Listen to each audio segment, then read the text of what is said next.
I can see that we've already got a rowdy bunch in here today, so let's get started for today. My name's Chris Southworth. I'm the Secretary General of the International Chamber of Commerce here in the UK, and I have my global hat on as the co-chair of the Legal Reform Advisory Board at the ICC Digital Standards Initiative as well. So this is day 2 of the Digital Trade Conference and Awards. We have our first awards actually anywhere in the world, as far as I'm aware, on this agenda tonight, so that's very, very exciting. My job this morning is just to kind of recap yesterday, and then I'm going to introduce our sort of opening remarks speakers. We had a terrific day yesterday. We were talking, not covering ground we've covered before. We were trying to really get into some of the detail, recap a little bit on the digital trade roadmap. Where are we? What's the state of play?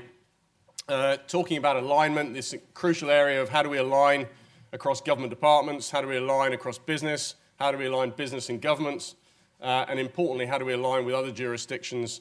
And of course, the crucial word there is interoperability, which we're going to hear all about today and tomorrow again.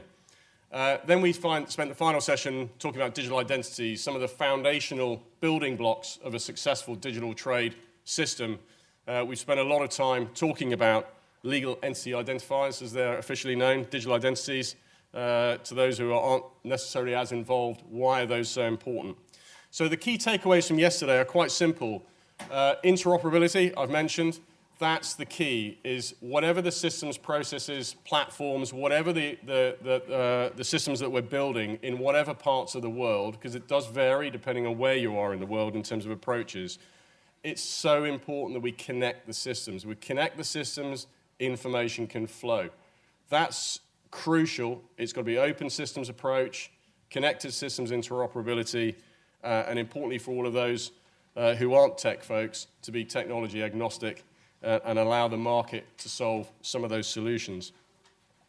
Building the use cases came up a lot yesterday, and we're going to hear again about that today. It's really, really important that we build the case so that we can go to industry and say, this system is cheaper, it's faster, it's simpler, it's more secure, and by the way, that will lead to a more sustainable global trading system as well. Engaging governments came up yesterday. For those of you in the private sector, I think sometimes it's easy to say we can do this on our own within business, because obviously trade is mostly a business activity. That's actually not the case. You know, governments themselves have their own challenges across government departments and agencies. Their systems need to operate too, across themselves and with business. The idea of public-private partnerships came up, how important it is that we're working together, not just because we need to find the solutions, but we also need to send the message to the market that we're all working together to give the market the confidence to make the investments that we're all asking them to do. No one-size-fits-all came up, which is kind of interesting. When you look at it from a global perspective, lots of countries are at different parts of the digital journey, if I can put it like that. Loads of capacity gaps, capability gaps in different parts of the world, also in industry too.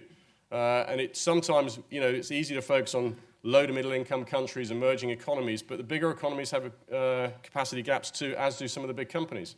So we've got to be very mindful to focus in on the solutions, not try and boil the ocean necessarily, but take slices of the system, solve those, and move on to the next slices, and crucially make sure we don't leave everyone behind. Those who are moving at a faster track, like the UK, is definitely in that zone. We've got to make sure that we're bringing the rest of the world with us as well. It's an inclusive conversation. Otherwise, we're going to end up with a twin-track world, which is exactly what we don't want. And crucially, we're not going to be able to bring more SMEs, more companies into the system, which is ultimately one of the key goals. And then just finally, awareness and education. That came up a lot in the context of digital identities, but I think you can probably apply that right across the board. You know, we're talking fundamentally not about digital trade as an activity, something that we're just doing alongside our day jobs. We're ultimately talking about a modern trading system for the future, and that's why we're talking about it being digital, because that's obviously where we are in 2023 and will be for the next 100 years. So it's really important we educate, you know, companies, governments, everyone's done trade a certain way for decades and centuries. We've got to try and bring that mindset, that thinking with us into a new way of thinking, and going back to those business cases, prove to them that actually there is a way cheaper way of doing this, a way faster and simpler way of doing it. So that's kind of where we ended yesterday. Today we've got loads more practical examples. We've got lots of people coming in from all over the world on the screen. all with us today. Some of us have flown in from Asia just in the last few days, so it's great to see lots of familiar faces from the last couple of weeks. So I should just finally say this is a very international conversation. You'll see some of our supporters. Yesterday we had over 35 countries, but there's representatives from every single region in every part of the world in this conversation today, yesterday, and tomorrow. So it's about having that context. Yes, the UK, obviously, many of us are based here, but we're not talking about just the UK. We're talking about world trade and the role that we can play in order to benefit everybody. So my first speaker is Ben Powell. For those who don't know Ben, he's one of the original visionaries behind the Centre for Digital Trade and Innovation. Deloitte thankfully helped us get the business plans together, get all the infrastructure into place, and oh my word, this is a year later. How much have we achieved since then? And that's much thanks to Ben and his team.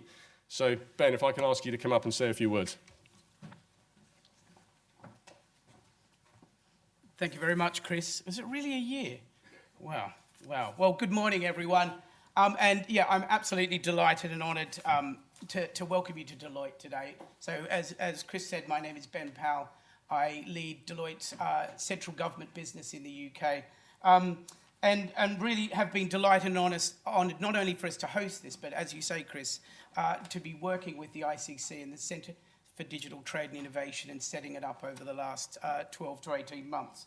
And working in particular with colleagues on T-side as well, and really, really bringing a vision to life. So I think it would be fair to say that this conference is almost as much a dream come true for us, so me, Lee, Lucy, Blair, Matt and the team, as it is perhaps for you and Nick and the rest of the team as well. So we're really excited. We're really passionate about the digitalisation of international trade, about its ability to reduce cost and its ability to improve trade flows, but perhaps most importantly for me, to create a sustainable and secure supply chain, and particularly its ability for businesses to drive out Scope 3 emissions and to create safer supply chains. That, for me, is quite a passionate sort of agenda for me. Really excited about the fact that this is a whole of ecosystem approach, and really excited about the fact that we want to play a part as one of the cogs in a quite often quite complex machine. And I was only reminded yesterday by my mother, my late father used to use the phrase, "we are they." And instead of saying they should do something about digitalising international trade, he would have said, we are they, we should do something about digitalising international trade. And I think that's a mantra that many of us should all take away.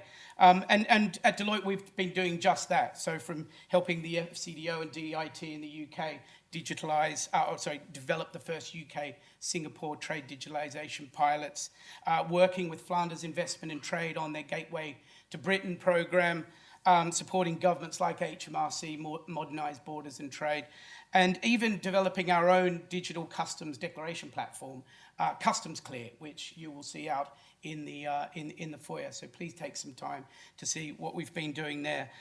So I really, really do welcome you all here. I hope you enjoy the day. And I look forward to meeting as many of you as possible throughout the day. And thank you again, Chris, for giving us the honour of hosting it. Thank you. And over to you, Nick. Thank you, Ben. And for those of you who don't know me, I'm Nick Davis. I'm the Director of the Centre for Digital Trade and Innovation. Yes, I can't believe it's been 12 months either, but it's been a fantastic opportunity for me after 30 years in HMRC, and to really see things from the other side. And I think there really is, as Chris said, an opportunity for the public and private sectors to work together to make this reality. We've got one more keynote, and we've been very grateful in the centre to have the support of John, who's a massive support for us. He's the chair of the board and brings to the table an enormous amount of experience and seniority. So without further ado, I'll just ask John to come and say a few words about the centre. Thanks very much, Nick, and welcome to all. I guess I'll zoom out. I think today you'll probably zoom in quite a lot on the technical parts of digital trade. I'll probably zoom out for a second just to focus on, I guess, three main reasons why we're here today. The first is essentially really why we're here today. Secondly, what has to happen for change to take place, and thirdly, the role of the centre in making that change take place. So the first point about why we are here, and I think this is really, really important throughout the day to remember, and two recent incidents I always bring up as to why I took on the role. The first is we do a trade barometer. It surveys disproportionately SMEs who trade internationally, and it compares them with domestic trading companies. For 15 surveys in a row, those companies which trade internationally have performed better, and they are looking to grow faster than domestic companies. So these are the companies which are creating jobs right throughout the UK. They really should be the focus of what we're talking about today. But we also ask them, what is their single biggest obstacle? And it's always bureaucracy and regulation and linked to paper.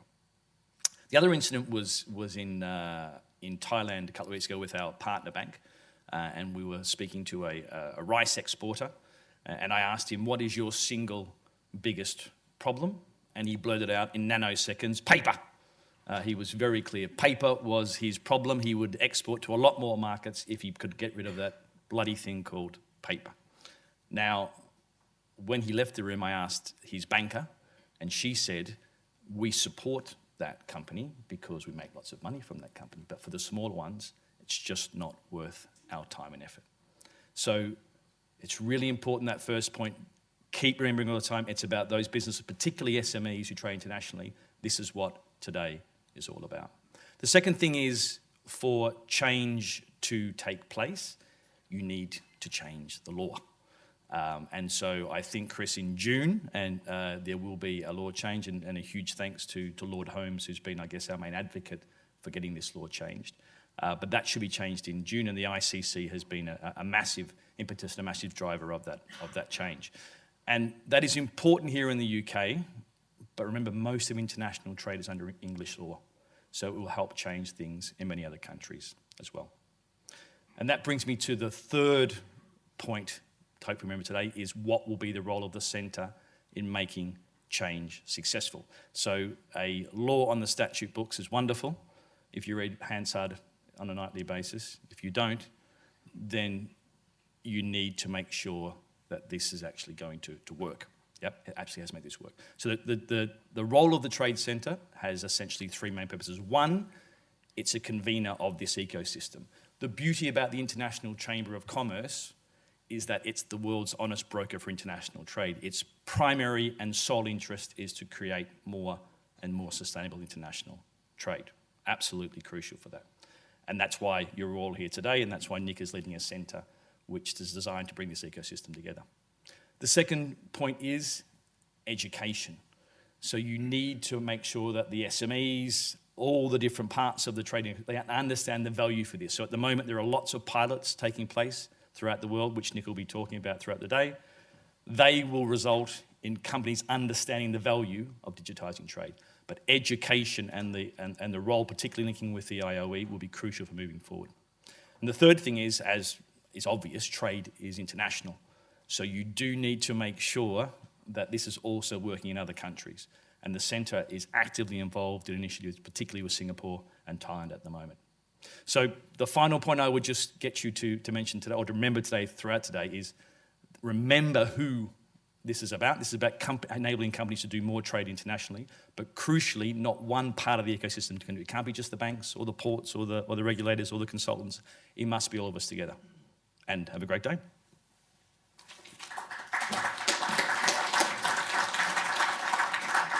Thank you very much, John, and some very important messages there. I'm just going to ask our first panel if you would like to come up on the stage. While they're coming up, that would be great. I'd like to thank our sponsors for today, particularly to Deloitte for hosting us here. As Ben mentioned, they've been germane to the work that we've done up till now and have been a big supporter of us.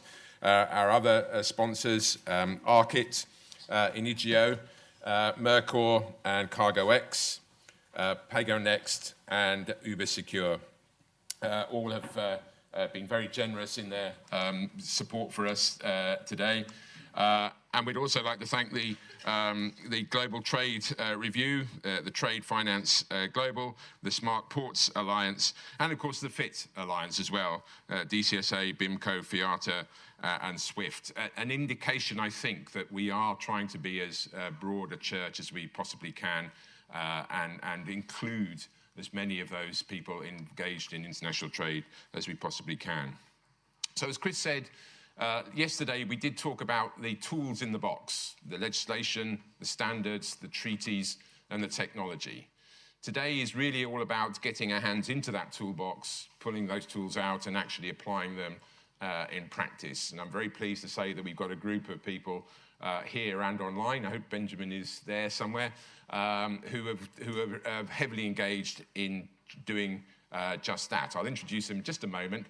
But we're going to start with Nolan Gray from T-Sport, but he does have the sponsor's privilege to have a little video which suggests something of what they've been doing up there in T-Sport, which of course is where the centre is in fact physically based.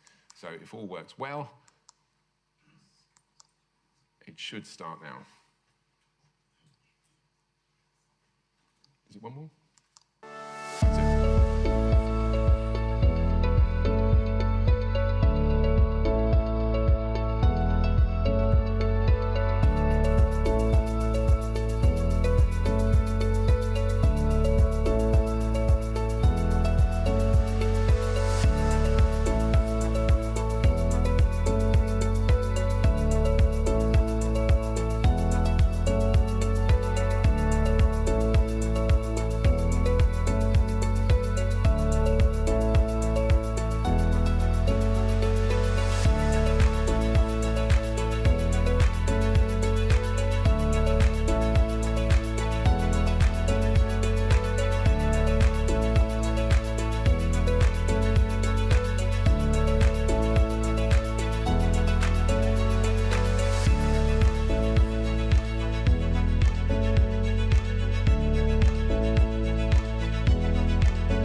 Great. So I'm very pleased to be joined here on the stage by an expert panel. We have Nolan Gray, Director of Teesside Freeport, Raoul Tan, who's the Programme Director of Digital Trade Innovation at the Port of Rotterdam, Matthew Bradley, Managing Director of Community Services Network at Solent.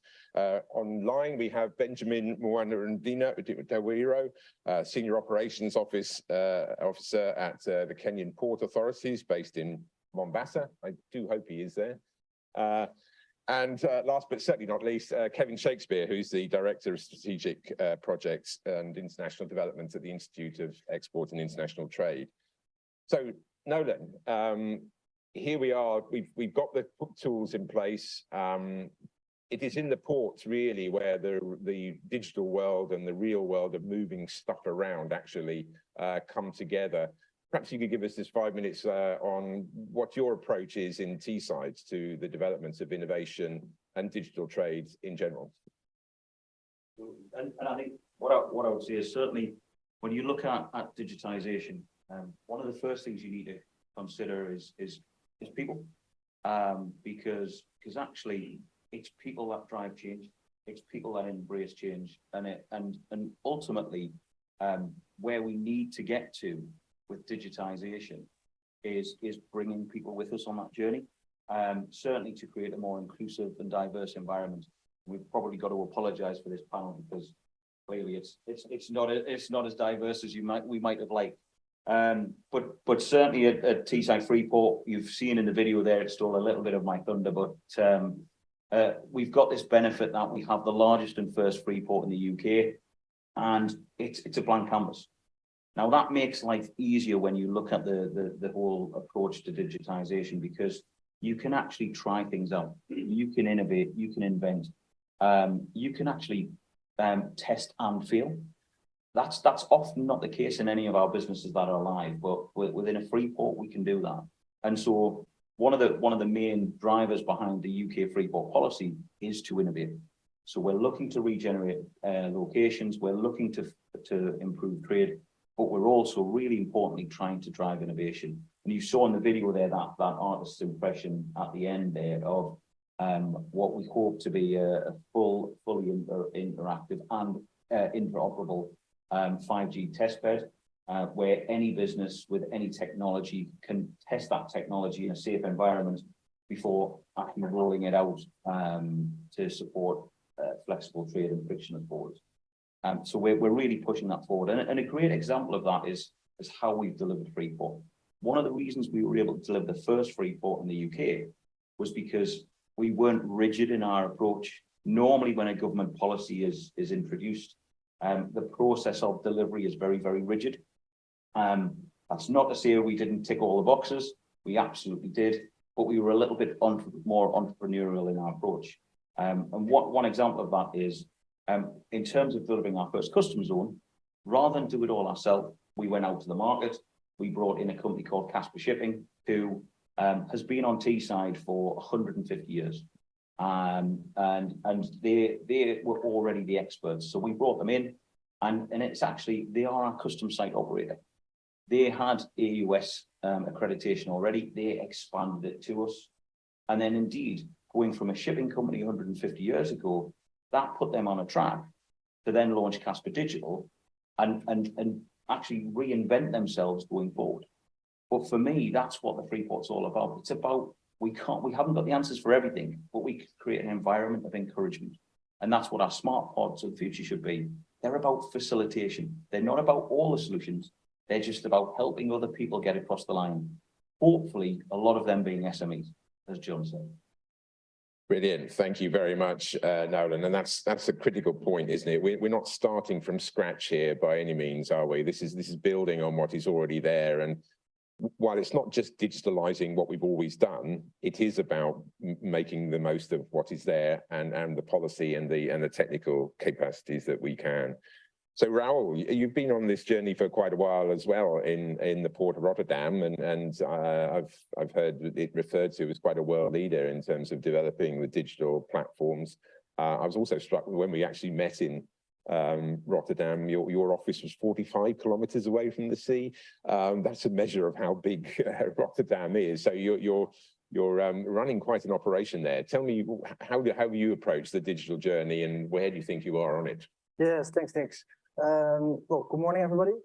First, let me say that I'm delighted to be here. In Rotterdam, we advocate the work done by the ICC and the TSI and the Center for Digital Trade Innovation. So we happily work alongside it, put those things into practice. Coming back to your question on what do we at Port of Rotterdam do in terms of innovation and digital, quite a bit, to be honest.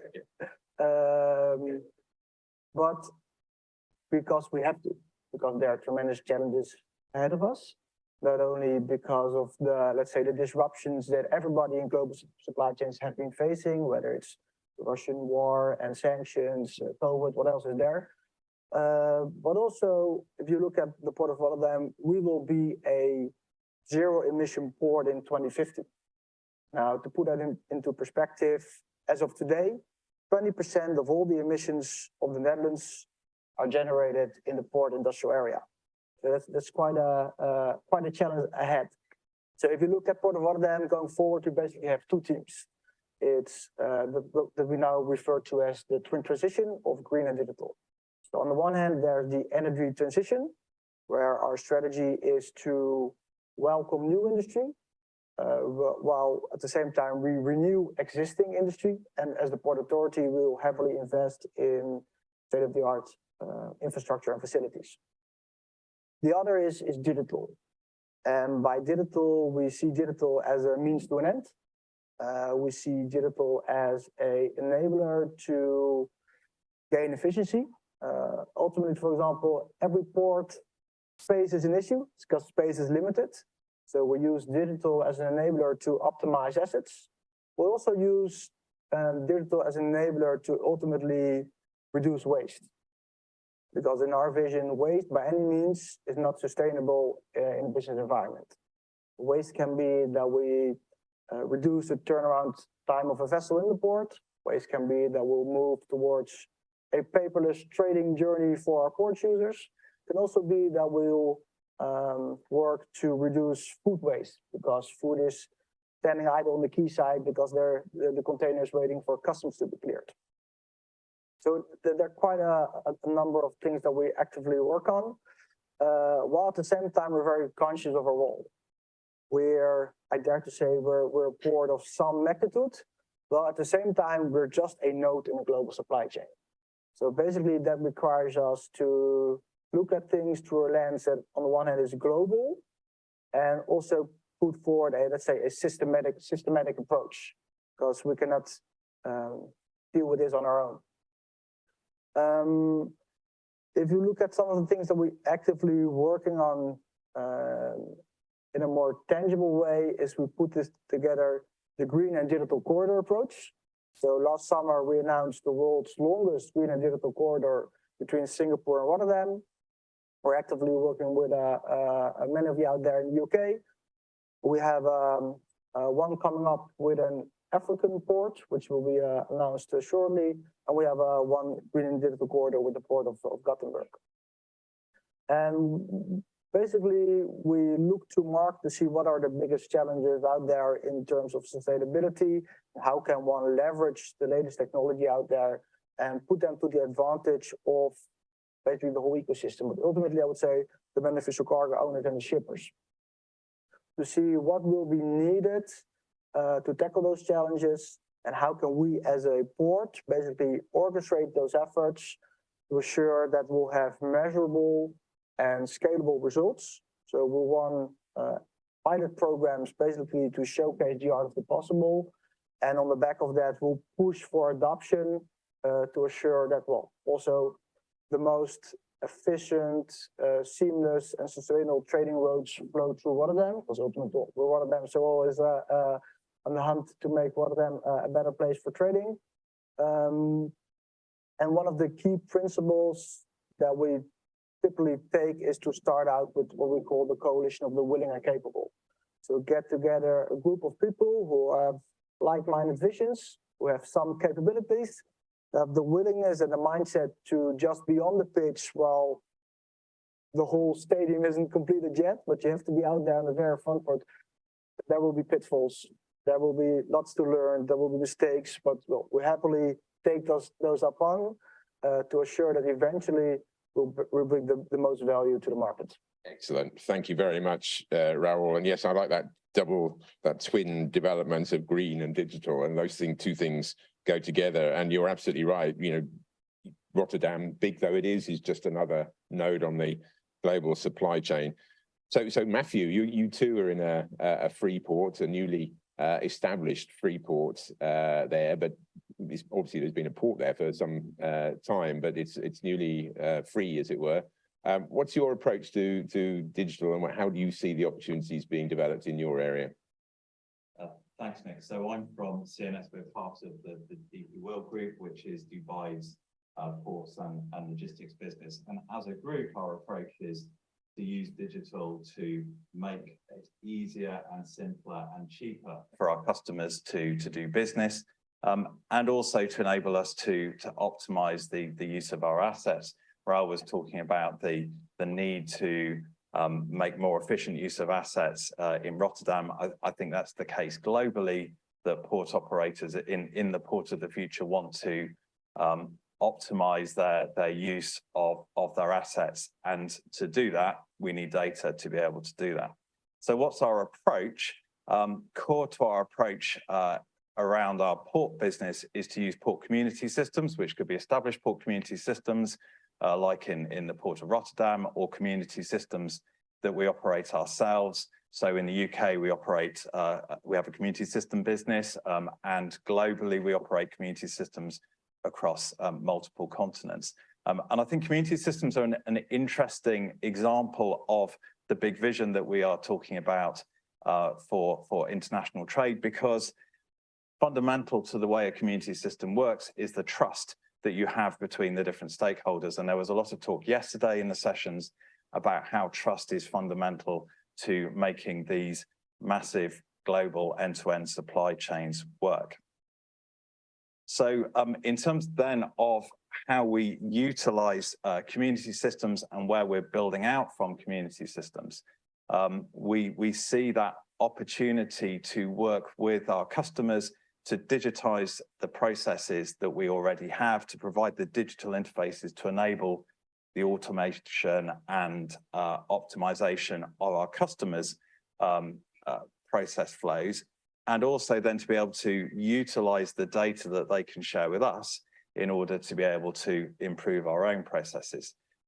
There's a data science team that we have working in West Coast America, who have been working on creating a machine learning model to be able to optimize the flow of containers through a port. And what they found was, basically, they didn't have enough data to be able to do that in a useful way. There were too many variables that were outside of their horizon, so that when they then produced that model, the model wasn't able to sufficiently predict what containers were going to move when. And I think one of the great opportunities that we see from these the initiatives that come out of digital trade is that opportunity to share data in a controlled but meaningful way, so that everybody along the supply chain can improve the efficiency of what they're doing. So as well as removing paper from the processes, which we all know is going to make things simpler, cheaper, and easier, I think there's that opportunity to provide visibility and share data up and down the supply chain. I think one of the, in terms of the port of the future and what that looks like from a digital and an automation perspective, I think people can imagine that the future is all about robots moving things around in ports and particularly container terminals. What we find as DP World is that the opportunity there is very much determined by the cost model of a particular port environment. So Rotterdam Rail Gateway, which is a terminal that we are part of in Rotterdam, is our example of where we have the highest levels of automation. There are autonomous vehicles moving containers around. The crane operation is semi-automated. And when the trucks come in and out, then there's automation for loading and unloading containers. But that actually is right at the extreme of automation within the port environment. In most places, we find that it is too costly and too complex, at least as the technology is now, in order to automate the activity within the port. So most ports have a greater or lesser extent of people who are physically involved in moving cargo around. And then finally, in terms of what are we doing strategically, so Dubai, which is where we have the Jebel Ali port and is the flagship port of the group, we've recognized that there's a great opportunity to bring together all of the different actors within the supply chain of goods moving through Jebel Ali and into Dubai and into the wider market, by establishing a single trade window, as many governments do, that bring together all of the stakeholders to exchange data and optimize the processes. And again, it's a similar story here. It's recognizing that the value is in the data, and how can we create trust between the different stakeholders and optimize the processes in order to be able to deliver value for everybody. What we are recognizing an opportunity to do is to align with the international standards and ensure that these initiatives can then be interoperable and scale on a global perspective. Excellent.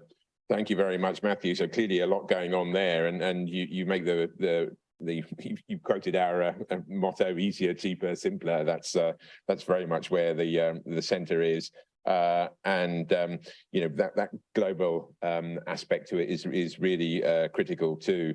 And I like the emphasis on trust between the stakeholders and the better use of data, which can benefit everybody. That's perhaps where some of our challenges are, and perhaps we'll come back to that.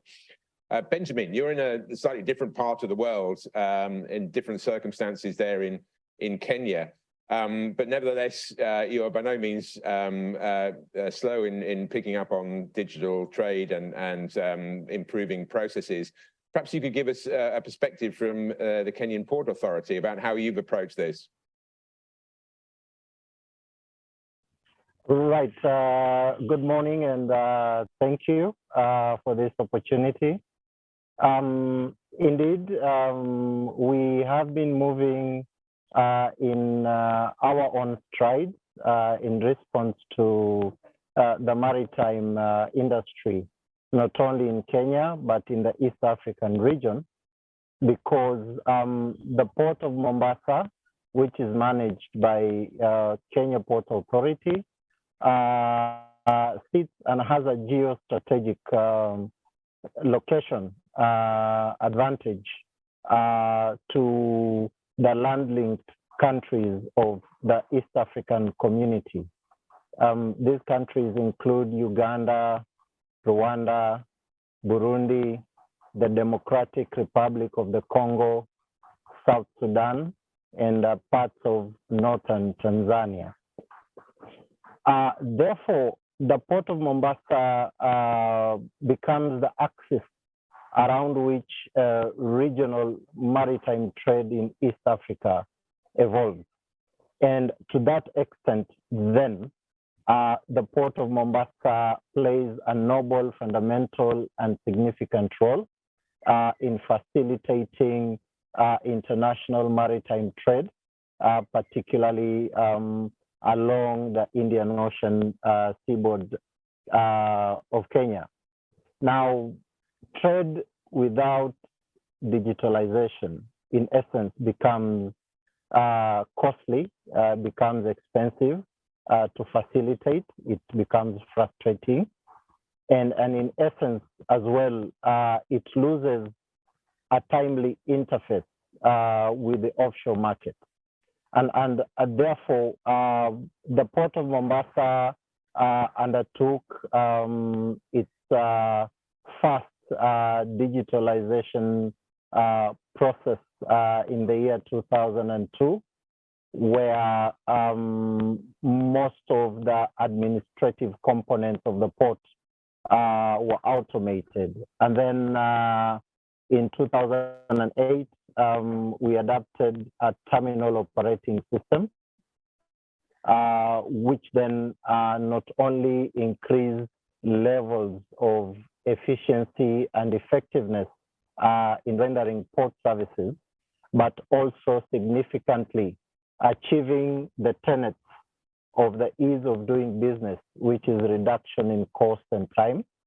And therefore, in a nutshell, the Port of Mombasa uses digitalization as a business driver and trade cohesiveness for achieving ease of doing business. To this extent, then, we have as well dissolved a lot of silos, which basically became non-tariff barriers to trade, and adopted a form where we approach business or trade facilitation as a community using digitalization. Therefore, for example, our systems interface with shipping lines, with banks, with customs, and of course, through EDI platforms, we are able to facilitate business to business, government to business interactions, and support a bigger model of what we call a single customs territory.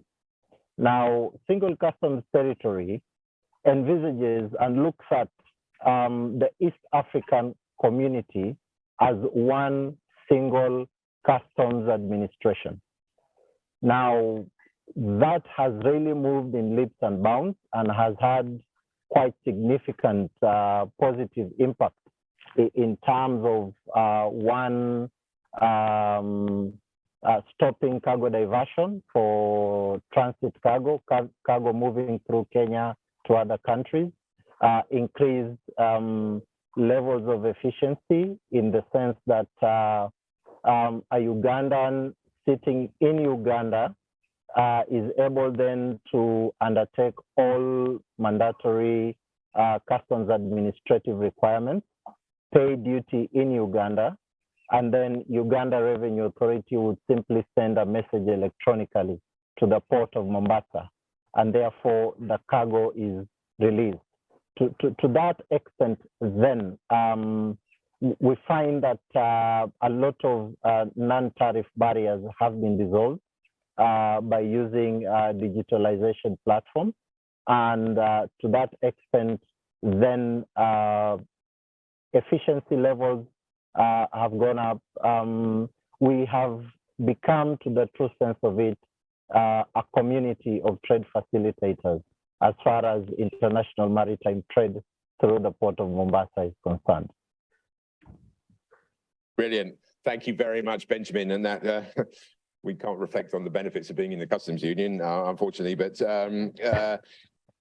clearly you've been on this journey for some time, and I'm really impressed with that interface between the shipping lines, the banks, and the customs. So you're managing both B2B and G2B transactions. That's fantastic. And you know, starting in 2002, that's quite a while that you've been at this. So, Kevin, last but not least, your experience, you've got fingers in a number of pies, including, I think, in Kenya. And that's an interesting point that was raised by Benjamin there. You know, this is a joint effort between public and private. I know you've been involved with the ecosystem of trust pilots with Cabinet Office, some of whom are here today. Do you see that as being critical, the public-private partnership? How would you approach it from your point of view? Yes, thank you, and good morning. Yeah, I think it's absolutely essential, and we would sort of describe it as all actors in the supply chain. So I think whether we call it ecosystem of trust, digital trade corridors, it really needs everyone in the supply chain working together. And I think also when we started off on this journey and we're working with Trademarks Africa, we very much took the view that there's the social value side of it, the ESG side of it, trade as a source for good, and SMEs are really essential to make this work. So we've been involved in several live movements, obviously a number from Kenya of tea, coffee and cut flowers. And our latest shipment of tea is coming through Teesport this week to tailors as well. So, and I think it's important there that we can let legitimate trade flow freely. So by taking the advanced supply chain data from the commercial invoice to packing list, the bills of lading, for example, from the logistics providers, but also links with the Kenyan single trade window as well. So you've got the export declaration and you've got the e-FITO as well. And that's important. So in the example that Benjamin gave with Uganda, we sort of looked at that. Can we do that to the UK? So we can actually clear the export before the goods leave Mombasa. So if the UK government have all that information, the Border Force, DEFRA, Home Office, HMRC, etc., they've got all that advanced supply chain information. So the template very much for us was Uganda, Kenya, and also the likes of Cobalt from DRC as well. So that's very much the template there, that advanced supply chain visibility. But also making sure you have the social good. So we built ESG ratings in, and John will be aware of the organisation we use for that. So you've got the ESG ratings in that supply chain. So not only have you got legitimate traders, so you've got links to watch lists as well, you've got that ESG side in, We use a couple of charities as well, so we can actually link how SMEs work in it. So I think when we think about digital trade, we also need to think of it as that source for good going forward.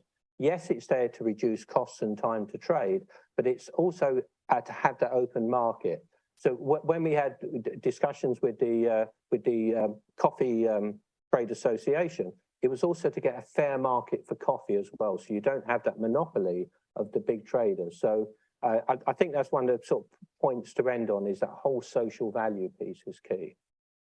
Brilliant. Thank you, Kevin. That's absolutely right. I think digitalization isn't an end in itself. It's an end to, first of all, make trade easier, cheaper, faster, but also create the right sort of trade as well, which is sustainable and which, as you say, is fair.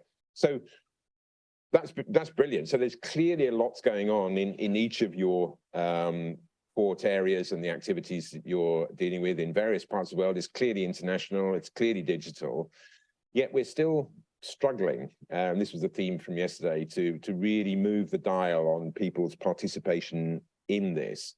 So perhaps I could ask each of you, how can the ports that you represent, how can you play a part in encouraging more of your users to be digital from end to end and to participate in the sort of systems that you've got?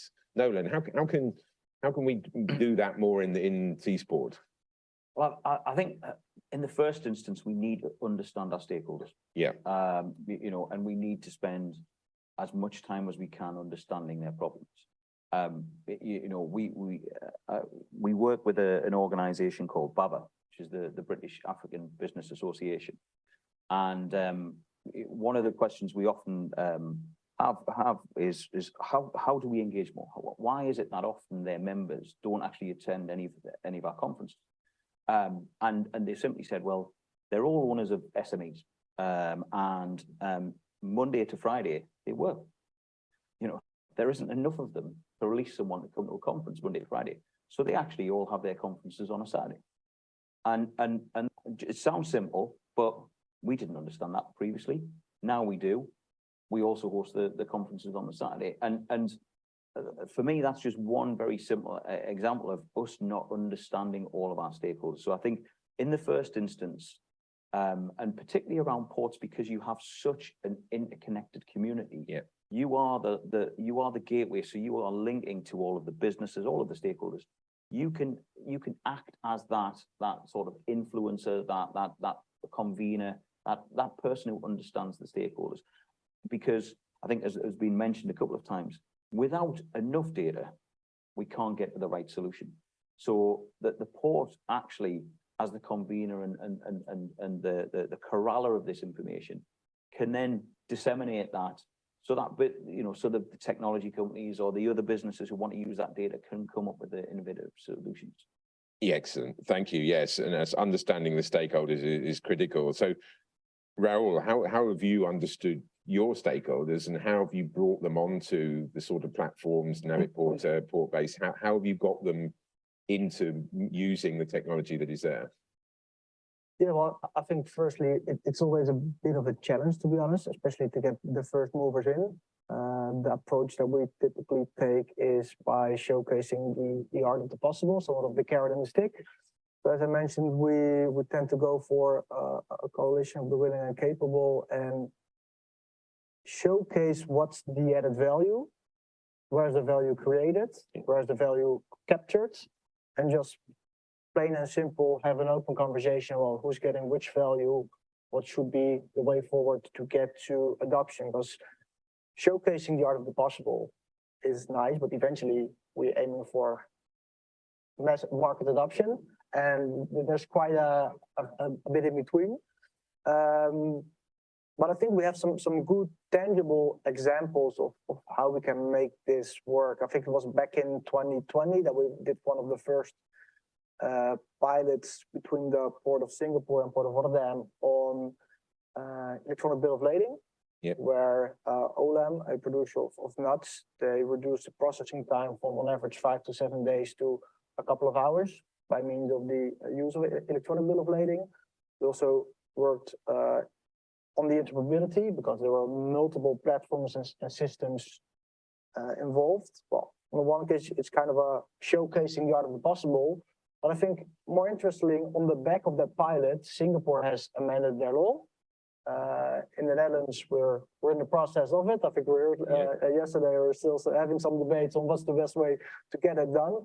But at least I think it's a practical example where we showcase what's the value add, what's the necessity to get this done, and take away one of the main blockers being the legal framework. Yep. Just through having pilots results, showcasing, having a few forward-thinking parties side by side, and then you can actually already create impact.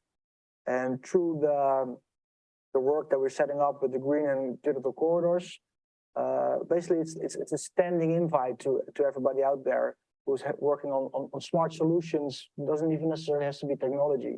We're very open to work alongside, because we see the digital corridors as a test bed to propel innovations to get from legislation and from standardization ultimately to adoption. Yeah, that's the trick, getting putting those tools together and getting adoption. So Matthew, you've got some fairly big operators, some big users of your ports. How do we get them interested in the sort of data, I won't say exchange, but the data pooling opportunities that could actually bring them benefits? How do we bring them along on that journey? Because they tend to be very protective of their data. Is that your experience? And how do we change that mindset? Yes, Nick, I agree. I think what can ports bring, and how do we overcome those issues around confidentiality of data? So I think ports are in a unique position in terms of everybody is moving their cargo through ports already. So in terms of being able to raise awareness of this opportunity, I think ports have a big part to play. We have data that people want, and that's another big hook that we have, that we can be giving access to data that we have about cargo that's moving through our ports. But yes, coming to your point, I think it is we see it time and time again that people are reluctant to share their data down the supply chain because of the commercial confidentiality of that data, or to put it more bluntly, they make money by the opaqueness of the way that data is shared in supply chains at the moment. One of the best excuses in the business is it's held by customs, where we normally find that it isn't actually held by customs. It is used as a smokescreen for why somebody hasn't done what they were supposed to do, or have prioritized another customer, or whatever it may be.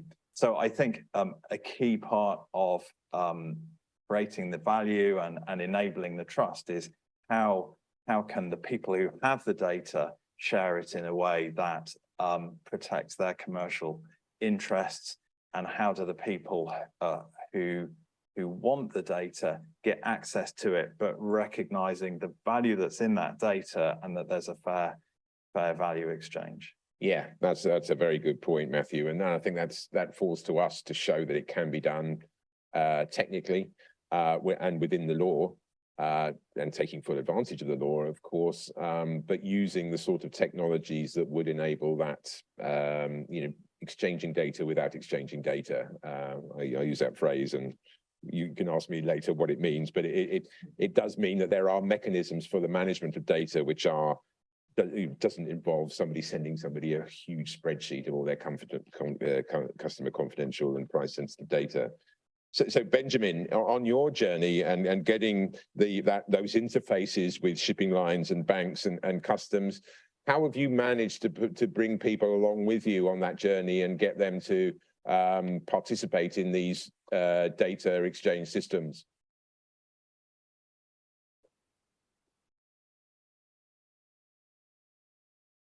You there, Benjamin?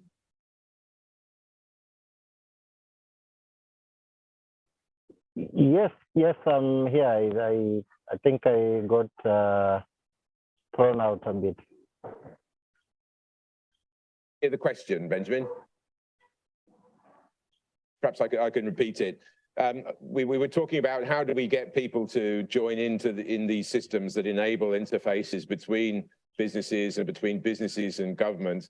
How have you managed to get your stakeholders to participate in those sorts of systems there in Kenya?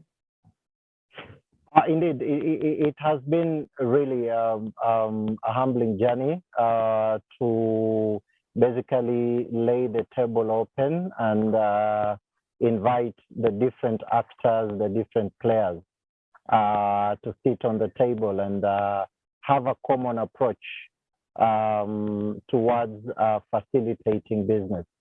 So we have set up structures, one being regular stakeholder engagement, particularly with trade facilitators such as customs, port health, and other government agencies as well, to try as much as possible to share the common denominator in as far as the need to facilitate trade through the port in the most cost-effective way and most efficient way.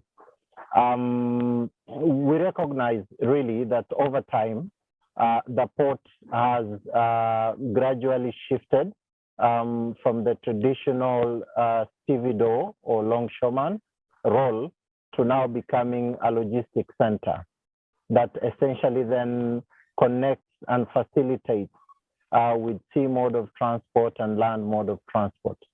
And in order to successfully discharge that role of a logistics center as a port, we have indeed put on board measures. For example, we have regular meetings with Kenya Revenue Authority where we share pain points that have been expressed by customers. And then, of course, they respond very quickly to such issues and then put up mechanisms to avoid recurrence of such. So we are continually engaging and participating. For example, we have significantly contributed to the Kenya National Single Window System because KenTrade is basically an offshoot of the port. Initially, it started with the partnership of Kenya Ports Authority and Kenya Revenue Authority. Then it evolved to become a community-based system. Until now, it evolved to become a national single window system. We essentially then engage with such partners on a regular basis, where then we also tweak our systems, make a few changes here and there, so that it is able to adapt and interact with other players, so that port users can end up having a better experience. Every Friday, we normally have a sitting with all key players and also representatives of traders. For example, the East Africa Shippers Council, which is a body that represents shippers in East Africa. We also sit in with the Kenya International Freight Warehousing Association, which is an association that represents forwarders or customs agents, or clearing and forwarding agents, if you like. So we sit on the same table with trade facilitators and have a common discussion towards either enhancing, improving, or addressing issues that have been identified to either be a thorn in the trade or to be basically business barriers, and then address them as we move forward. Still the same, KPA has been lobbying so that we can also have all other players work on a 24-hour basis, because the port of Mombasa works on 24-hour basis, but you may find sometimes trade slowing down because, for example, banks do not work at night.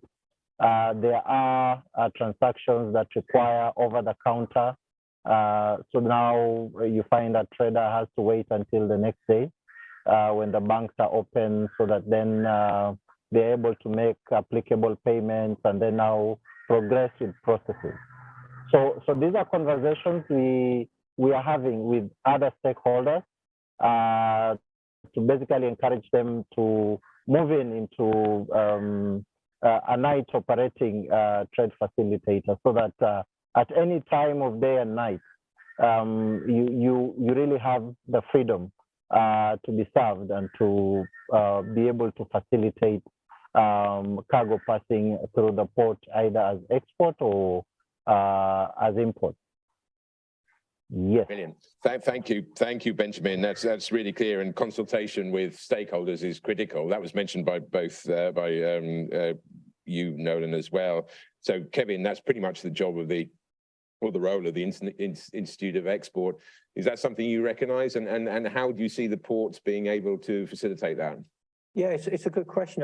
I think one interesting thing, if the ecosystem of trusts in the UK are really going to scale up, we've got to think about the transshipment elements as well. Yes, there's Dover-Calais, but transshipment and obviously the big container terminals. So certainly, obviously, speaking with the likes of Raoul, a lot will come through Rotterdam, Antwerp as well. And it's making sure that the ports are all connected, whether that's Mombasa, Rotterdam, Felixstowe, Teesport, and so on, Immingham. So I think that there's a real element there that the port connectivity and the ports all working together and talking to each other is really important. I think coming back to the stakeholders, yes, it's important that every stakeholder feels part of this digital trade journey. So from the smallest producer, when they have to understand and they provide their data, as we call it, and information around provenance origin, that's really important. That's going to be more important going forward as the UK moves towards a carbon border adjustment mechanism, the US tariff act around provenance in textiles. So the provenance origin is really important. So every actor understands their role in this digital trade corridor. So legitimate trade can flow, the cost to trade, the trade agreements in the case of Kenya, UK, the Economic Partnership Agreement, EPA, that's in place. So really working together so that every actor understands their role. And what we found, and I'm sure a lot have found in this room, is that all the actors are prepared to provide information as long as they see tangible benefits. So to use tailors as an example, and yeah, I haven't talked about the fish fingers as well that we're involved in. Who knew fish fingers came from Germany? But anyway, that they all see benefits of providing the data, but they want to see simplification. So I know Oliver speaking later, things like the target operating model, that we can lay the groundwork there for the simplifications, as long as compliant actors are prepared to provide that information. Yes, excellent. I think with fish fingers and cut flowers, I think you're sorting Easter for us this year. So we're coming up to our time. I can see that Natalie has given me the wink. So just finally, could I have a couple of sentences? I like this phrase, the move of the port into a logistics hub or a centre. So just give us a couple of sentences on your view of your port in that sort of 3 to 5 year future. Nolan, how do you see it developing on that line? How do you do it? Two sentences. Two sentences. I think it's a hive of activity, and it just drives innovation. So it is constantly evolving, it's driving innovation. It will grow, but within that growth, it's innovative growth. It's not all traditional model. It's the new model. Great. Yeah. Raoul? Yeah, I would say the first words that come to my mind would be seamless, connected, and sustainable. Yeah. And I think one of the things that we typically use related to innovation is to think big, to start small, but to act now. And what just came to my mind, looking from left to right, I think you would definitely need to implement a collaborative spirit as part of Rotterdam. Well, we're working closely with the center, working closely with Kevin on moving trade from Kenya, with the likes of PD ports through London. Matt and I need to have a talk afterwards, but other than that, I think working together side by side is also what's required, and have that open mindset. And Brilliant. Yep. Well, there's plenty of that at the centre. Matthew. So I would echo what Raoul is saying. I think that digitization journey needs to be something where everybody can see the value that they are going to get, that it isn't something where it's a win-lose. It needs to be a win-win, and we need to tell the story in that way to take everybody with us on that journey. Yeah, I agree with that indeed. And we've heard quite a lot of that story today, I think. Benjamin, a couple of sentences for you for the future.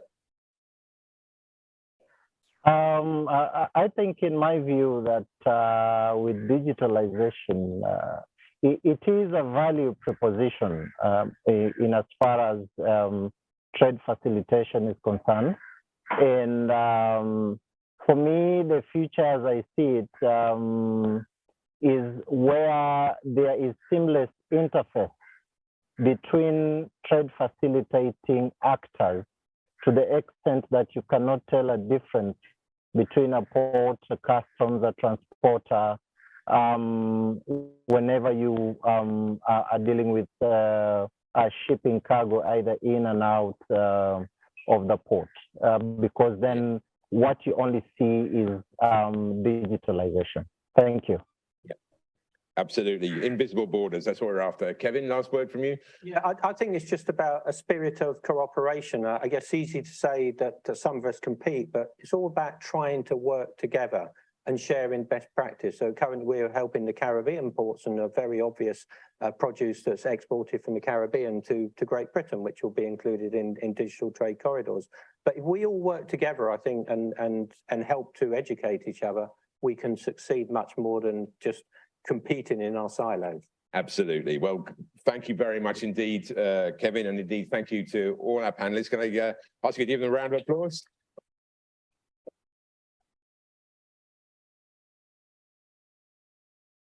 And we will certainly be continuing to work with these guys, and through the port-to-port interoperability is a major step, I think, towards international trade. So thank you very much, gentlemen. Thank you, Benjamin, for your time.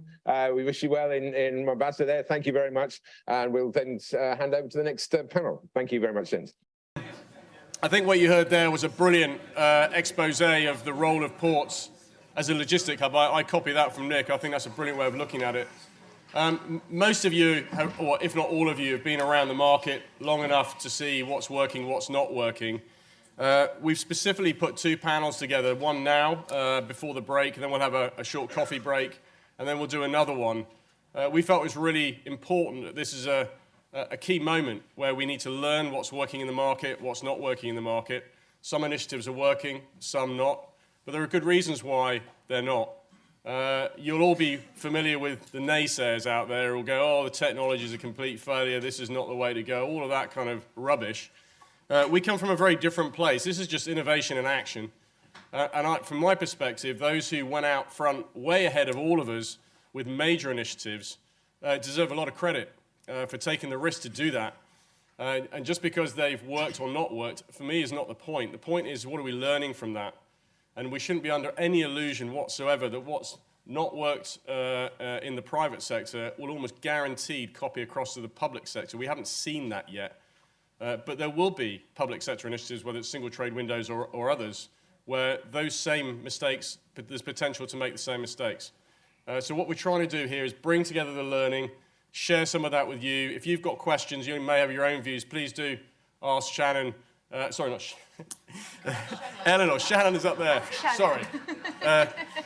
Eleanor, I mean, just do put your hands up, because this is kind of a combined learning effort here, right? And it's important that we do kind of pull that knowledge. So my moderator here doesn't need any introduction really from me. If I can just get her name right. We need to talk. I'm going to pay for that later on, I'm sure. This is Eleanor Ragg from GTR, who has been a real kind of media partner for us for a long time. If it wasn't for the the news and channels and dialogue that we could get out through GTR, I don't think we would have the community that we have. So it's a great pleasure to have her, and I presume you've flown in from Spain. Yeah, so it's great to have you with us. So over to you. Thank you very much, Chris, and thanks everyone for joining us. I'll just briefly introduce everybody else while I've got you. So we've got, in no particular order, Lars Carlson, who's the Global Head of Trade and Customs Consulting at Maersk. We've got Brigu Singh, who's Chief Product Officer at GTRF in HSBC. Sean Edwards, Chair of ITFA. Frank Vent, CEO of Vent Finance. And up on the screen, we've got Bertrand Chen, who's the CEO of GSBN. Hey there, Bertrand. So as Chris just said, we're here today. It's a little bit of a confessional, right? We're here to kind of reflect on recent events that have shaken the industry. We all know there's been a lot going on recently, various sort of failures, demises of numerous digitalisation initiatives.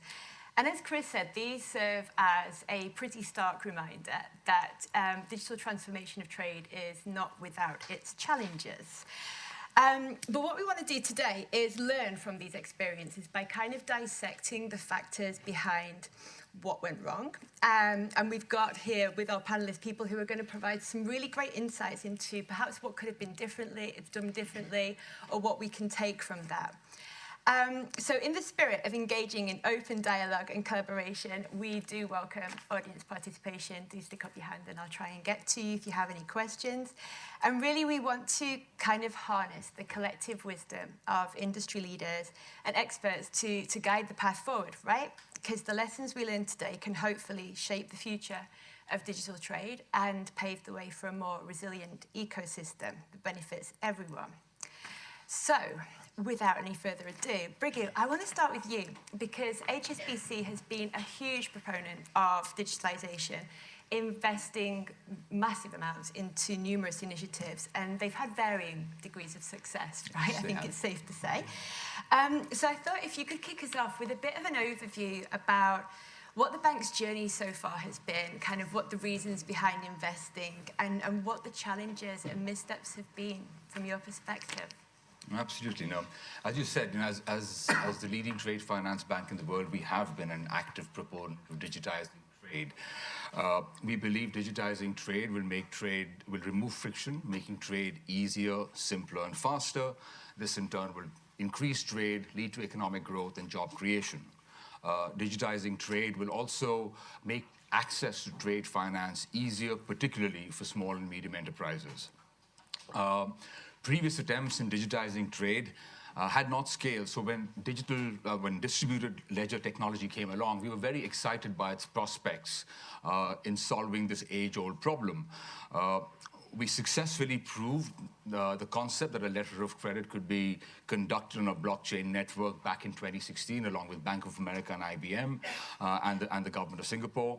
And then we did the first actual blockchain transaction, a letter of credit transaction on a blockchain network with Voltron, which was the precursor of Contour.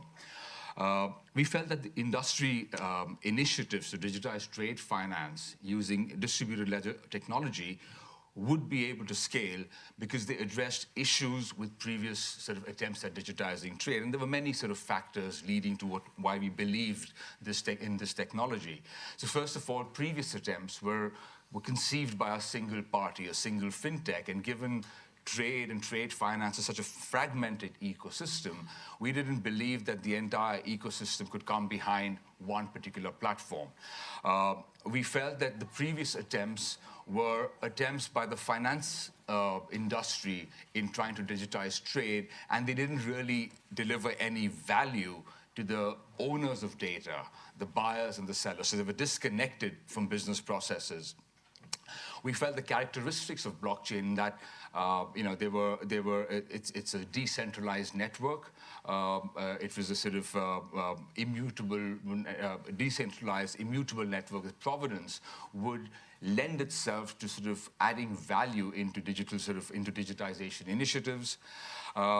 We felt that the fact that there were no legal standards then could be overcome because these private digital networks would create rule books, and all actors in those sort of networks would subscribe to those rule books, thereby sort of overcoming the barrier of not having digital sort of legal standards.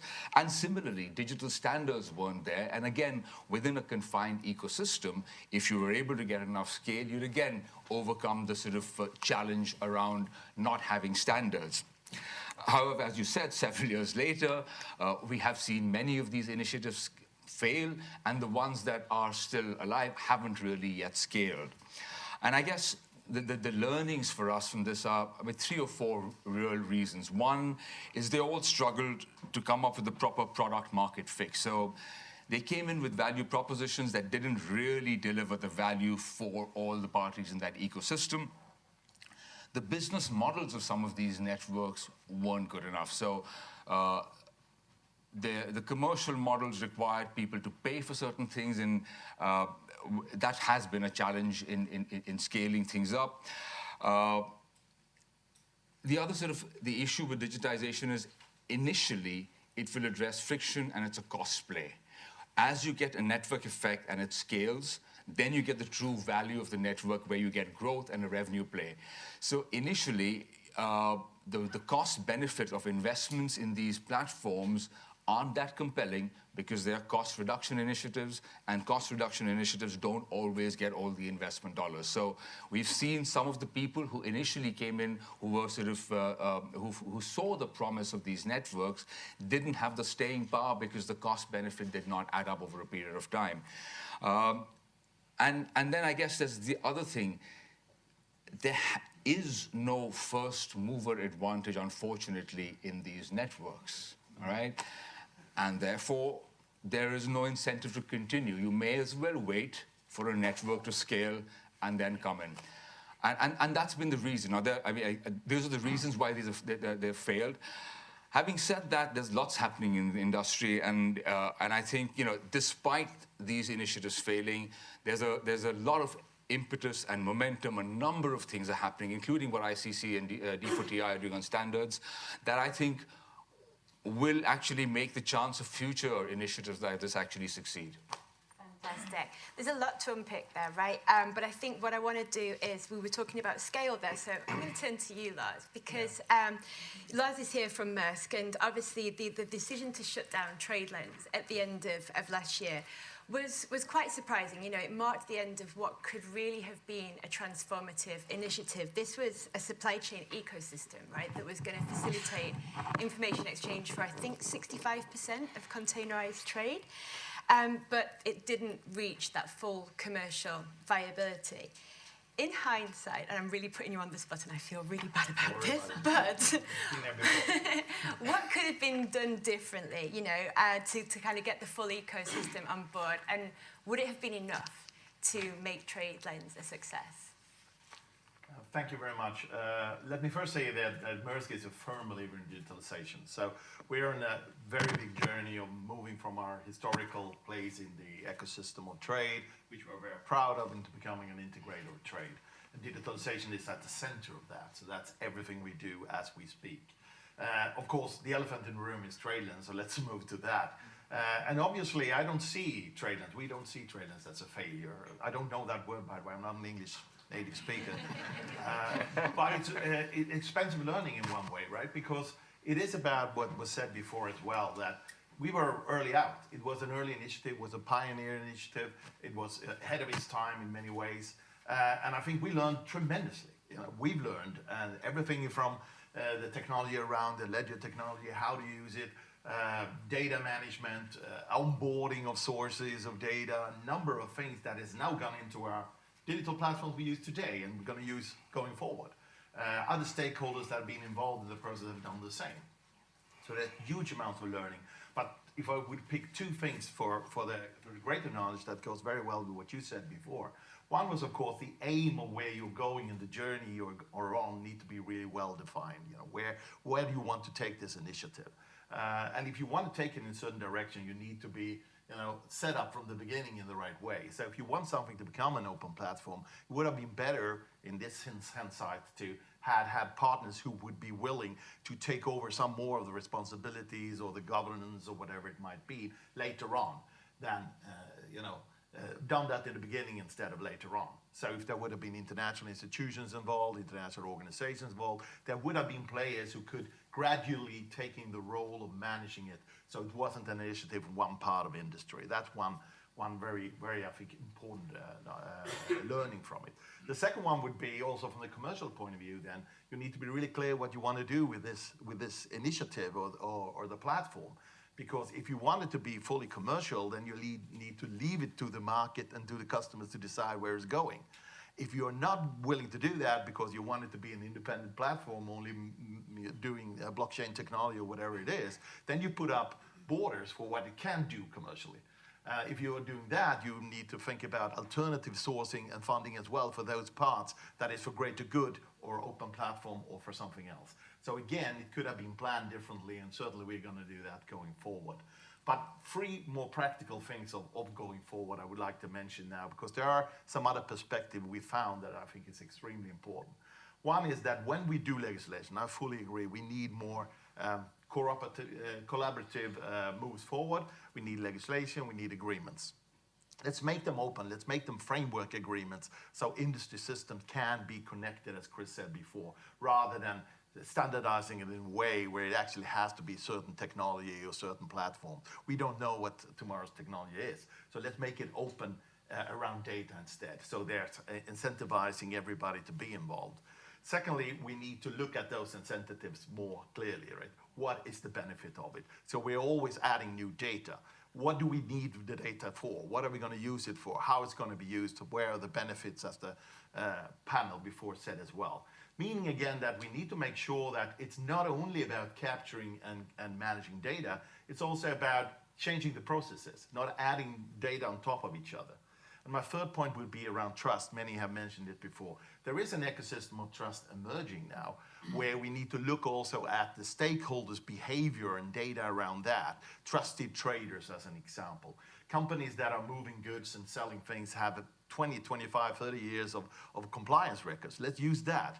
If they're already proven to be trustworthy and are using a trustworthy supply chain and trusted trade lane, why can't we also change the processing at borders, with governments and many other places? So we get the incentives and the benefits out of it to drive the process. Ecosystem of Trust initiative in UK is a great example. We're involved in 2 of those pilots. It just ended last week. It's a tremendous opportunity where government has worked together with industry for a year, non-commercially, just showing what is possible to do the UK Border Strategy 2025 as an inspiration for other countries who want to move along with something that is modern. Then we need to use that opportunity, not let it go now, right? So it's about, for our customers, really resilience, predictability. How do we get it? We need digitalization to plan and to visibility to actually manage the processes going along. Then there needs to be benefits as well and changes at borders, from government, from all our stakeholders, including ourselves, on how we actually manage this. Fantastic. There's a lot of learnings already. I hope people are taking notes. I wanted to come to you, Frank, because you've worn a lot of hats and you've been very active in various aspects of trade digitalization. And when we talk about some of this stuff, it's often this kind of really big, nebulous idea. But what I've heard a lot in the past is that there's areas where you can just get started now, right? And that's precisely what you did with FQX back in 2020, I believe, with the promissory note. So you brought this 2,000-year-old debt instrument into the digital age, offering this working capital solution to corporates and financial institutions. And despite not needing huge amounts of change management, despite having a very clear value proposition, it didn't attain scale. So what, in your view, held it back? Yeah, thank you very much. Good question. Yeah, we actually started 2019, then 2020 we launched the system as an MVP, and then we had a large automotive OEM in Germany starting using it. And I think the key for me is that if you're a pioneer, and I didn't even know that at that point I was a pioneer. I didn't feel like it actually. I felt like I think this is really radical and it's really fun if we get this done.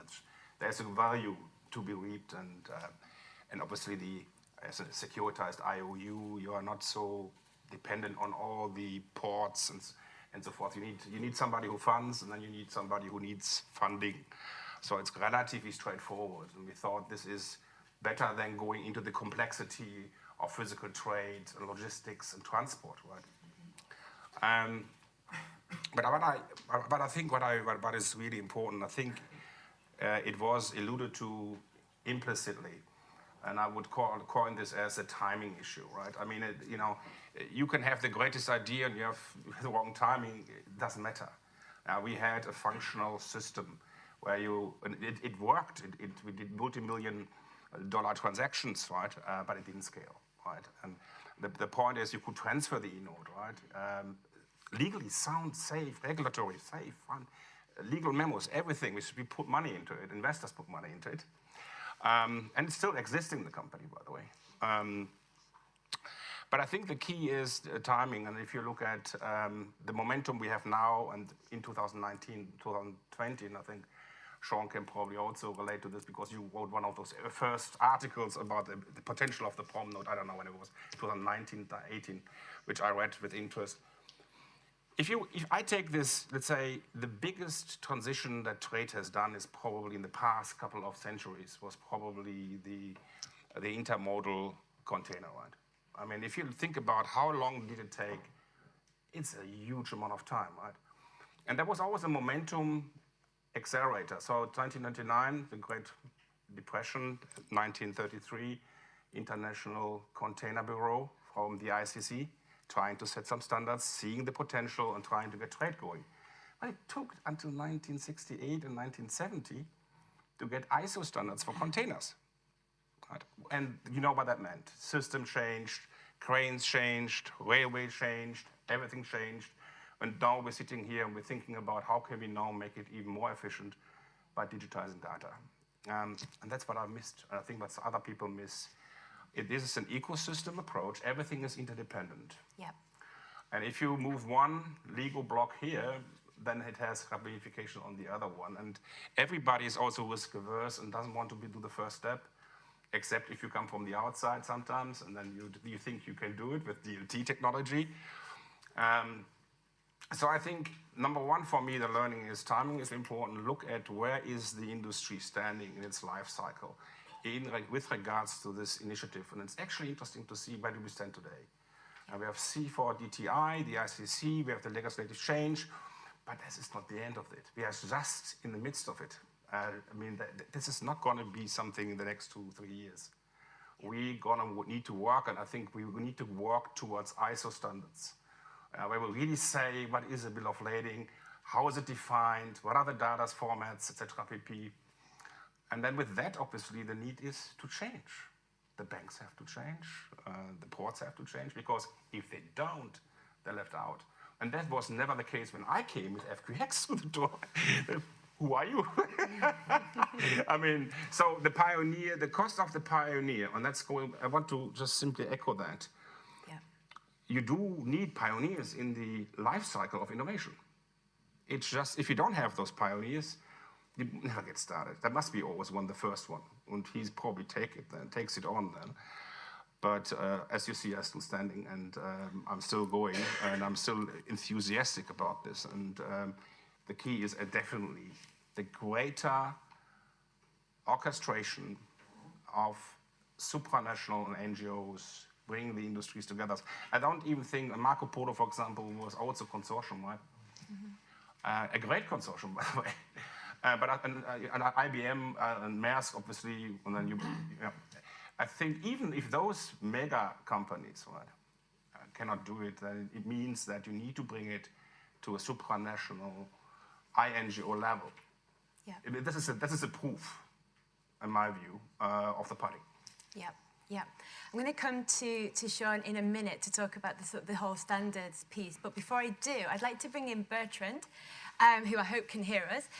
Because Bertrand, we've talked a lot about learning so far, and as a platform that is active today, what challenges are you coming up against? Does any of what's been mentioned so far sort of resonate to you? You know, sort of what learnings are you taking from other attempts elsewhere in the market? Yeah, and you guys hear me okay? Yep. Okay, perfect. Yeah, sorry, I'm in the business lab, so there's some music in the background. Hope it's not disturbing. Yeah, I think the panel already made a really many good points. I will just repeat something how I think about it, right? So first, the timing. I agree 100%. Timing is everything. If you look at Google, Google was I think the 25th search engine.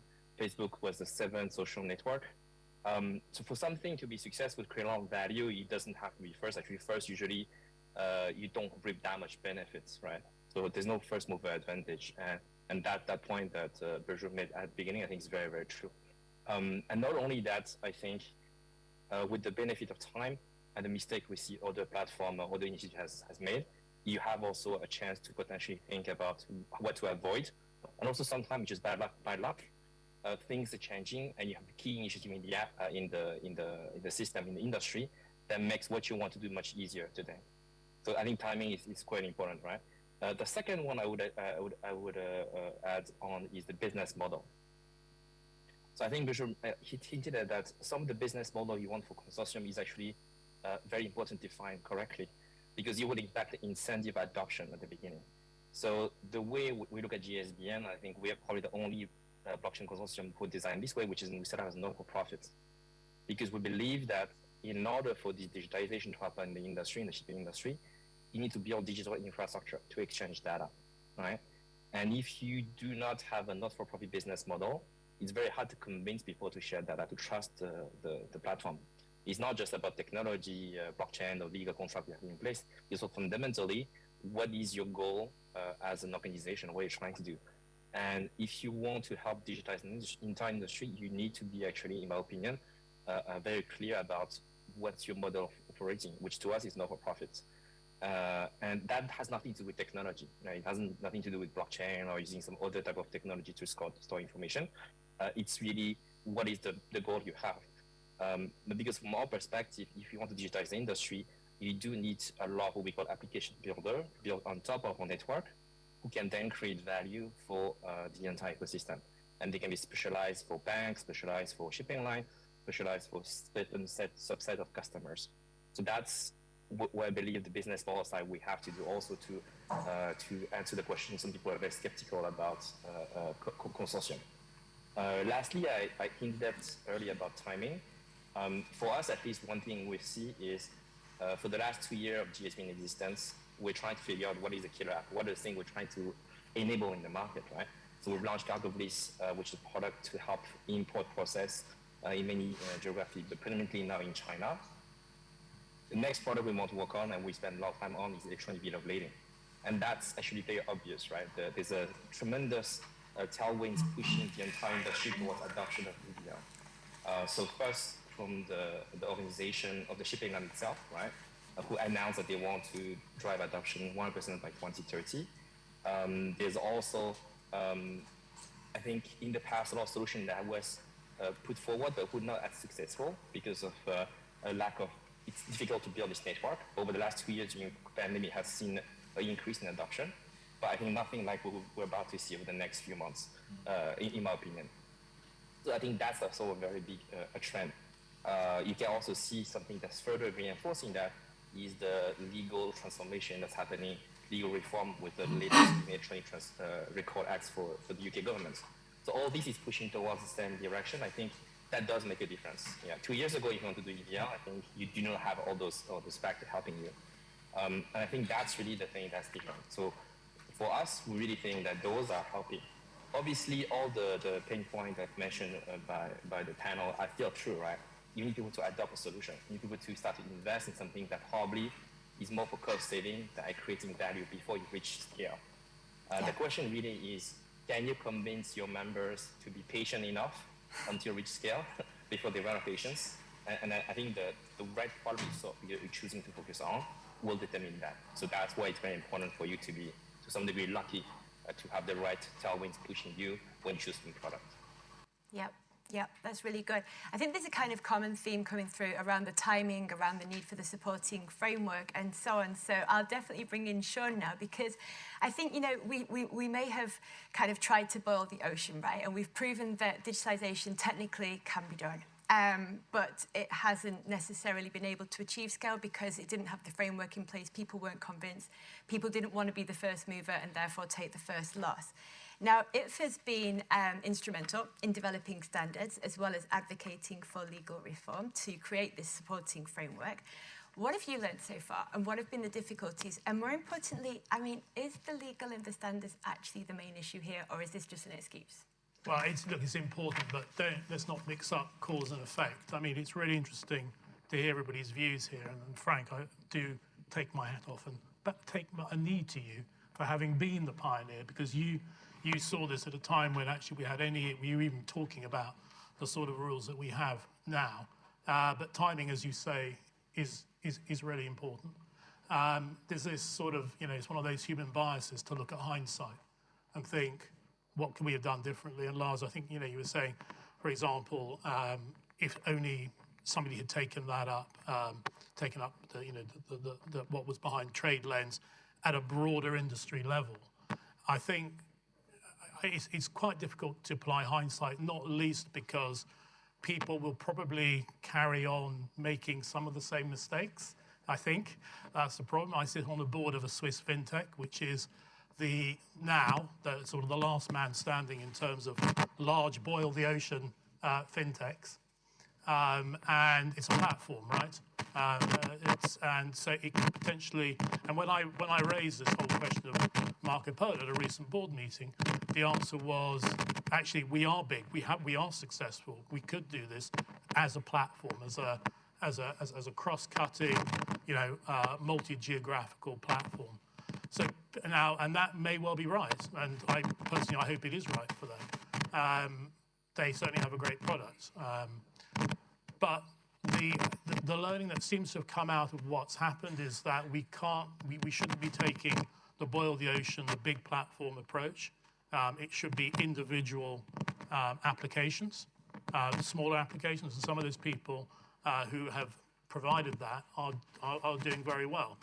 On the cause and effect of laws and rules, you're right. I mean, my day job is as a lawyer, so I follow this very carefully, and I didn't know you could have so much fun in the House of Lords as I did a few months ago. But they themselves, quite rightly, are saying, look, we're going to get the law. Now, how is it going to be adopted? What actual use are we going to get out of this? How is it going to change business? How is it going to make things better for British business? And actually, very importantly, in the case of what we're talking about there on the Electronic Trade Documents Act, for international business. And that's the next thing, actually, that we're trying to tackle, because you can always find an excuse not to do something. And that's the problem. So it's especially true with the law, and I think, and rule books, and whether we need rule books and how big those rule books have to be. And I saw recently, for example, in relation to bills of lading, there was a pilot done, or an actual transaction done, using e-bills of lading without any rule book. And quite rightly, that's being held up as something we should follow. Now, I know other people who are in this business say we'll always need some sort of rule book. So that sort of thing, we're not really settled. There's a lot of good law going on. So the Electronic Trade Documents Bill, which will become law and be in effect by the summer. Adoption of MOLITA, Model Law and Electronic Trade Transferable Records, electronic transferable records, is much slower than that. Unfortunately, we seem to have hit a little bit of a brick wall. That's why, actually, in ITFA, we came up with a workaround solution, which is what's been used for the Lloyds and Mercor digital negotiable instruments. So the promissory notes issued by Lloyds or arranged by Lloyds, and I don't know if Lloyds are here. I know Mercor are here, but the digital bills of exchange that were done by Mercor for actually UK SME trade. That's all been done using the ITFA EPU and the DDoC standards. It's very small scale. Now, to scale that up, we really need to do this at a global level. There we come across those problems about adoption, about scalability, about just lack of willingness to change. You mentioned Marco Polo and what a great consortium it was. So I was involved with that, and it was a good consortium. It was a lot of fun, not as much fun as the House of Lords, but nearly as much fun. We got banks really, first time in my experience, in my working life, got them really working collaboratively, and then the whole thing fell apart. Why? Because there was no take-up really by the customers. So there were banks, or a big enough cadre of banks to make it worthwhile that really wanted to push it, but they had a lot. In my case, I worked for a Japanese bank. We had a similar problem getting adoption by the corporate customers. When that doesn't happen, as big as you said, it's, you know, you just, there's a limit to the amount of investment dollars. In the case of Marco Polo, which will survive, by the way, look at their website after Easter, but in a much smaller form, which maybe is sort of confirming the thesis that we've got here. Don't boil the ocean, do things small, wait for it to come together. You know, we like the big news story, we like the big success. We will have 40% of world trade digitized by next year. We would love that headline to be true. The moment, I think we're all a little bit chastened, but everything is there for it to happen, probably much more slowly. I did a post, which you liked last week. I like all your posts, Sean. Thank you, Eleanor. I wanted you to say that. But I did a post, and I found a really great video on this post on LinkedIn, found a really great video from the 1960s showing bank automation. And, you know, an ATM, for example, actually had a person behind the screen back in the 60s. But the point is that was the start, right? Now look how far we've come. But that's the 1960s. What is that? You know, 70 years ago, 60 years ago. Are we going to have to wait 60 years? I don't have that much time. I think it will happen much faster. You know, you mentioned the UCP and how from 1930s or containerization. I think it can happen faster, but it's not happening through the Big Bang anymore, it looks like. Yeah. I'd like to come to you, Lars, on that, because I think that this point that Sean's raising about focusing on things that can actually be done and done really, really well, rather than trying to do the Big Bang, as Sean says. And you mentioned earlier that you're sort of moving on with your kind of strategy. Tell us a little bit about where you see the easier wins, the lower hanging fruit. No, I think it's a great question. There's been some great comments made here. And we talk about scalability, for instance, that was difficult to get, but we actually had scale on trade lanes to some extent, right? 60-65% of logistic data, a lot of customs data, a lot of other data on it as well. Yeah. And it still needed all the components that Bertrand and others were talking about, right? So there also needed to be the legislation in place, and commending the people in this room is actually taking huge step forwards for all of us. So very good work on that, but it's not enough. There needs to be that. There needs to be the tech. Well, the tech we have. So, you know, it's been proven, it's already there. There need to be process changes as well. We are not just adding on. We're not trying to digitalize paper systems. If we are, we will fail. There's no doubt about it.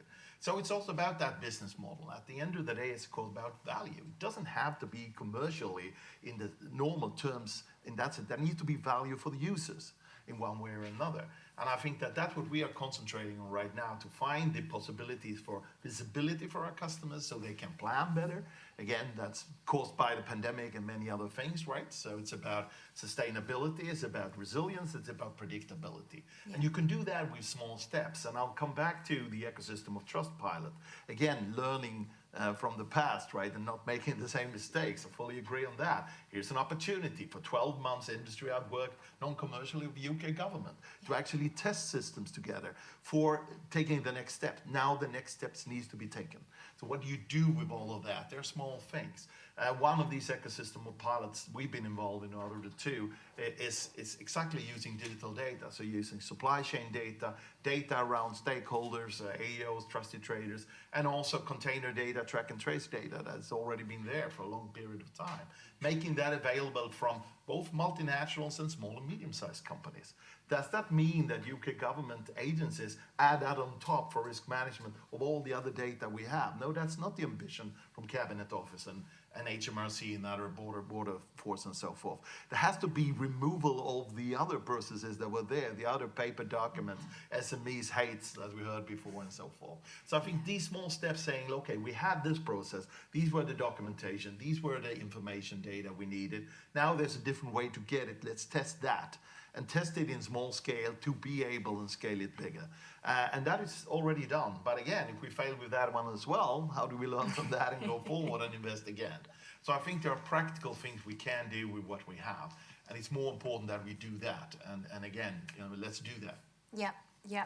Bertrand, over to you, because you mentioned just a little while ago that you're also looking for this killer app, right? Excuse me, and you're looking at the customs and sort of smoothing the processes there. How much of an enabling factor are things like standards that you're relying on, or can you just forge ahead without any of this? Yeah, it's a very good question. Before I go to that, I'd like to react on something that Sean said. Sure. And also that last added on top of that.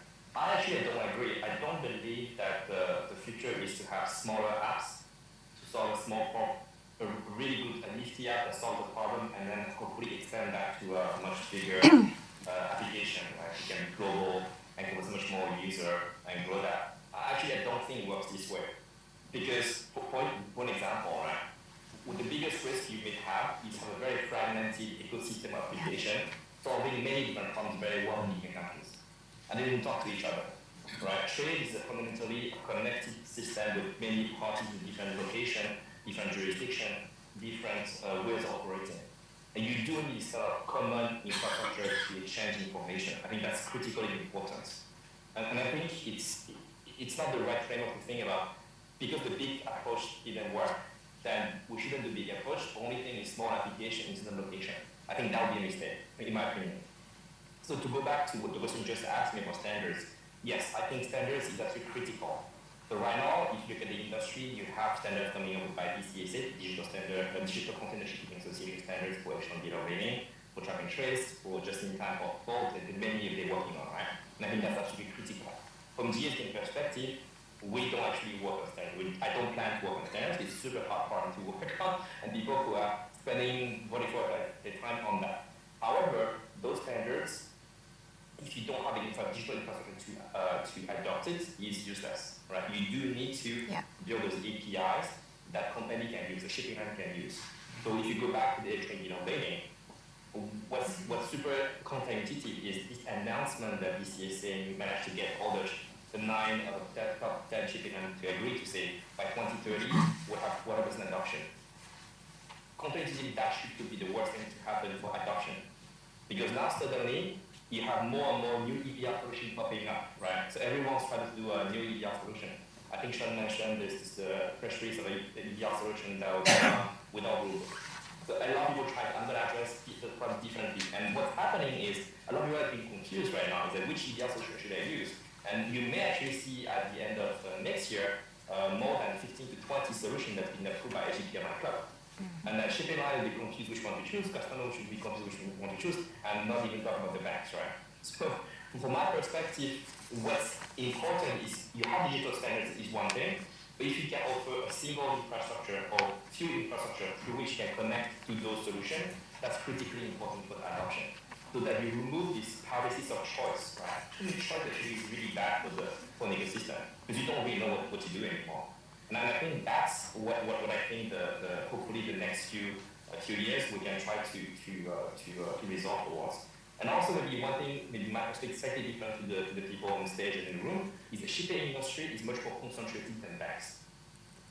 So this approach would not work for banks at all, right? You don't have 10 banks who control 80% of the market share. In the shipping line, content shipping line side, you have that 10 top shipping line control 80% of the volume. So if they manage to agree, which is it's a big thing, if they manage to agree to that's the proper way to exchange data, they can move things.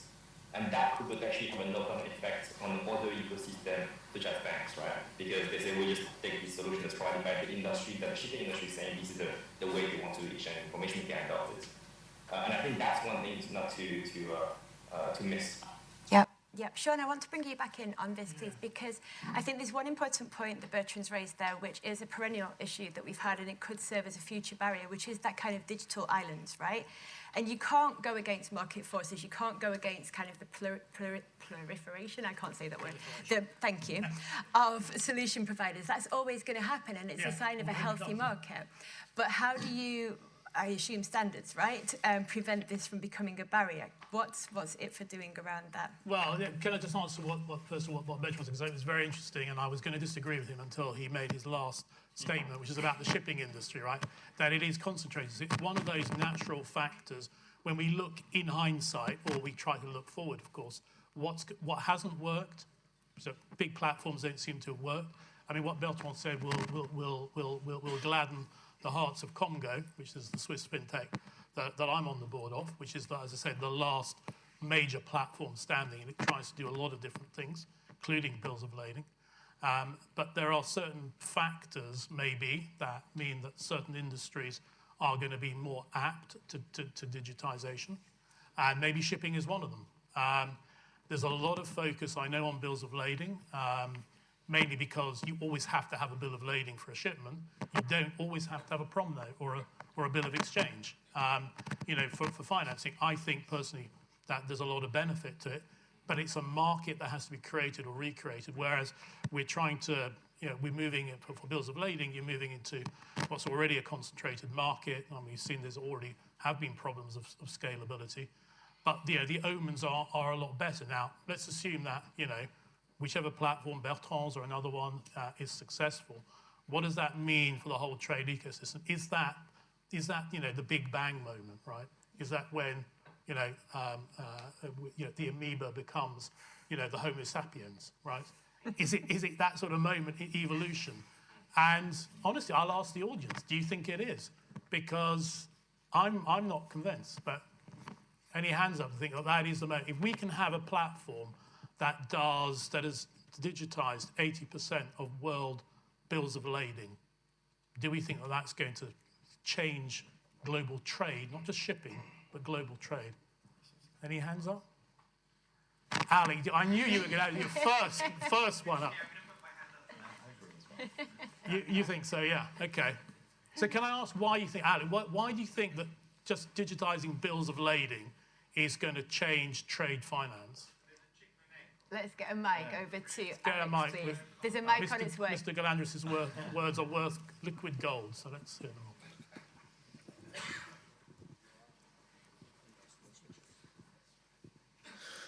Let's talk about why we have DCSA pushing the EBL interoperability project, because one of the largest BCOs in the world went off, did an RFP for electronic bills in the container segment, and realized that they couldn't go to their buyers and ask them to sign 7 or 8 different legal frameworks. It wasn't viable. So if you gave some of the biggest BCOs in the world an EBL platform that could digitize every one of their line of shipments, yes, it would absolutely be taken up very rapidly, very fast. Yeah, that's not my question. I know you used to be a lawyer. That's exactly your question. Is, how is that going to change global trade? But it all goes together. If I can start with the e-documentation, I move to e-presentation, I can then further digitize my trade finance processes, right? I can move to a URBPO. I can't do these things incrementally. Traders going into end-to-end services instead. It's not about different transport mode anymore. So integrator is about connecting this. So if one big piece of it where goods are moving actually gets a breakthrough, it will have an impact. But we have another area. I spent 38 years in customs, right? We've had international standards on the customs bits, which are, by the way, very, very important. And again, one of the things you actually need to do to get through a border, right? And modern value chains, you pass borders 4 or 5 times during production cycle. So that has been there for 15, 20 years. We still haven't had scalability on digitalization because the value needs to be created. So again, it needs to be the benefits out of doing this. And if we see that, and there's volume as well, I agree. And those things, you will actually move things better in a more sustainable, more resilient, and more predictable way, then it will be a breakthrough for this, I'm sure. Okay. Yeah. Frank? Yeah, I think my view is more like, how do systems evolve?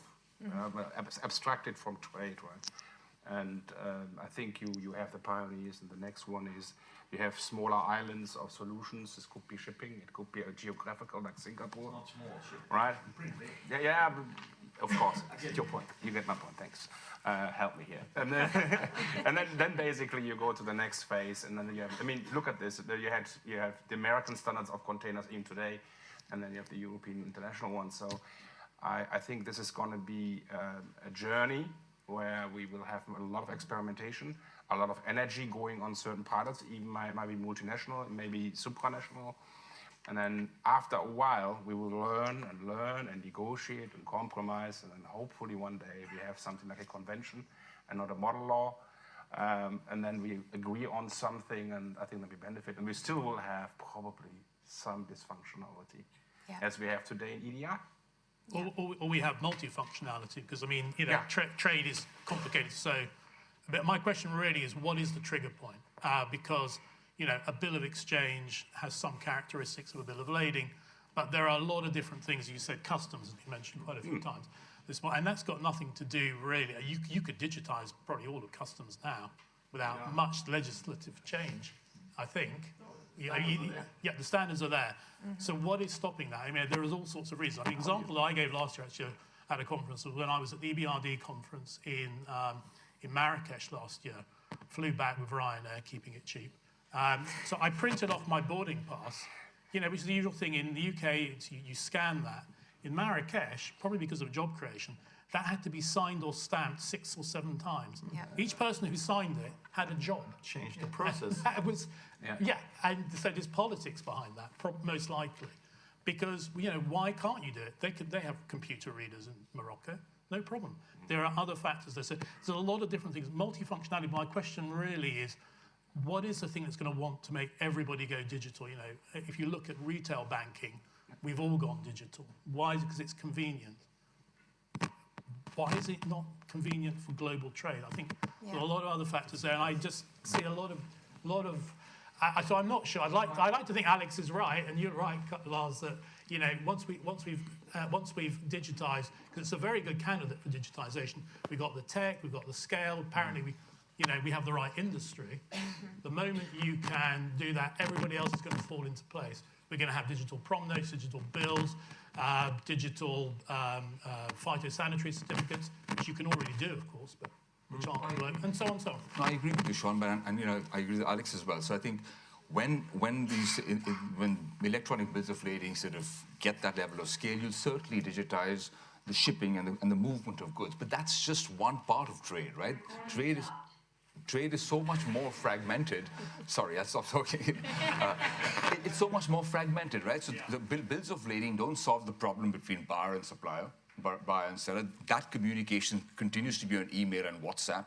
All right. It doesn't solve the problem between customs. It doesn't solve the problem with other forms of transport. So the way I see it, I think there's going to be 2 things. There's going to be that smaller, private sort of focus where small pockets of small ecosystems will get digitized. If a killer app happens, great, but I don't see that happening. There'll be successful ecosystems. So you have a proliferation of procure-to-pay platforms, order-to-cash platforms where buyers and sellers are talking. Trade is happening over there. And you know, as finance digitizes, we will embed through APIs. So even though they're digital islands, we are creating technology that reduces the cost of integration, you know, with a variety of platforms. As shipping digitizes, that will connect in over there. And I think while ecosystems are digitizing, you'll have the bigger, slower movement, which is laws, borders sort of digitizing, standards, etc. So I think both are going to happen. We're going to have to sort of, at least HSBC is here for the long haul. So we'll continue to sort of support both initiatives. We'll go where our clients go, and we will support industry initiatives that will take a little longer to fructify. Just in the interest of time, because we're sort of about 5-7 minutes away, and I wanted to give the audience 3 minutes. I'm being told 3 minutes. Okay, in that case, speak really quickly now, because I do want to just stay with you. I think there's an important point that we need to raise here, is that things are moving forward, and there is, you know, there are signs that there is a more conducive framework. People are taking learnings and so on. But one thing that Lars said earlier is they're not failures; they're expensive learnings, right? But is the impetus still there, or the ability to continue, given that budgets have been burnt through? I mean, Brigo, I'm going to put you on the spot because you're the only bank here. How easy is it for you to go to your CFO and ask for another X amount of money to invest in a trade digitalization initiative? we get the investments as provided the business sort of case is solid. I mean, trade is a big business for us. It's something that the bank has sort of believes, delivers value to our clients and to society, and therefore we will continue to invest in it. Like Lars said, we've learned from these mistakes. Okay, we've learned from some of these experiences really, and we continue to invest in digitization. We are part of some industry networks that continue to sort of, I guess, work towards scaling, and we continue to focus on supporting other initiatives which are not yet commercial, so the standards and laws, etc. But where our clients are trading, and you're seeing a lot of procure-to-pay platforms, you're seeing electronic marketplaces. Trade is happening there. We are connecting with them. They are digital islands, but technology allows us to connect in a more economic way now. Yeah. Yeah, I'm going to ask each of you, we're going to steal a couple of minutes from the break because the last panel ran over a little bit, sorry. But I do just want to sort of finish with all of you because if there was ever a time, and Sean, you and I had this conversation a while ago, if there was ever a time that digitalisation was going to happen, it was during a pandemic when you physically could not move paper. And yet here we are. So... somebody actually said to me that the pandemic didn't last long enough. From a digitization point of view, of course. Yeah. Moving on. So, what kind of call to action or what, concrete thing needs to happen so that we are not, in a year's time, here doing the same panel again? I'm going to go, I'll start with Bertrand. You have a minute each, maximum. Yeah, I think I made the point pretty clear, right? I think the biggest trend for the shipping industry is the deregulating adoption. So obviously, I think in the next 1 to 2 years, we'll see if I'm right or wrong. Not necessarily that we get to 100% adoption, but the slope of the curve, the adoption will be very clear. If we're going to see this or we're going to see this. And that will dictate a lot of the decisions that we will make. One remark. To go back to what Sean said earlier about, so what, you get 80%, what's next, right? And I think that goes back to potentially a risk for the banks, just to sit back and wait, right, for this adoption EBL happening. Right now, a lot of the EBL adopting as a straight BL, and they may not be actually to order, which typically lead to letter credit. So there may be a makeup change by just adoption by the shipping industry without the financial industry getting involved in that transformation.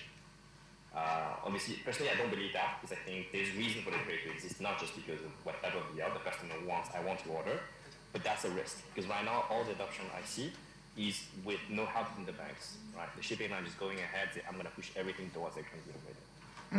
And I don't think banks can afford just to sit back and wait for that adoption to happen. So that's my That's your call to action. Nice. Brigo, I'll let you follow with your call to action then. Digitization matters. Its benefits are real. Okay, a year from now, we won't have a killer app. We'll have a lot more success. Yeah. We'll have success. We'll have sort of I guess pushes from both sides. So from a demand side, you will see success, and from a regulatory and a geopolitical side, you're seeing this.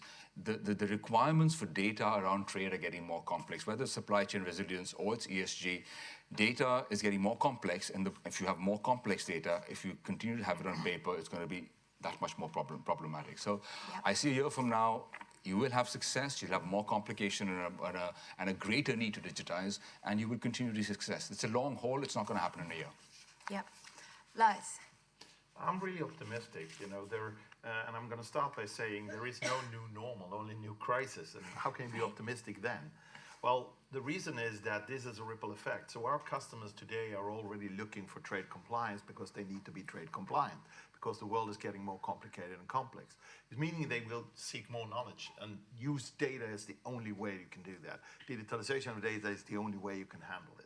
So we are seeing this already in what we call the integrated strategy, where people actually want us to help them own their own data, manage it in a proper way, and use and reuse it through the supply chain to actually be able to do trade in the future.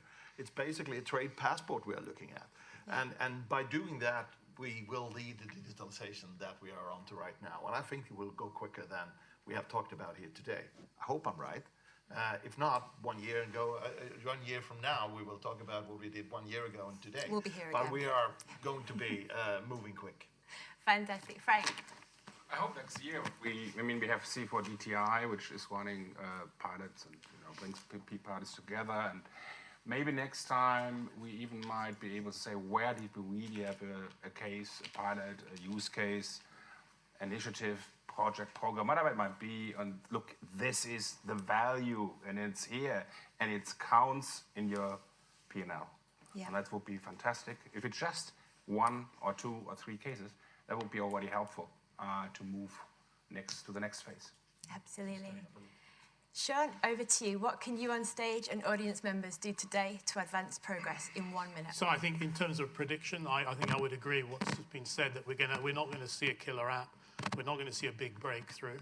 I think we know what we need to do, but that's not going to happen in the next year. But I think there is scaling that is going to happen slowly. There is a tipping point. Now, whether that's because 80% of bills of lading are digitized, I'm not convinced about that, but there will be probably... The point is the genie is firmly out of the bottle. Yep. So, but in terms of if we're here 1 year, if you have me back, Chris, 1 year from now, I think we will just have more small successes, is what I would predict. In terms of policy and what I think banks should be doing, I would say, includes my bank, I work for a big Japanese bank, is don't be poor in your vision, and especially I would say prioritize the network and not the cost savings. Excellent, thank you. I think from this discussion, there's a lot to take away, right? But I think it's very clear that the path to digitalisation isn't a smooth one, but also I think it's important to remember that progress is built on the foundation of trial and error. So I think it's everyone's duty to learn from these experiences, adapt strategies, and hopefully work together to ensure the success of future projects. Thank you very much to all of our panellists for sharing their insights, and thank you for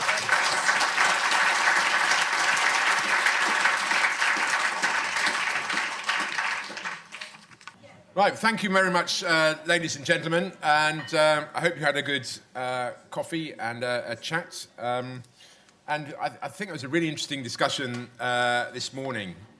Plenty of problems and issues, but nevertheless, plenty of opportunities as well. And I think we've got quite a good range of stakeholders in the room, and I think there's an opportunity for us to grab this and to move ahead collectively.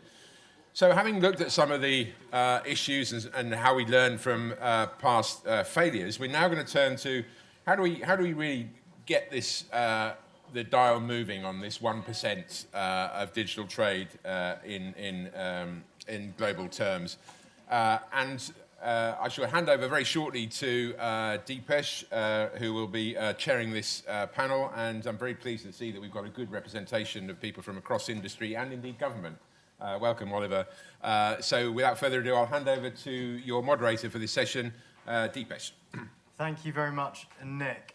My name is Deepesh Patel, editor at Trade Finance Global, and thank you to Chris and the wonderful ICC UK and C4DTI team for putting on this conference. And on behalf of Trade Finance Global, we're delighted to be media partners. First of all, I'm actually going to ask for a show of hands. So hands up if any of your business lines, P&Ls or initiatives taken on in the last 2 to 3 years have involved digitalizing significant trade or trade finance initiatives. So can I have a show of hands, please? Higher, I can't quite see. Okay, we've got about 80% of the room. Keep your hands up, and well, keep your hands up if those initiatives that you started 2 to 3 years ago have remained today. Okay, just a couple of hands went down there. And keep your hands up if they've directly saved money to your business, i.e. are they profitable, or are fully live initiatives. Okay, great to see. So about half of the people that put their hands up at the start remained at the end. So that's really positive, because in this panel session today, we're putting easier, cheaper, and simpler, as mentioned earlier, into action. Throwing out some more big numbers. So there are 4 billion paper documents lodged in paper trade, which is responsible for 40% of the world's GDP, something like $35 trillion US. And paper-based trade causes much red tape, barriers, and financial exclusion. Some estimate that the post-pandemic trade finance gap isn't 1.8 trillion, it's 6.5 trillion US dollars. Some say not much progress has been made since COVID-19. I think Sean said earlier, was the pandemic long enough to fully digitalize trade? And that was whilst the world restricted the movement of people and goods across borders. We've talked about the many failures and what we can learn in Eleanor's session earlier. But in this panel, we're talking about the progress that's been made with some real case studies. And we're going to talk about trade digitalization from three angles. Firstly, the customs and the borders piece. And we're here in the UK today, and we can see what's happening in the ports of Dover right now. It's not just something that affects the trade in goods. Secondly, we'll be covering electronic trade documents, and that's given us at TFG another acronym to use. But it's more than that. The 4-page trade documents bill is definitely the theme of the year for all of us at TFG. And finally, there's sustainability. At the top of agenda for corporates, consumers, and governments is sustainability a conduit for digitalizing trade. So on the panel today, and from my left, we have Sylvia at Bros, Oliver at the Cabinet Office, Blair at Deloitte, Grant at BIMCO, and Maya at from Anglo American. I'd like you all to introduce yourself in 30 seconds. So who are you, where are you from, and what do you do? Sylvia, I'll start with you. Okay, so hello everyone, thanks for having me. My name is Sylvia Nowak and I'm Senior Customs and Foreign Trade Compliance Officer working for Bros Limited. So we are based in Coventry and I'm looking after 2 plants in Coventry from the import and exports perspective. Thank you. Hi, I'm Oliver St. John, so I'm head of the Cabinet Office's Board of Strategy and Innovation team, and we're responsible for working across government and drawing together government industry to try and deliver a kind of joined up, cohesive and digitised border. At least that's the goal. Hi, I'm Blair Buggy, and I am a manager here at Deloitte in our innovation practice, helping clients structure both around innovation and also test and take new products to market. And most recently worked on a digital trade project helping a client of ours look at digitalizing trade globally. I'm Grant Hunter. I'm from BIMCO, which is the world's largest shipping association. We represent around 65% of the world's merchant tonnage. I have no idea what's happened to the other 35%, but we need to work on it. My role here is primarily to try to help facilitate the digital transformation of the shipping industry, help the companies through this process and get them on board with digital solutions. Maya Sturm, Anglo-American. I didn't have it far, just next door. Anglo's headquarter beyond the BS base, and marketing not as old as Anglo-American in the sense that we only started to consolidate our shipping, trading and marketing business 10 years ago, and focus is UK and Singapore, and so you will get our trading marketing perspective.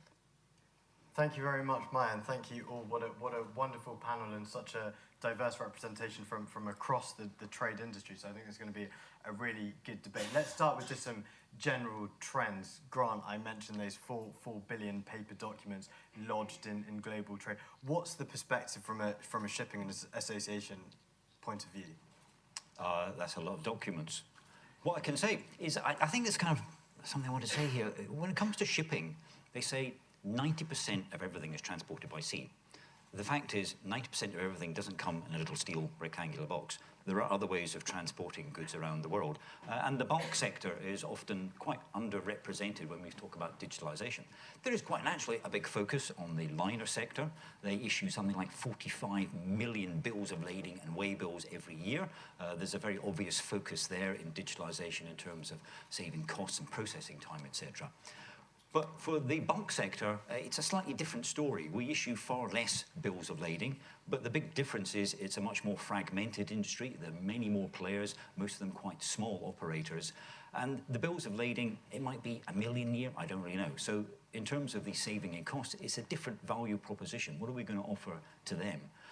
But the fact is, in the bulk shipping sector, we're transporting huge volumes of cargo. We've got Maya here from Anglo-American.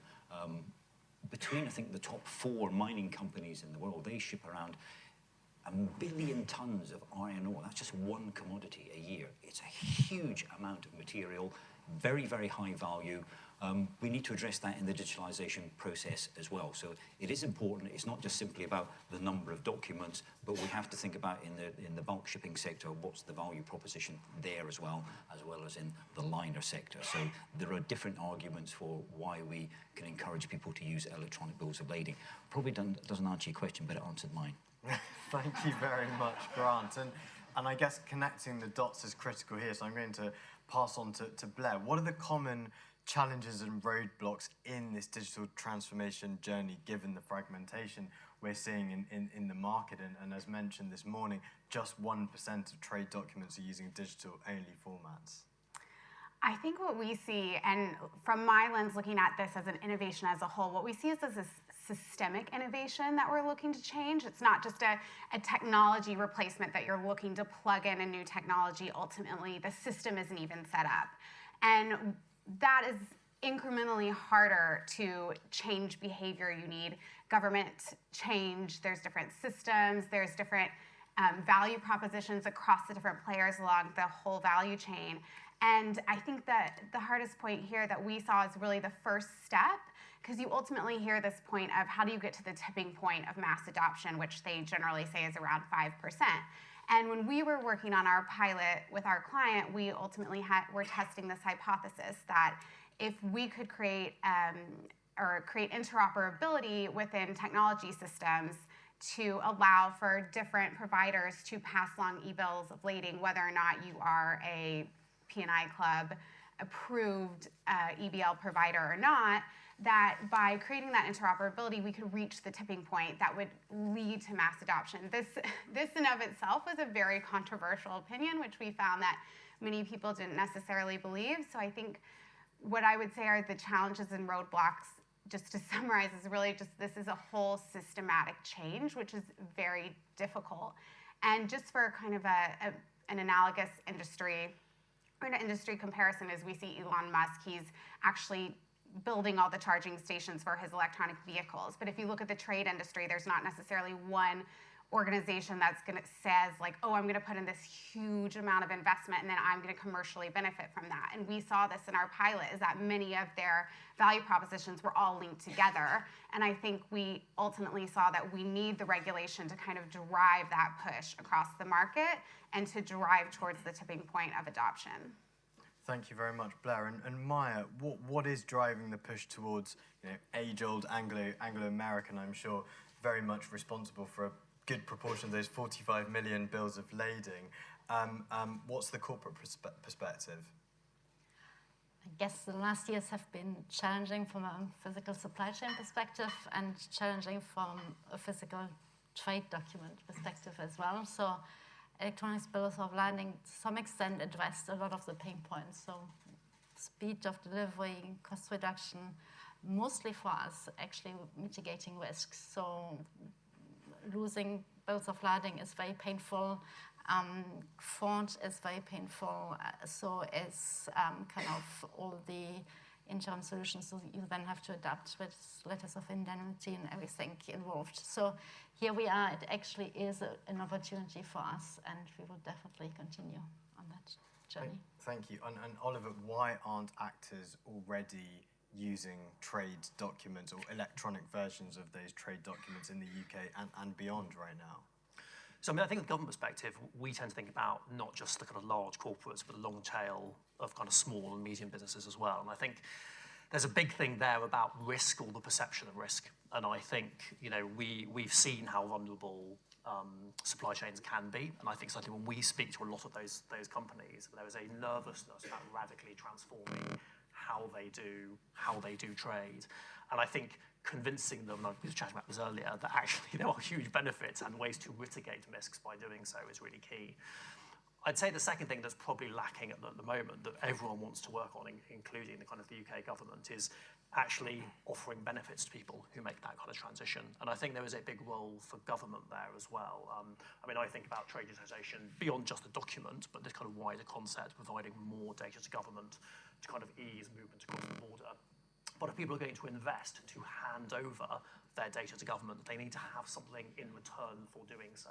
The process needs to be made easier, and that requires government systems, government policy, government legislation to be aligned in order to deliver those benefits. And I think that's a really key thing for unlocking the potential here that we all want to work on, but perhaps we're not quite there with yet.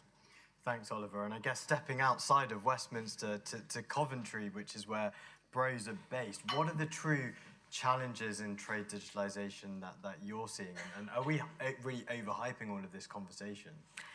Okay, so in terms of the trade challenges, I could actually talk for hours, but I'm conscious of time.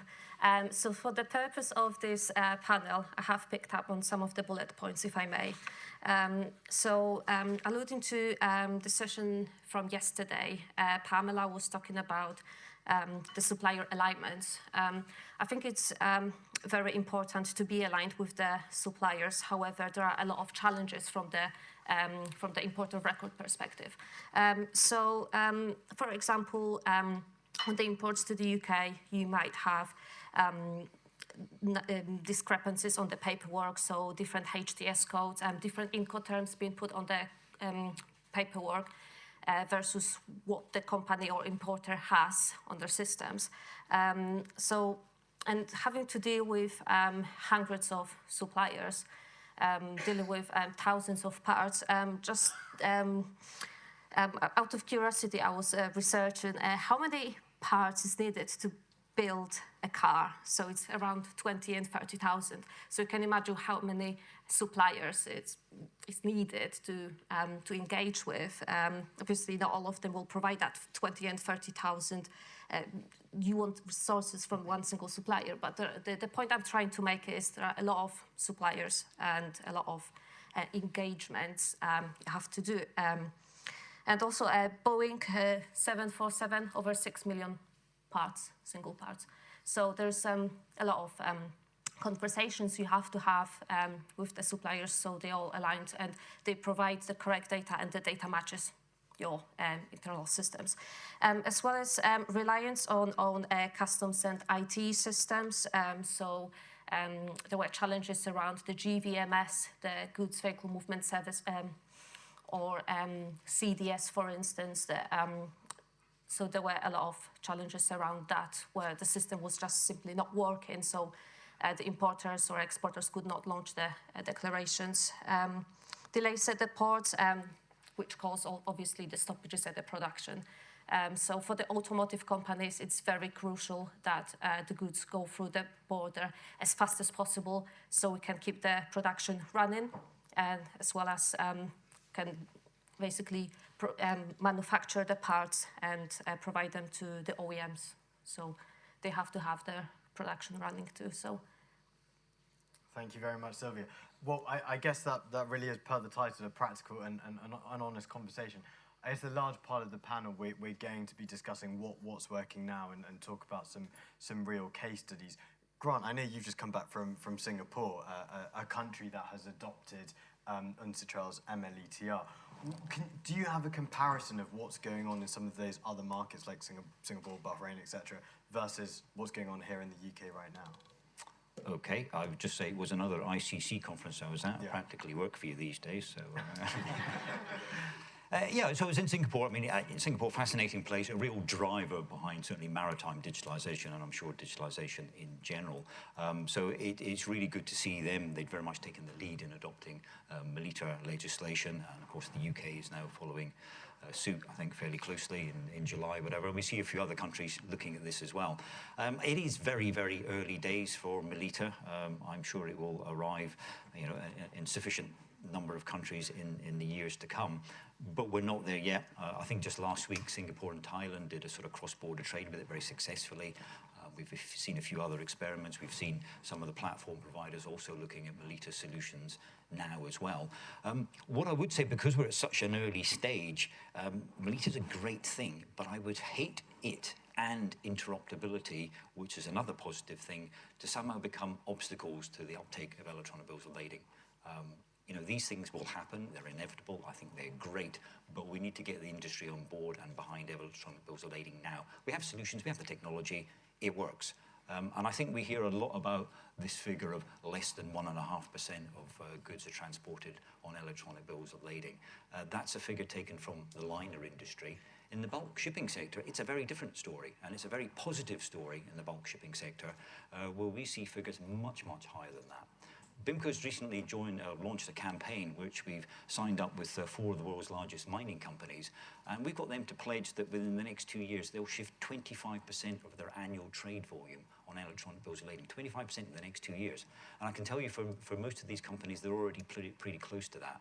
And that's for some of them just starting with the next few years. So there's a positive drive and there is real success in there. And we have to get that story across to the industry to say, you're not the first movers. This stuff's already there, it's already happening. You're not taking that risk there at all. There are various sort of movers here that we can introduce. But I think, yeah, Melita, it's some way in the distance. I don't think we're quite there yet. I don't know what the critical mass is, a number of countries signing up and adopting Melita is, but it's some way in the future. It's a great thing that'll happen, but let's get some results and some, get people signed up to these systems now and get on board with electronic bills of lading as soon as we can, and that groundswell will push the whole thing forward. Thank you. And I'm conscious I'm going between the Melita stuff and customs and borders, but Oliver, what's working right now for the UK in terms of paperless customs borders? Yeah. So, I mean, tell you what's working. Certainly, we are seeing a kind of transformation in our systems happening. So, but what I mean by that is actually when it comes to people completing and sending in their customs information to government, their certification,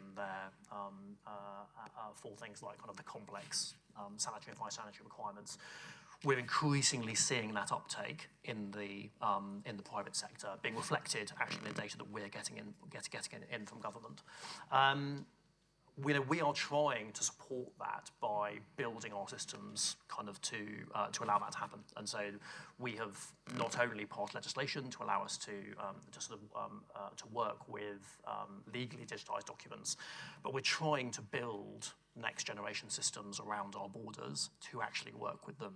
You mentioned CDS is one example of that. And to be clear, I think designing and building those complex government systems is always a challenge. It never probably works as fast as you would like it to. But actually, we're seeing people transition. We're seeing that increase in digitization. And that is, I think, delivering benefits both for government and for industry because it lets them submit data more easily to us. But actually, from a government perspective and kind of our role at the border when it comes to risking, identifying threats, collecting revenue, that's letting us do our job better in a more hands-off way, which is kind of core to our sort of strategic vision for the future of how we want trade customs to operate. Sylvia, can you elaborate it? Can you talk about some of the specific technical solutions that you've been seeing implemented in terms of perhaps the CDS? Okay, so we are working with our customs software provider who does the data transfer, and we do our own self-declarations in-house. We obviously use the solution to create the declaration, and so that the software does feed the information into the CDS. And this is one of the challenges we also have had from moving from the chief into the CDS. And this is something I will talk about later. However, from the custom software provider's perspective, I think it's really important to fully engage with the provider, provide all of the requirements from the business perspective.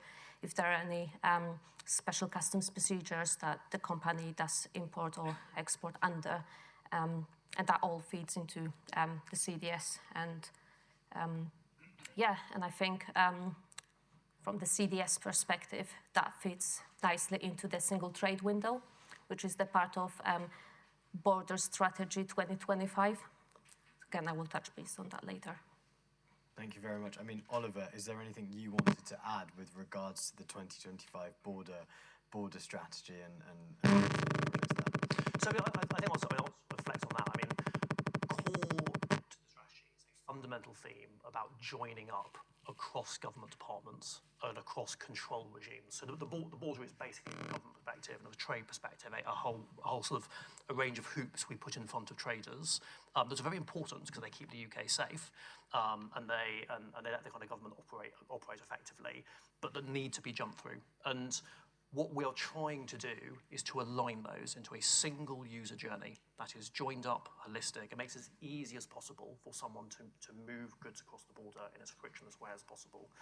And the strategy sets out a range of ways you want to do that. You've talked about the single trade window, and that is what I would call the digital front door to the border that we want to create, creating a single locus for trader data to kind of enter government. But at the same time, behind the scenes, we are trying to align all of those risking, those compliance teams that use that data to ultimately move goods quickly and effectively through the border using the digital data that we're kind of talking about. And that theme of join up is called that strategy. And to be clear, is one of the biggest challenges that you get in any national border around the world. Most countries are not like Singapore. We're not basically a city-state with a single port. It's far, far more complex, and overcoming that challenge is a hard one, but the one that we are really driving at in that strategy. Thank you, Oliver. Let's talk about some real-life case studies, and then I'm going to open it up to the floor for some questions. So please have some questions prepared, audience. Blair, could you give us an overview of Deloitte's pilot program for digitising electronic bills of lading, and why was it so difficult to conceptualize? Sure. So ultimately, we were tasked with designing an experiment to digitize the e-bill of lading between the UK and Singapore, ultimately supporting the electronics trades document bill that is hopefully coming soon or being passed soon. And what we did within this project is we started out in a discovery phase, so really talking to all the different stakeholders, the carriers, the freight forwarders, the corporates, the banks, the different business organizations to understand what this pilot could look like and how we could drive forward a design with them. And our primary goal was to ultimately facilitate collaboration and facilitate the use of the digital standards initiative, so the different digital standards that are out there today. And what we found in designing this pilot was that everyone along the chain, again, I think I mentioned, has different incentives that they were looking for. There were definitely some key knowledge gaps that we assessed, not only about the bill, but also about the different technological advances that were possible to solve this problem. And I think, as I mentioned before, one of our key pieces is that we were looking to create an interoperable framework or solution. So ultimately, some of the solutions you see today are proprietary options or proprietary technologies that everyone along the chain has to be within a certain system, and some people call them digital islands. And ultimately, if someone is not on this system, then the chain breaks and they would switch back to paper. And we specifically saw with the banks, they were looking to decrease the time it takes to receive a bill of lading. And then specifically with some of the other actors, they had different concerns, right? There were their own commercial concerns that they were worried about. Why would they want to create an interoperable technology solution if they already have a proprietary solution set up? And what we found to be very difficult was aligning them all into a single outcome and agreeing why focusing on digitalization is key. And I think, as we've heard, many people are doing this, and there's many different layers of interoperability that we saw. So there was, interoperability within the document itself, technical interoperability of how you send the document, and then also the legal interoperability, which we saw was the primary driver that everyone is really concerned about. When you switch to a new technology and something goes wrong, what happens? Who's liable? What happens if a coin on the blockchain, or where is it? And if it's in between, then who's going to be responsible for this? I think those were a lot of the questions we ended up answering, and it was really a key point of just making sure everyone understood the benefits across the board, and then helping bring them up to speed on the new technology that's available and the different digital standards that are available. And ultimately, we worked with a small consortium and held multiple workshops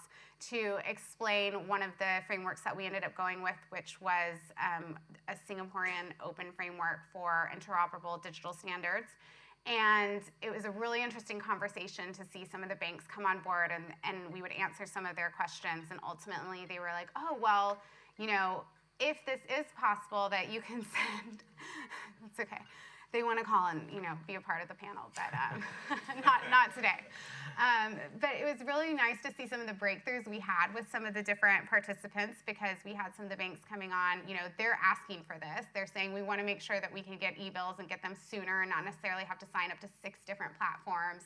And we were showing them this interoperable framework that ultimately the carriers needed to drive from issuing the EBL. But one of the bankers or the banks on the phone, they were like, oh, if this is available, like, how can we get this out there? How can we get more people on this? Why are we not using this today? And I think it was just really nice to see some of this click with different people, that there are ways to do this. And again, interoperability isn't the only way that, you know, e-bills are being tested throughout the system. But that was ultimately our outcome, was to create this interoperable framework and have that be adopted.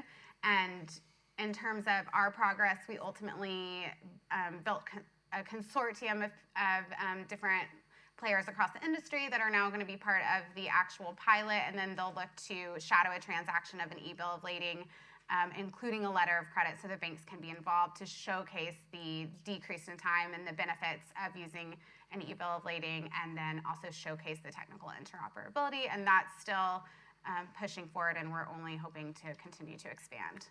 Thank you very much, Blair. And I promise to come back to the case studies, and I'm going to take a quick break, because I'm going to ask, we have representation from Bolero and SDocs, and I would love for literally 30 to 60 seconds reflections on the interoperability piece around EBLs. Maybe, Yaka, you've got your hand up.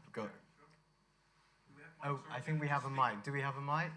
Oh, we've got a mic coming from behind, and Alex, you're next. So, hi, Jacco from Bolero. So on interoperability, actually we support it. DCSA is not on the panel, BIMCO is, Grant. But we have actually been supporting a interoperability pilot whereby a bill of lading, an electronic bill of lading in JSON format, actually went from platform to platform to platform, and we were part of that chain. So yes, we support it. Alex, would you mind?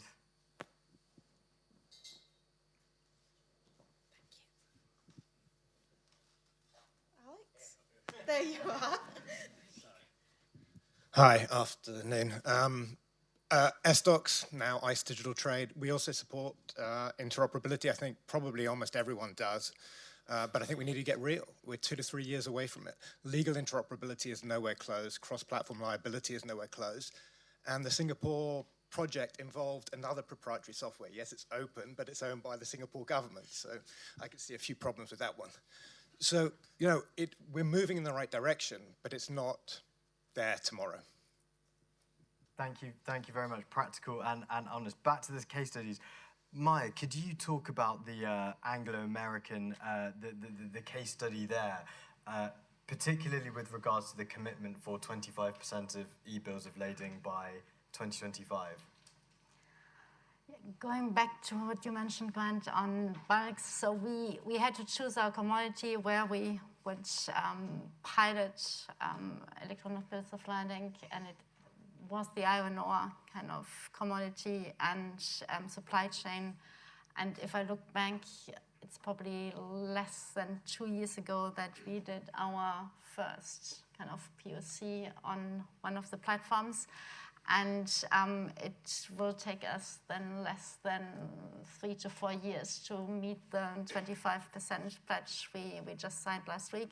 So that means that once you have everybody on board, like the shippers, the banks, your key customers, then there's learning and kind of commitments. We all have the same pain points. So then you can move the needle pretty quickly if you can choose your geographies. Obviously, there's also like an not just interoperability, but intergovernmental kind of legal harmonization, which needs to happen as well. So by being able to choose geographies, by being able to choose customers, you can actually move fast nowadays, given all the hard work the different islands have put into making this happening. Now the big question is, how do we get the next wave of smaller, medium-sized counterparties on board? Because that's obviously going to be the next big challenge to move us beyond the 25%, which I think are within reach. Thank you. And Grant, how can BIMCO support its members accelerating this evolution? Well, we think it is exactly through this campaign that we get the big shippers to demonstrate their commitment to using electronic bills of lading within a very short period of time, you know, getting quite high percentages of their annual trade volume in there, and clearly showing the industry that this, if you want electronic bills of lading, you have to actually start using them. It's as simple as that. I mean, you can sit on the fence and say, well, you know, one day when it's all perfect and I'm not first mover, I'll move in there. It's not going to happen, and that's what history has shown us so far. It's been a very limited take-up because people haven't, you know, really been convinced or persuaded of what the benefits are and haven't got on board.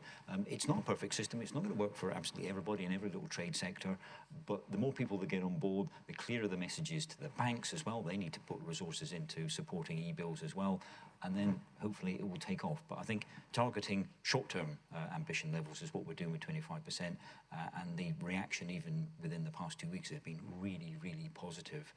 And I think a lot of that has to do with the fact that in the bulk sector, we're not focusing on simply, you know, cost savings in not processing paper. What we've identified as a big incentive is the fact that it's almost a universal practice in the bulk shipping industry for the ship to turn up at the discharge port and the paper bill of lading isn't there. And therefore the carrier is faced with making a decision about discharging the cargo without the original paper bill of lading, and therefore taking a risk, because essentially it's a legal misdelivery as soon as he does it. So that would put him outside his P&I cover. It's just become, to me, a completely unnecessary trade practice that can very easily be resolved by using an electronic bill of lading. So it's, to me, it's a really low-hanging fruit, but that's a big incentive in the bulk shipping sector to use e-bills. Thank you. So we've had 2 or 3 very good case studies there. Oliver, can you talk about the Ecosystem of Trust project? Yeah, sure thing. So one of the things we talked about in our border strategy was sort of most advanced manifestation of borders is genuinely trying to use technology to create frictionless trade models. So the sort of you just drive through the border kind of model. We, over the past year, have been sort of working across government with a consortia of 6 different consortia from industry, made up of a variety of businesses actually moving goods, sort of agents, intermediaries, technology firms, and we've been trying to work with them to test these frictionless trade models to work out, can we use database technologies? So we've sort of touched on the sort of the kind of blockchain distributed ledger kind of approach, combined with what I'd call physical assurance technologies, so things like digital seal, geolocation, to actually create a model whereby government can get all of the assurances it requires for those different control regimes I talked about, while enabling those generally kind of frictionless kind of trade models. And it's been incredibly useful from kind of government perspective. So what we've been able to do is to draw together that technological expertise from industry with all of those kind of compliance, risking, security experts from kind of across government, and can kind of compare what data and when is available from industry. How can that be integrated into government's kind of control regimes at the border? I think we are and have been learning an awful lot from it, and we want to ultimately sort of publish this sort of statement of this is where we think we can take the UK border and what we'd like to see be done internationally to kind of mirror that. I'd say some of the kind of big lessons kind of emerging from it are firstly that the data that government wants to enact its kind of control regimes is out there. It doesn't necessarily need to be handed over in physical documents, or indeed what I describe as a distinct document. You can achieve the same effect as a customs declaration through integration with supply chain data technologies. I think the kind of sort of balance against that, I think also we're definitely learning that for some of these control regimes, there remains a kind of irreducible level of data and control that is required if you genuinely want to keep your country safe, or you want to protect your consumers from kind of unhealthy food. And the big challenge here, I think, is using that industry data, using that industry insight to maintain and deliver those kind of control regimes. The big challenge there is probably not in the data. It's in what I describe as the wider chain of assurance. It's knowing that the person who's providing the data was the qualified person, the right person, an authoritative person, was not kind of doing it fraudulently. And the other big challenge is getting your frontline, what I describe as control professionals, your border force officer, your person sitting in HMRC, looking at compliance, to actually be able to use in a process and in a real-time way that data to deliver what kind of government needs. But I think we're learning a lot about how to do those from those pilots, and as I say, they've been hugely valuable from our perspective. Ultimately, what we want to do, kind of building on this theme of interoperability and intergovernmental work, is use them to articulate a sort of vision of this is how the UK government wants to try and achieve these friction of trade models, and to do so, these are the things that we think need to change. And the UK level, that's how our systems need to evolve. That's how our legislation needs to change. That's how our governance and legal frameworks around the way we contract with businesses needs to change.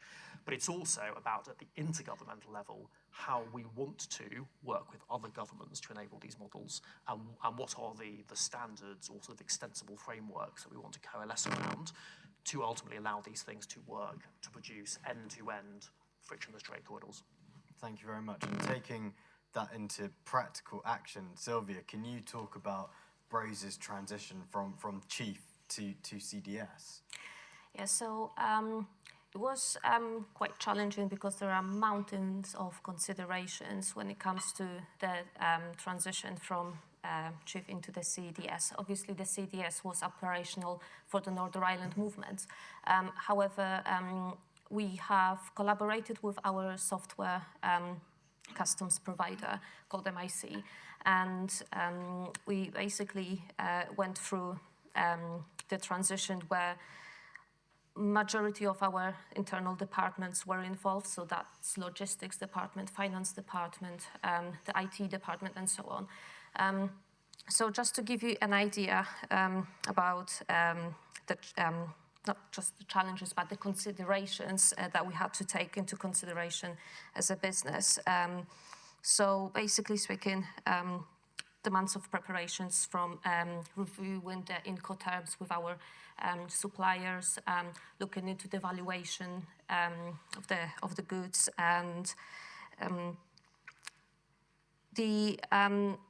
we try to automate as much as possible, and it was a little bit of a challenge, but as long as you know your products and you know your HTS codes base, it's slightly easier. However, the HTS codes, the words tariff codes, they do have a number of additional codes that businesses have to look into. The document codes, like the famous Y codes, that were absolutely needed to be considered and to be inputted into our database. The way you claim the preferential origin, for instance, and the specific coding that you have to implement into the system, you have to cooperate with the customs, the HMRC. It's one of these things that you could automate, but you have to know your product. You have to know when legally you can claim the preferential origin, for instance. So we went through the number of months of preparations. We have adapted the systems, and we were actually ready before the actual deadline, which was sometime in September last year, I believe. And it proved it was a really hard work, but really, really rewarding. And we are a very big advocate of the single trade window, and we totally appreciate the CDS. It needs to be advanced. It needs to be capable to handle a huge number of import and export declarations. So that has to fit into the single trade window, which is a single platform where the traders can use for import and export and obviously transit obligations. So the journey, it involved a lot of departments, a lot of people. I mean, we had to do a number of upgrades into our internal systems as well as our custom software provider. They were part of the TDR, so they had to align with the customs, with the HMRC. So from all of the angles, we had to be compliant and we had to make sure the systems are working. We could not afford for any single failure because of our supply chain cannot be compromised in our industry. And it's interesting when you extenuate that problem by 18 to 20,000 parts per vehicle or whatever that is, and how many suppliers that are. So 5 really excellent case studies across 2 different areas. I'd like to open it out to the audience for any questions, thoughts, or comments. So we've got someone here at the front. Is there a microphone? Sorry.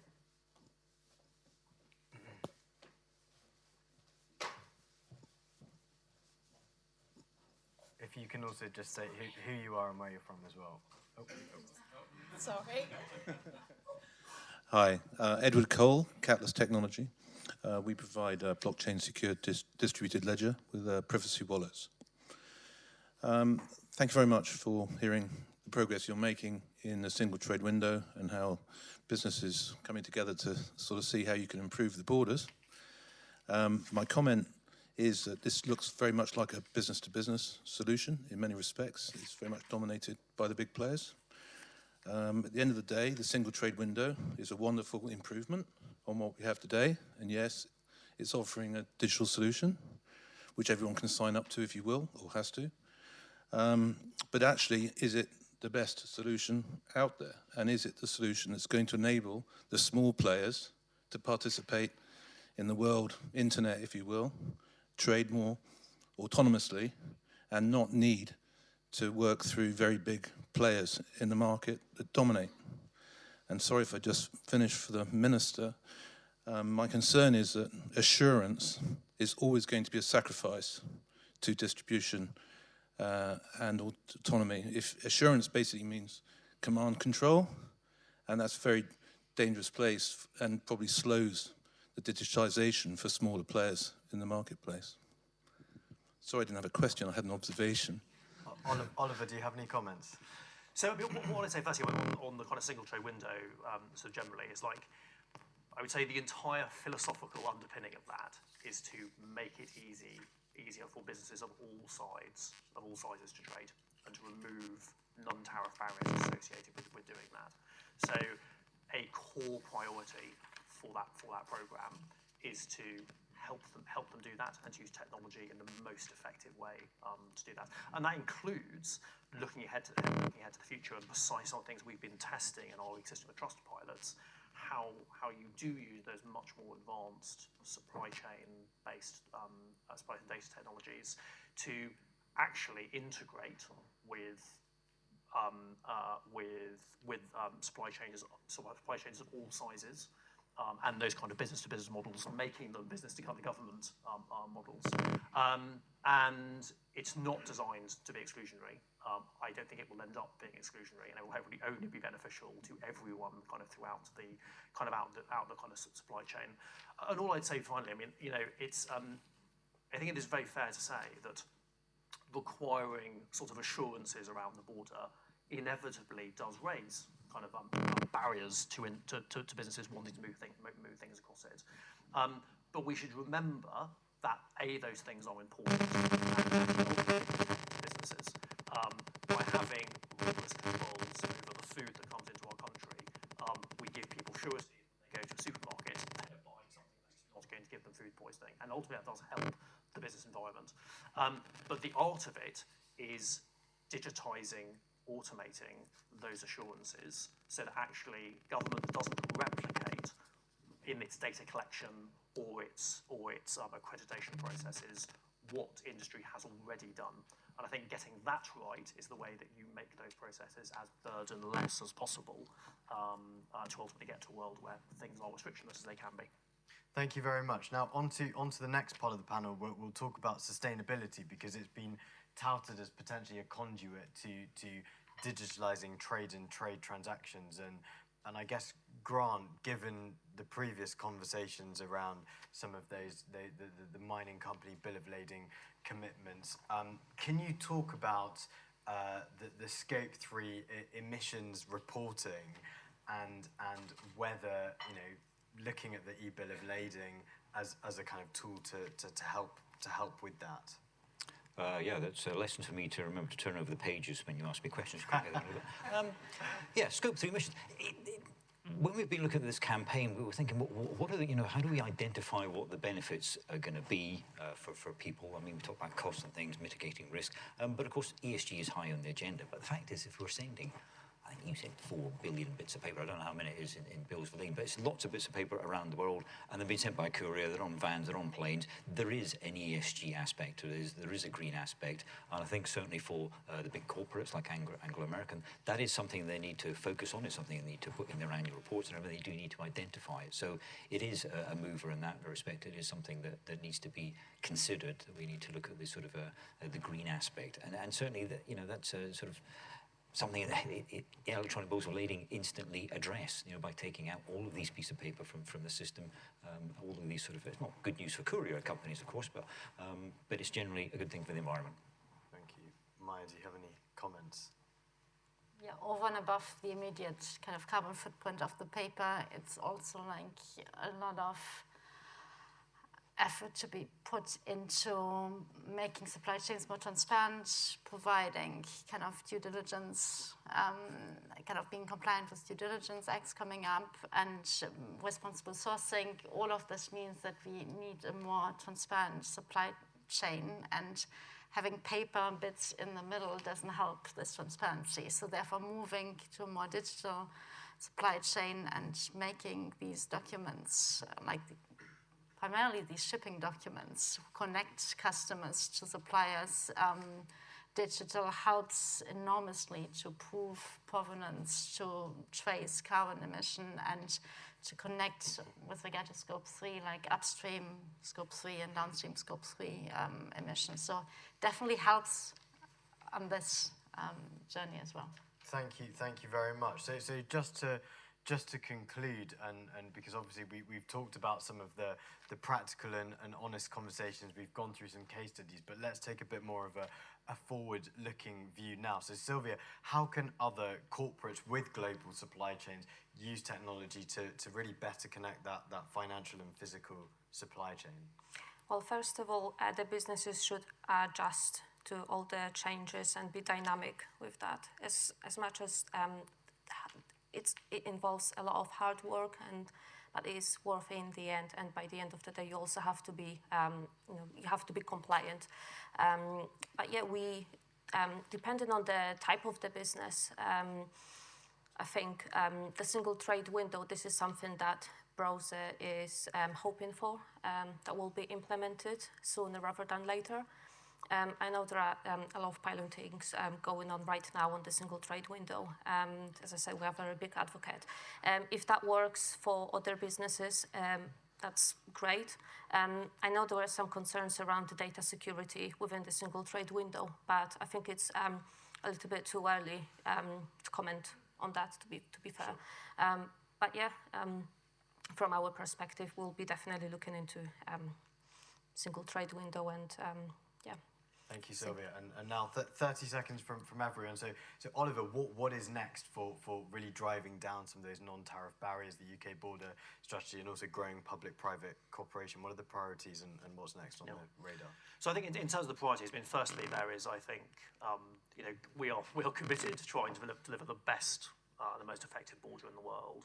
And I think there continue to be what I describe as a raft of kind of policy changes the government wants to make to our control regimes to make them easier to engage with, to make them responsible and dynamic and ultimately make them work best for the UK. Secondly, I think there's a huge bit of work the government wants to do with industry to improve our systems. We've talked about the single trade window, but throughout our border, we're trying to build our systems to interact with precisely the kind of digital kind of data that we've talked about kind of here today.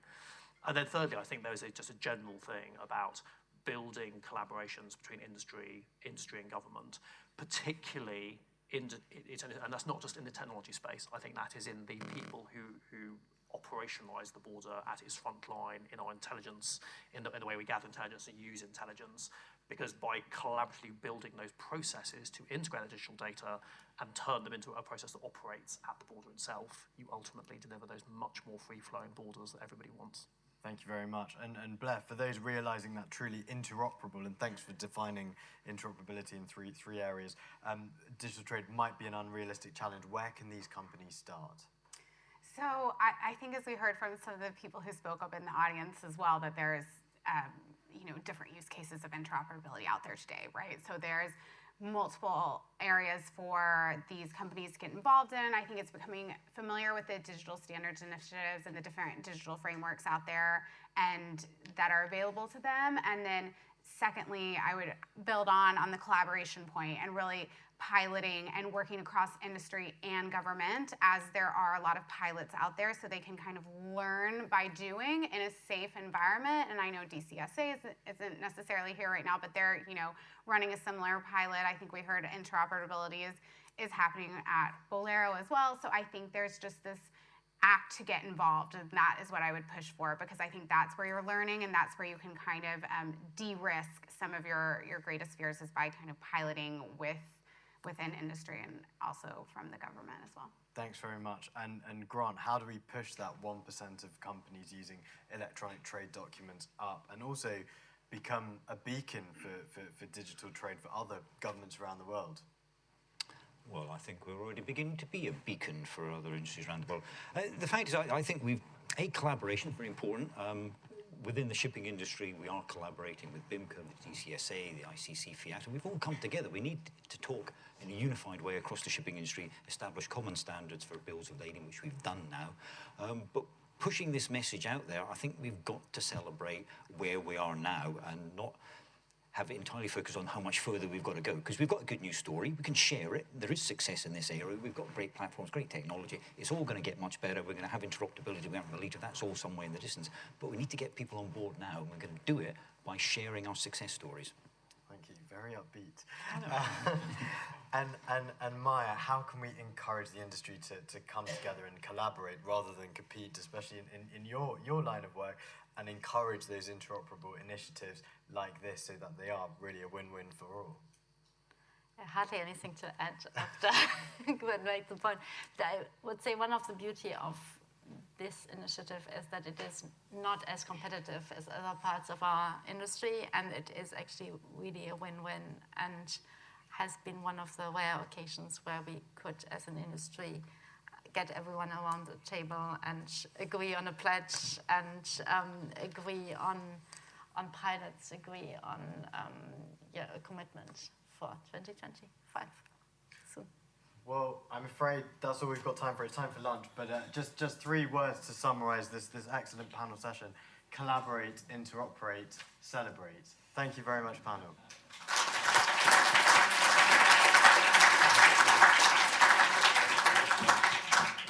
Okay, welcome back, ladies and gentlemen. I hope you've had a refreshing lunch and a good talk over the lunchtime break.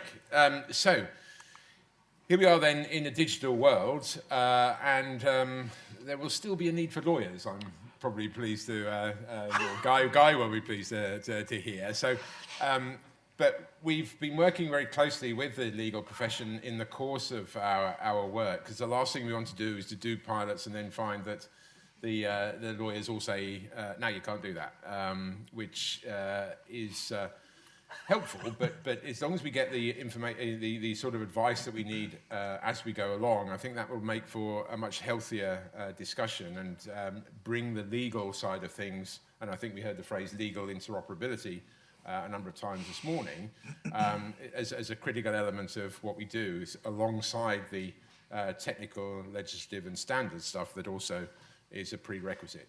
So I'm very pleased actually that we now address that very issue, and we've got a very talented group of lawyers here to talk about that.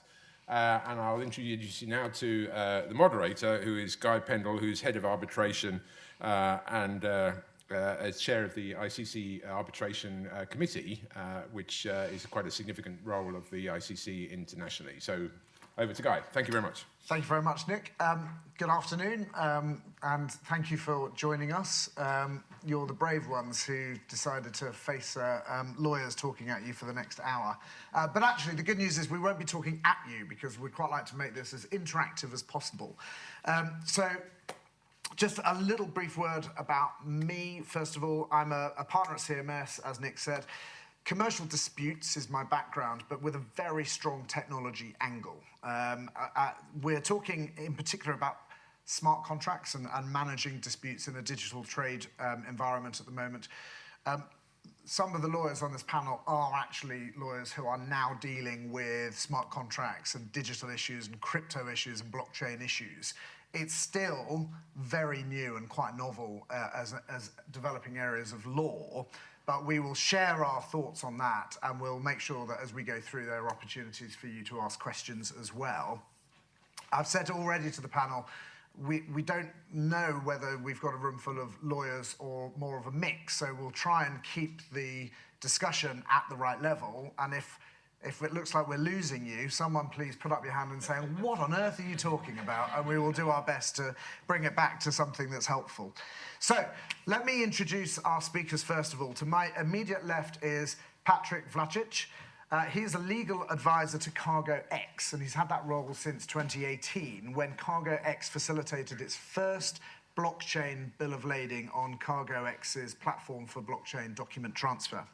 He's also an independent legal advisor with a focus on transport and insurance disputes, and a professor at the Faculty of Maritime and Transportation Studies of the University of Ljubljana. I knew I was going to do this. Ljubljana. Should have practiced that more.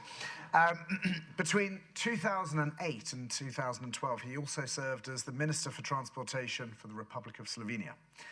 He's also working on interoperability issues with the Digital Container Shipping Association, I'm sure you all know it as DCSA, and other electronic trade document service providers.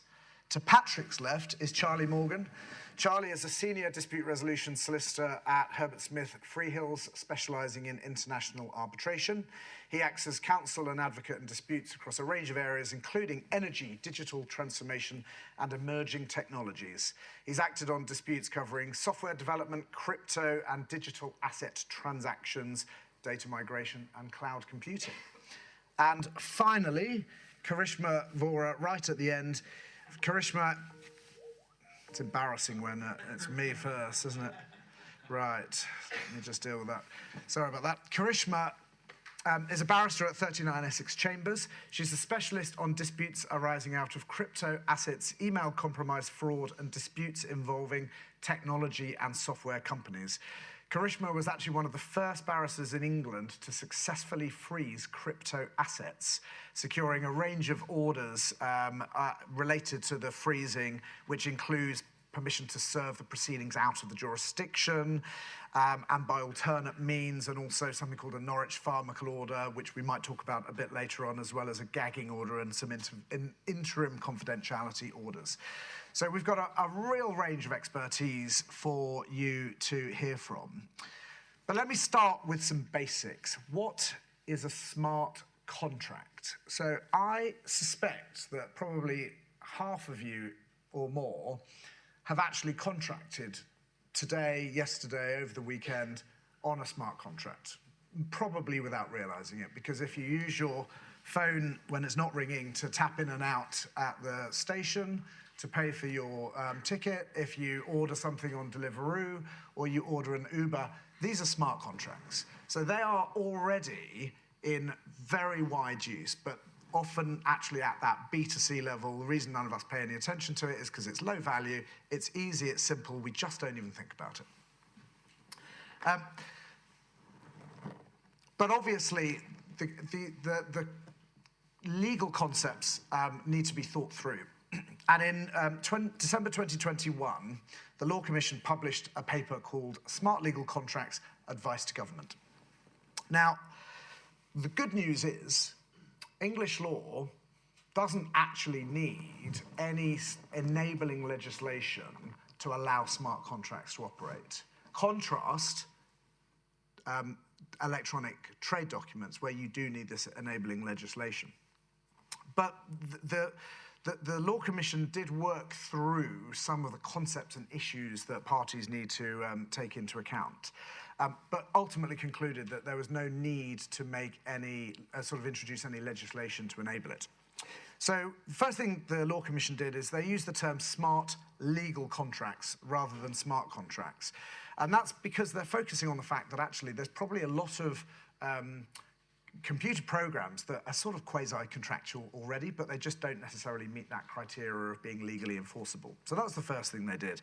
And then they defined a smart contract as legally binding contracts in which some or all of the legal obligations are defined in and or performed automatically by a computer program. And I'll come back to that definition in a moment. So a good way to think about smart contracts is if we group them in three ways. And this is one thing that the Law Commission recognised. So first of all, us lawyers are used to writing what we would call a natural language contract, which is exactly what you think. We write down the words on the page, that is the contract. You can have a smart contract that exists only as a natural language contract, but the performance of it is then subsequently converted into some form of computer code to give effect to the natural language of that smart contract. So that's what we would call a natural language smart contract. The next category is what we would call hybrid, and you can probably tell where I'm going with this. So this is where it's actually a combination of some natural language, maybe written on a paper, in paper somewhere, or electronic document, but it's natural language, but some of the actual contractual obligations exist only in code. And for example, when I tap into the tube station and the gates open, part of that performance is when I tap and make a payment, the gates automatically open. It's not written anywhere that that's what happens, it just happens, and that's an example of a hybrid contract. And then the third category is what I call full code. So there is no natural language element to the contract at all. The whole thing is written in code. And we may have a bit of a discussion around the practicality of those types of smart contracts in a moment. Now, why does that matter? Well, the reason it matters is because if you ever did have a dispute at some point in the future over a smart contract, the nature of the contract is going to have a big impact on how it will be applied by the courts. And let me give you just these two brief examples.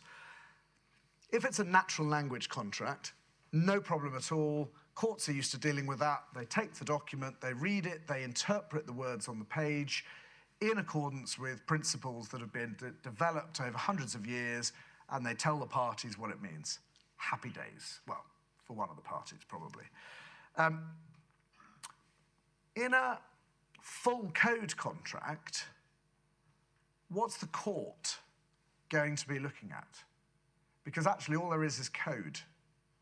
So how does a court interpret a full code smart contract? You might have to have experts, perhaps, to actually interpret the code and say what it means. Now, it might be a hypothetical question, because if it's code and the code works, then the code just performs, and you have performance of the contract, so there's no issue. Unless, of course, one of the parties says, hang on a second, I didn't think that was what was going to happen. So then you get the question of, well, but is the code the contract? Because if the code is the contract and it's performed, that is what you've agreed. So there are some interesting issues that can develop in relation to that. And then, of course, with a hybrid, you then get the question of what happens if there's conflicts between the code and the language of the natural language aspects of the contract itself. So, quite interesting stuff for us as lawyers. Undoubtedly, we will have test cases on some of these issues as we go forward. Undoubtedly, the law, the common law of contract, is going to evolve as it starts to deal with these sorts of unique issues that come with interpreting and understanding and applying code. So, how's that relevant to digital trade? Well, I think digital trade is the area where smart contracts really have the potential to take off for an industry. And the reason is this. If you think about what a smart contract really is, it's a program that says if X, Y, or Z happens, then that contract, once it's had effectively confirmation of X, Y, or Z happening, can automatically trigger payment or the delivery of something to another party.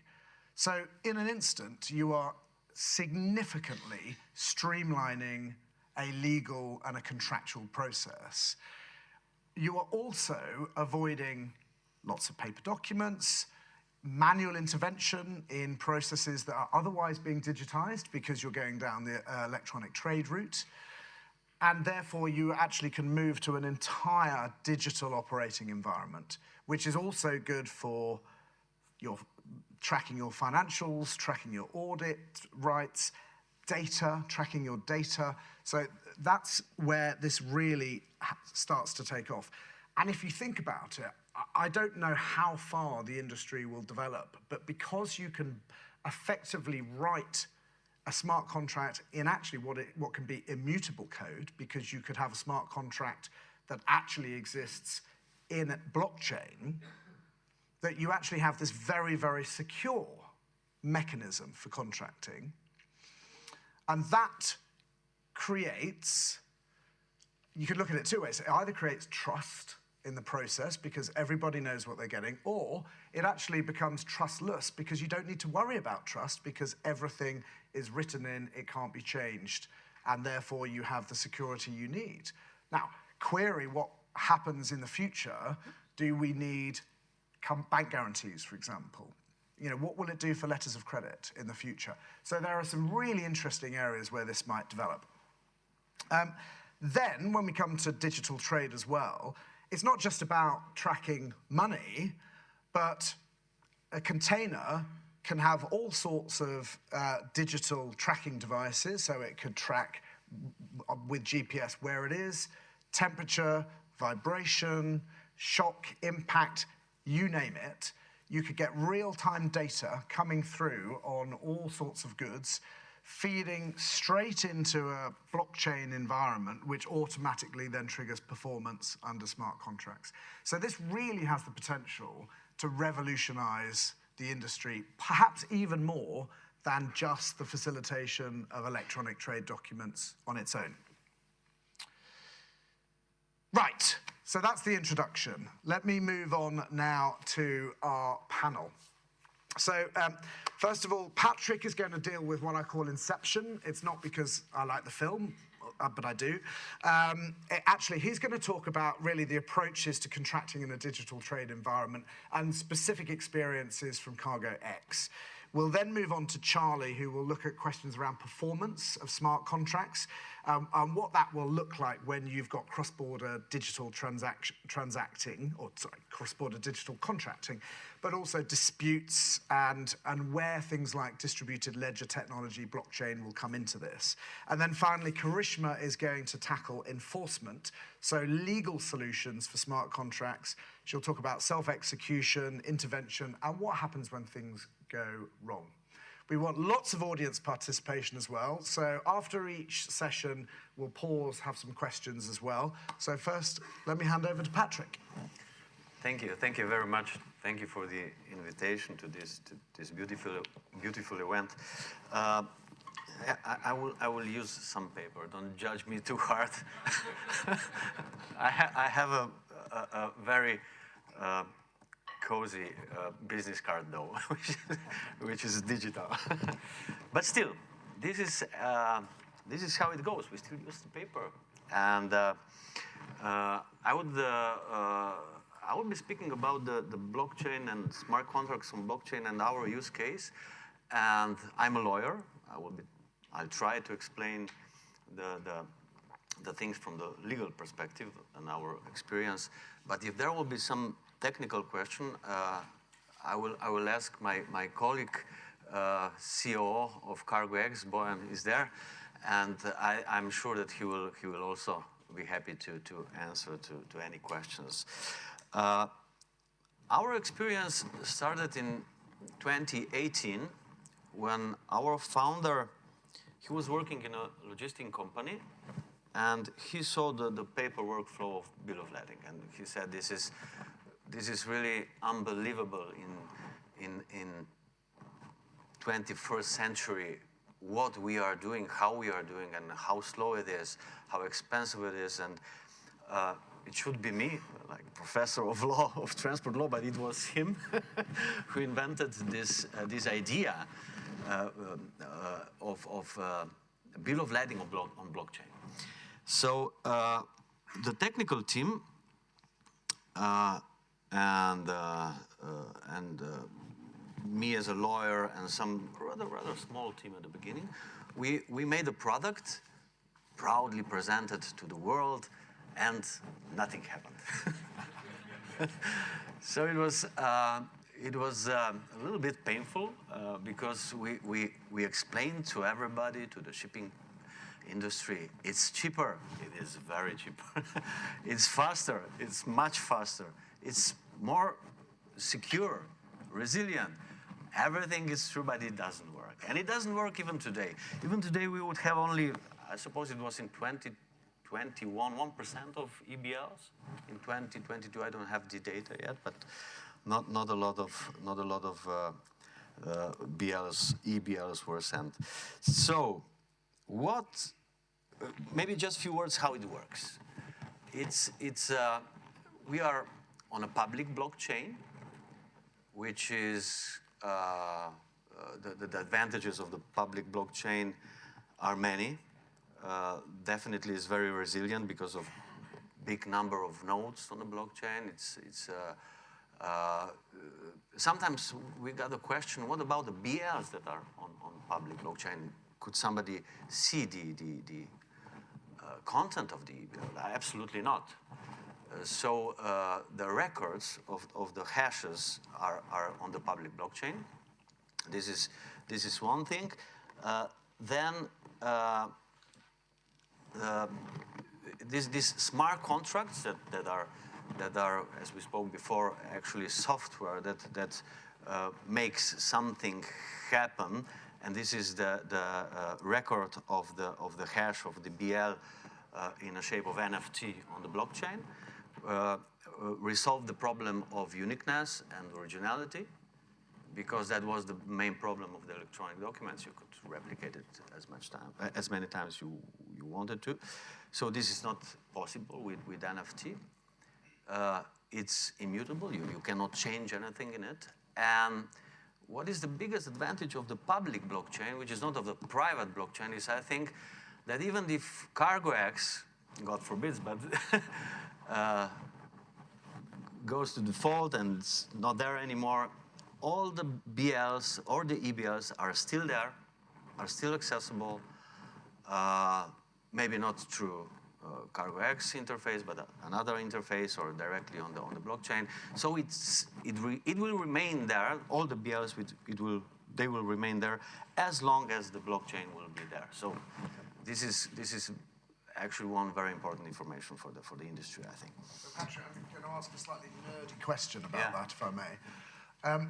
So, and sorry to pick on the idea of CargoX not being there at some point in the future, but actually to pick up this idea of people having confidence in the system more generally. Do you have a mechanism where, for example, there is something in escrow somewhere that if that were to happen, anyone who is transacting on EBLs that were on CargoX's platform would then be available for them through blockchain, but just from some other means? yeah, that's the idea. That's what I think that what is important. What I'm trying to explain is that these hashes of EBLs will be there as long as the blockchain will this blockchain that we are on will be there. So it is accessible now. This is a technical question. How it's maybe too much for me to answer. Maybe Bojan will help me later. We'll get something later. Yeah, but definitely it stays there. It's archived and you could access it with no big effort.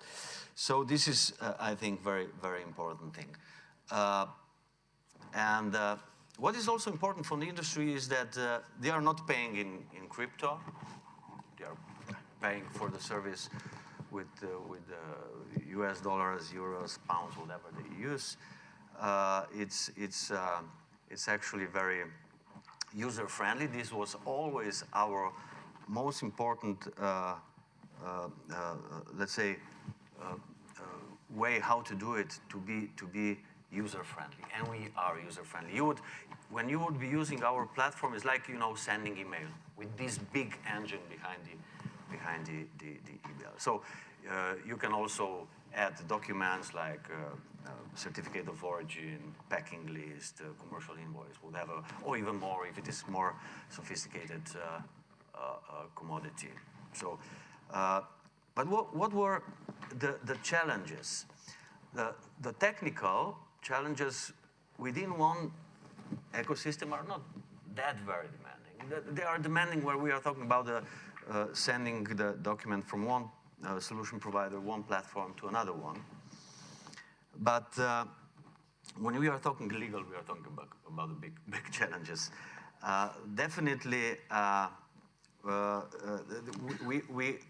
in 2018, that was a year where there were almost no standards.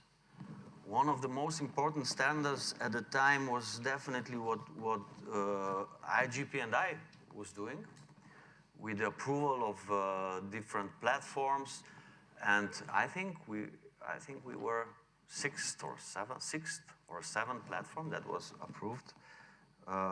After us, it was a TradeLens. Before us, it was a Wave, and now we would have something 8 or 9, something like that. And what is actually a main legal challenge, and this is question back to you, and also I heard this yesterday. You said that in a trade document you need the legal basis. You said that it's, yeah? Yes. Why is that? No, because you know why? Because the bill of lading is a private document, isn't it? It's a document. It's a commercial document. It's a document that is used between the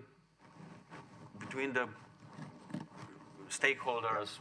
I don't know, carrier, shipper, consignee, seller, buyer, banks, whatever. So it's a private document. Okay, it is used also in a public part when customs demands this document. And yeah, we saw in some cases that the customs demanded the paper document. So that was a challenge. And yeah, IGP&I definitely demands from you to switch to paper if there's a need. And yeah, also from the history, if you would recall, now 500-600 years ago, when there was no bill of lading yet, there was a book of lading, and there was a clerk on the ship, which was, keeping this book. If he made a mistake, they would cut off his right arm. They didn't say if he was left arm. So they would cut off his right arm, and with the glowing iron, made some sign on his forehead. So that was a public element, I suppose, of bill of lading. So maybe this is really a question. Why? I think everyone here can answer that question as well. But there are certain categories of documents that have just established a particular legal status that has facilitated international trade. And that's why we have the Electronic Trade Documents Bill, in order to create an equivalent status for electronic documents, because 200 years ago, when the law was evolving to recognize these legal statuses, there was no such thing as an electronic document. And so you end up with legislation and law that has been developed over many, many years that has restricted it to a paper environment. And for good reason, because actually, as you point out, it's only until relatively recently that we've had digital documents that can't be copied in the same way. And so we now have the technology that allows that development, and we now need, almost the law is catching up with the technology. I see. Okay, because up to the moment that there will be MLETR-based laws in countries or international instrument like Rotterdam rules, which nobody likes, I suppose, or some new international instrument which is a long way to go, or some local law that will be mandatory in a sense of using of electronic documents. But I think that your law will solve a lot of problems, because still a lot of bills of lading have jurisdiction, English jurisdiction. So just to end my maybe this first presentation, later I will be glad to answer. I'm really happy about the initiative of Digital Cargo Shipping Association, which is now, let's say, doing really a big effort to do these solution providers interoperable. And it's not easy, I can say, because I'm involved, and Bojan is also involved in this procedure. The technical part goes quite well. The legal one, they are very optimistic. They say that they will have prepared the multilateral solution provider interoperability agreement, which you will have to join as a solution provider if you would like to send BL from one platform to another one. And there's also a forum of solution providers. You have to fulfill certain conditions to be a part of this forum. And because I heard in the previous session that there was a little bit pessimistic view on when this will happen. So well, I think that was the reference to we don't have legal interoperability and we won't have it for some time. And that's right. But actually, I think this is where the law will catch up. And if practice and business can work on interoperability across systems, then you will move on. And I think we heard from a number of other providers that actually everyone tends to be in favor of a more open environment because you need it, frankly, to facilitate it and make it accessible for everyone. I took already too much time. I have one more interesting thing to say, but please go. Quickly then. No, I'm gonna say it later. I'm gonna, like when I was, I made a mistake. I went into politics. Now I'm out. So when you don't want to answer the question that you got, you say, I will answer that immediately after, and you say what you want to say, and then you say, yeah, that's not so weird. So I'm going to answer later. Please. Great. Right, well, just pausing there, I don't know if Charlie or Karishma, you had anything you wanted to add to what Patrick said, or whether we've got any questions from the audience at the moment. I think that interplay between the private contract and the public law is an important one. I can talk about it a little bit more in a minute, maybe, but there was a question here. We have a question here. Can we have a mic, please? Oh, sorry. Just speak up. Yeah. Thank you for your speech. I wanted to ask, you mentioned the problems with national legislation and customs submissions with the bills of lading, and I know that CargoX did a big project with the Egyptian government on the customs submissions. Whether you see kind of this supporting the adoption of the bill of lading within the Egyptian region, and whether those two products for you kind of work together in a way, or do you think the bill of lading adoption and electronic submission of trade documentation to the customs are two completely separate avenues? Yes and no. they are interconnected in the sense that, I'm going to speak very fast now because I saw that I took a lot. So it's, we are ACI provider. That's all the documents that you have to send to the Egyptian customs goes through our platform, and then you get the ACID number, then you can export maritime goods into the Egypt. And the bill of lading in these documents is a copy. But yes, it could go further with the LC and with the banks and with the mandatory electronic bill of lading, to be short to your answer. So this is a plan, yes. Thank you, Patrick. That was fast. And I like the classic politician answer, yes and no. Charlie, performance. Performance. So I thought it'd be helpful to touch on an example just to try and give this some, make things concrete. Let's think about Company A shipping perishable goods from South Africa to a customer in the UK. What do we really mean when we talk about digital trade, or at least what do I understand it to mean? It's making that transfer of goods as friction-free as possible, as quick as possible, as painless as possible. So blasphemy on this panel, but let's ignore the law for a minute. And let's just think about what we're trying to achieve, and at least think about the ideals. So our container of perishable goods is going to leave the port, and we want to maximize transparency for all stakeholders to the information that is relevant to them throughout that container's voyage, effectively. And so, as Guy mentioned up front, we've got a huge amount of snazzy tech that can help us with that these days, and a lot of the technology is already there. So what do we need? We need effectively global connectedness, so that we can exchange data from the ship throughout its voyage with the stakeholders. We need Internet of Things sensors, so going back to Guy's smart container. So effectively, you shut your goods in there, but there are contractual requirements for temperature, stability, etc. And you can have sensors within your container that are tracking those things and confirming on a real-time basis that those contractual requirements are being met. You also then need to be sharing that data in a way that's secure. So ultimately, you're going to have very many different stakeholders across the process. You've got your contractual counterparties, you've got customs, you've got border forces, you've got your tax authorities, so on and so forth, banks, lenders, etc.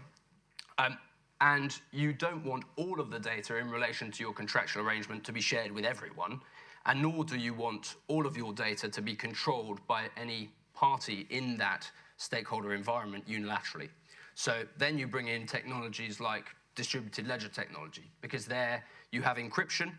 As Patrick mentioned, you can put your data on the platform or on the chain, and you can confirm the authenticity of your data without having to divulge proprietary information, for instance, about price, or for instance, about the status of your goods as they go down the chain.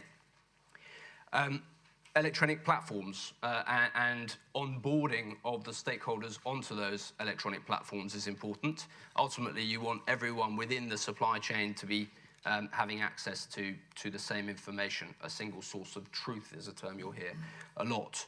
And then, I mean, we all see a huge amount of buzz about AI at the moment. Looking forwards, you can hope to have real-time analytics that are running on your trades and smart contracts. So, for instance, you may have a contractual term that says, if my perishable goods, let's say they're tomatoes, if my tomatoes are not but the temperature of my container drops below 8 degrees for more than an hour, then 10% off the value of my goods, because my tomatoes will be affected by that. And your smart contract could then automatically, learning from the IoT data, effect that discount to your price. And then when your EBIL, when your electronic bill of lading ultimately gets passed over, there's a transfer of value, there's a transfer of title, and the smart contract could theoretically distribute. So that's the theory. Sounds great. And as I say, quite a lot of the tech is there. But now we have to bring back in the law, sorry. And as Patrick was saying, there are three probably buckets of legal arrangements that you have here. You've got a private contract between the counterparties to the trade. There'll be multiple contracts along that trade line that I mentioned, but let's assume there's one for now. So you have contract A and consumer Y. They have an arrangement. Supply me my tomatoes at the following port. Give them in the condition that I need them. I will pay you X amount.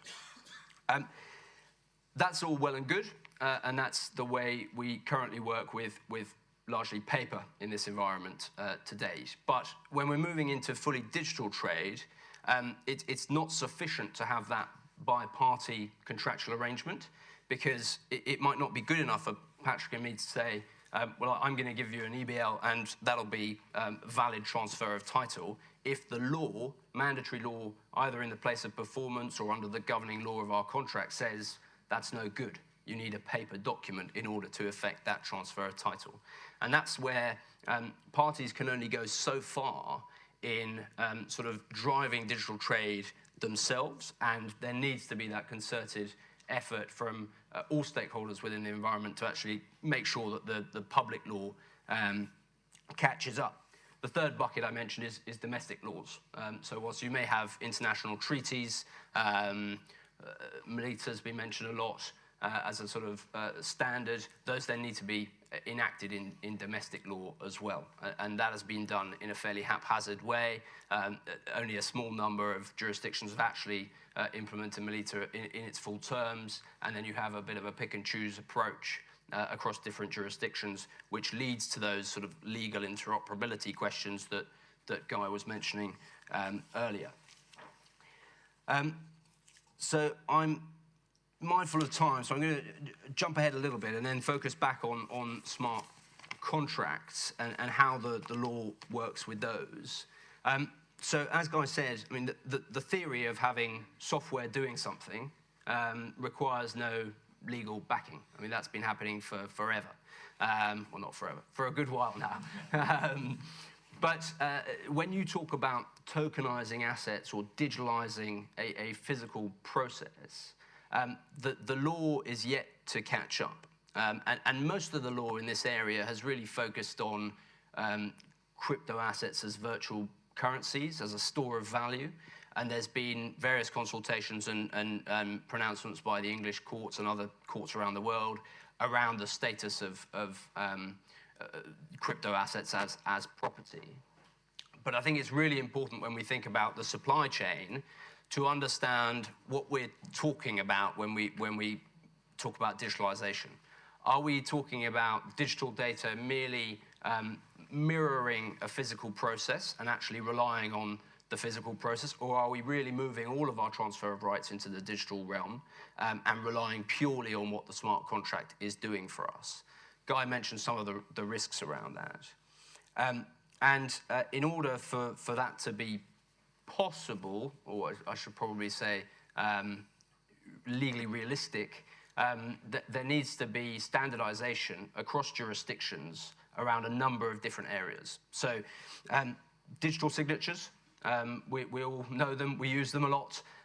Most jurisdictions accept them, but there are differences in how those things are applied, and in some instances, you need a physical wet ink signature. Data privacy. So if you're publishing to a blockchain or on a platform, or you're sharing data with stakeholders in a supply chain, you will be processing most likely personal data. You will be processing other types of data that may be sensitive, and there will be regulatory requirements as to how you use that. The system architecture of the technology that you use needs to be designed with that in mind, and to a certain extent needs to be able to adapt because these laws change over time. Transfer of property I mentioned. I mean, the importance in digital trade is that you actually get what you're paying for. So when you are trying to represent in digital form the assets that you receive, the law needs to enable those assets to be treated as property. Intellectual property, export control, all sorts of other elements of the law come in. And I'm talking about performance here, and I'm mindful of time, so I'll only take a few more minutes. I support a lot of clients in resolving their technology disputes. I'm idealistic and optimistic about what the future holds here, but we have to be pragmatic and realistic today as to what can be achieved and how we can take that first step towards digital trade without burning ourselves. And there's no doubt that the ability to smart code your entire supply chain and effectively send off your cargo, everything happens, you don't have to worry about it, you don't need any staff managing your contracts, it's all automated, and the payment arrives when the shipments arrives. Great. We're not there, and we won't be there for a good while yet.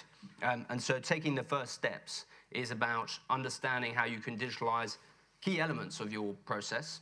So DBL is a good example of that. You can then post that on your platform using blockchain or otherwise, and you can use that to effectively dip a toe in the water at fairly low risk and move on. The types of disputes that I can anticipate in the example, the very, very simple example that I gave, imagine you had a sensor failure. So your IoT device, it's measuring your temperature, just fails. It suggests that it's been 5 degrees in the container for the entire voyage. It's actually been 55. How do you deal with that? Are you still obliged to pay for your tomatoes that arrive as pop? There are code bugs in your smart contract. The money never gets released. Are you stuck, as Guy said, with the code that you've coded, or actually can you have recourse to the law, the public law, the sort of framework within which your contract sits to say, no, clearly that wasn't our intention. Give us fairness here, the bargain that we really intended to strike, rather than the bargain that our coder friend got slightly wrong. Cybersecurity. We've all heard about crypto assets being stolen.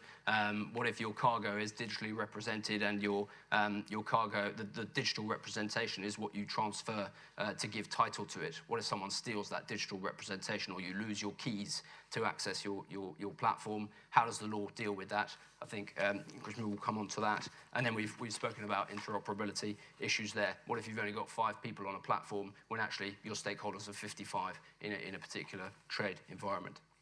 And that's before you get onto all the legal issues that might arise, like you've got a clause in your contract that's penal in nature and cuts across public policy, and that is not permitted by the law of your contract, frustration, illegality, unfair contract terms, etc., etc., etc. And then the final point I'll make is around the law that applies, or the laws that apply to your contractual relationship.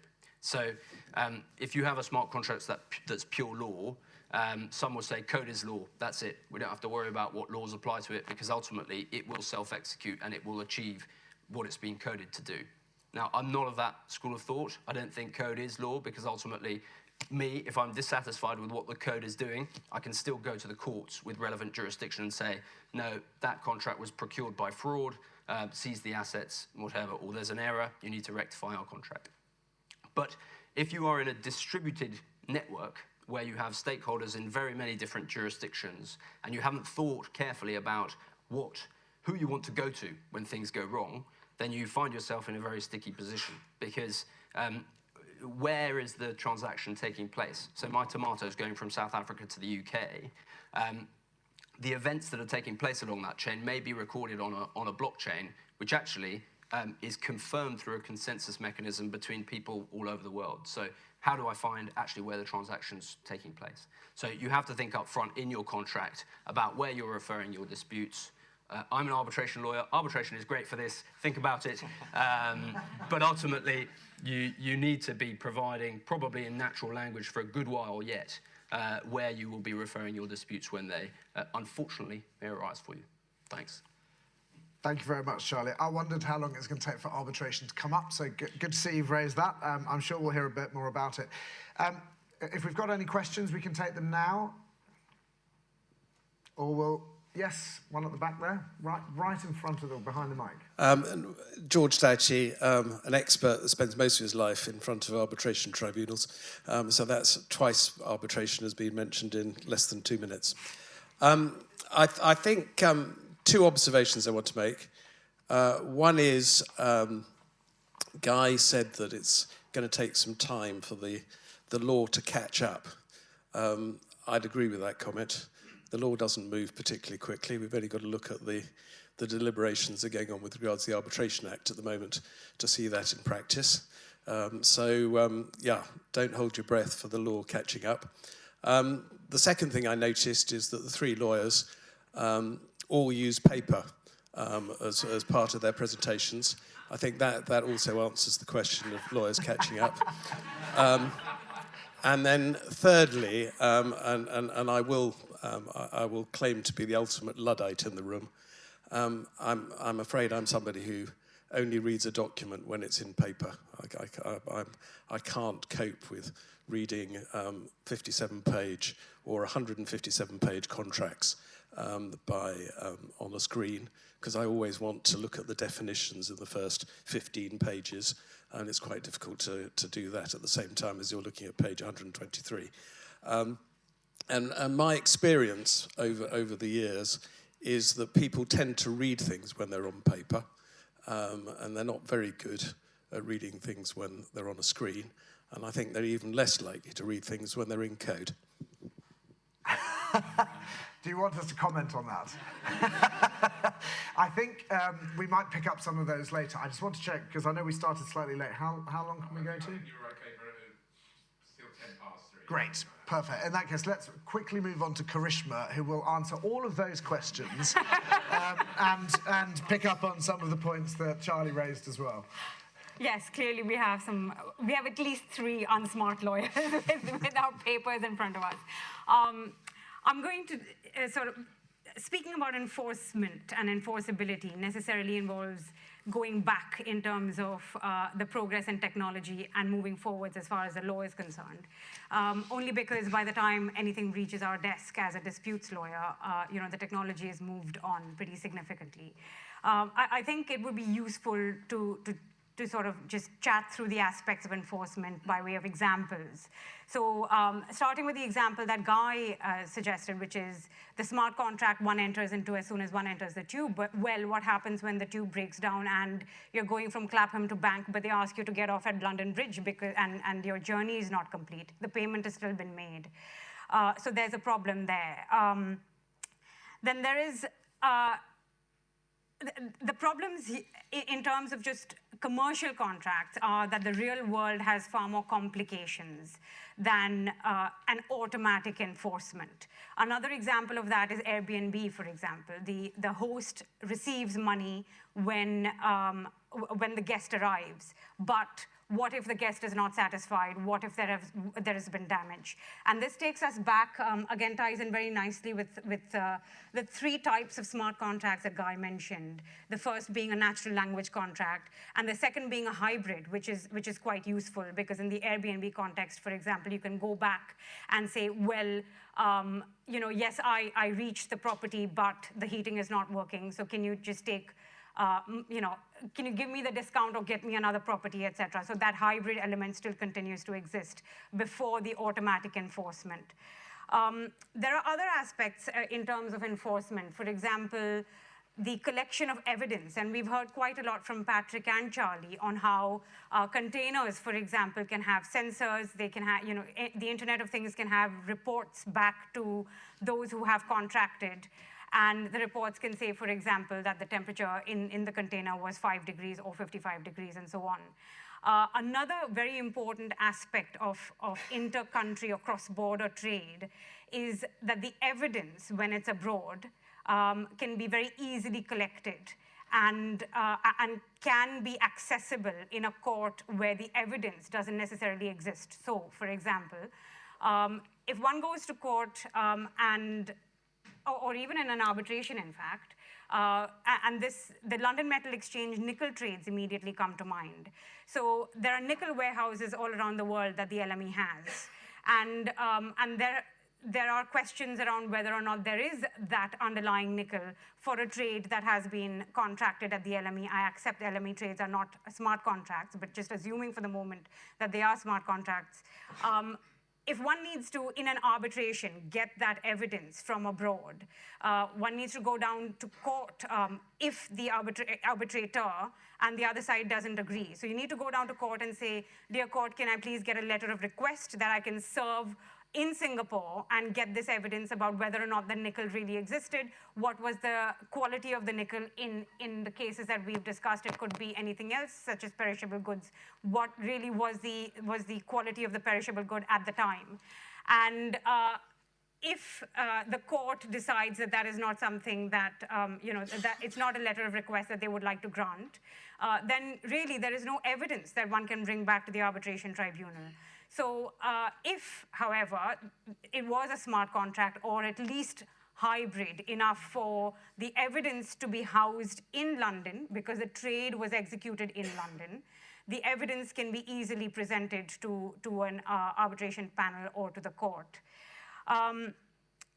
Touching on Charlie's points about wills and so, or sort of taking that forward, for example, if a will would say, upon my death, my child or my partner should get my home, and so long as there's an automatic payment of the inheritance tax to the government, the land registry will automatically, transfers the title over.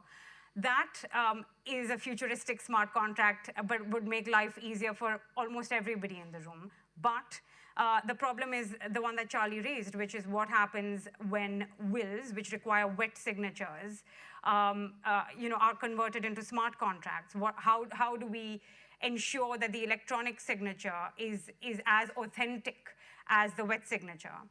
That brings me to authenticity. E-commerce and authenticity and fakes, all of them go hand in hand. So China, for example, has and I'm sure there are many other jurisdictions too, but in a particular case I did recently, China had the fakes problem. And how they've gotten around it is if a particular, so let's say Apple wants to sell its iPhones over the Amazon equivalent in China, that website will only have one flagship store belonging to Apple. And anybody who wants to sell iPhones would have to have an authenticity contract with the flagship distributor. And that ensures that anybody who makes any purchase at all through that website will automatically know that the good that they receive is authentic. So this is, again, a hybrid smart contract because the purpose of that contract is to ensure the authenticity rather than sort of making technology the focus of the contract. It's really the authenticity which was at the heart of the contract, but they used smart elements for it. There can also be misuse on e-commerce. So for example, if there is a foreign investor who's investing in a British e-commerce website, and the British investor decides to program the payment gateways such that a percentage of every trade would go to the supplier of the product. A percentage of that trade would go to the person who referred the customer. But a third percentage, which could be hidden amongst the code, would actually be siphoned off to a company of his choice anywhere in the world. So there is this element of misuse that also can only come out with forensic investigation at the moment. And what happens, because this is a pure smart contract, except that it's coded in a way that misuses the fact that the British shareholder in that particular instance, or the sweat equity partner, had the ability to code it away from the business. Then there's also the sort of element about jurisdiction and cross-border trade, and the fact that in court they really have to deal with issues that fall within the four corners of their own jurisdiction. A court in this jurisdiction doesn't really have control over something that happens in another jurisdiction unless that aspect of the trade is brought within its purview. And in this, of course, I think, and Guy and Charlie would like to perhaps expand on this, arbitration is quite useful because arbitration doesn't require the traditional means of service out of the jurisdiction. It doesn't require permission to be granted by a court before documents are served or proceedings are served outside of the jurisdiction. That perhaps would bring me to tulip trading and the service out aspect, but Guy, we can touch upon that later. I thought this would be a good sort of introductory flavor to the problems with enforcing smart contracts. We'll have a question.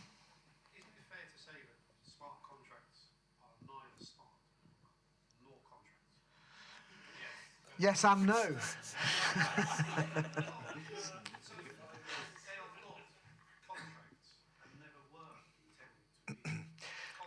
Well, no, and I think that's why the Law Commission used the term smart legal contracts to make that distinction. So I would agree with you, yes. And there's, frankly, a smart contract in its original sense is just code, and it doesn't need to be given a label. But when people start using it to create legal relations, and they don't, and I think Charlie may have used the term, they don't give it a wrap, then that's where you have those potential problems. Because a good example is if you have a full code smart legal contract, for example, what is the dispute resolution mechanism for that transaction? Because unless you actually embed some natural language in the code, you don't know. Now, you can embed natural language in the code, obviously, but it's not necessarily something that people will think about doing.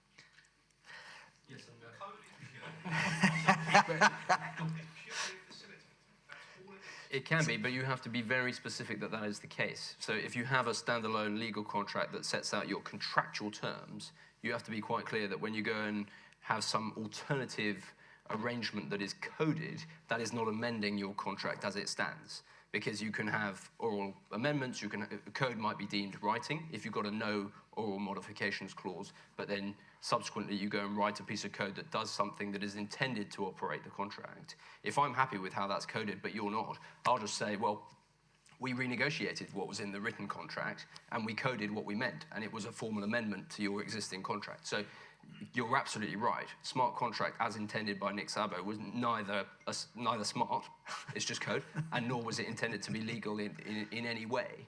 But by doing the operation of writing code, you can still have legal implications.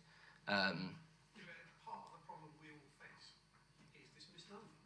Somewhere down the line, someone thought, aha, this is a contract. And it never was. And it's become embedded in our language and therefore embedded in our thinking that these things are somehow legal. And we're building a whole legal construct around this original seed that was not planted for that purpose. And in fact, what we're talking are recorded contracts. And they're very different to smart contracts. And they have the power to be legally binding and at the same time machine executable. But I would argue the whole idea of smart contracts should be removed from our language completely, because they are completely misleading. They're just pieces of code. Sorry. No. I think take it as read that we're referring to smart legal contracts using the Law Commission's version. But I mean, this is a topic that splits the room, because actually there are some people who say, no, absolutely not. Code can be a contract, and if the code is the code and that's the contract, whatever the outcome, that's the outcome. It does split the room. Shall we move on to the really light topic of... another question. Oh, another question, sorry.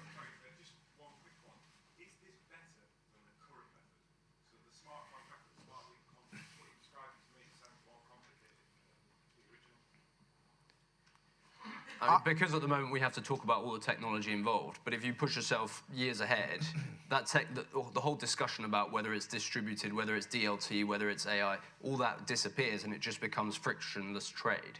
So then it becomes much easier, because ultimately you have the contractual requirements that are tracked in real time without manual input.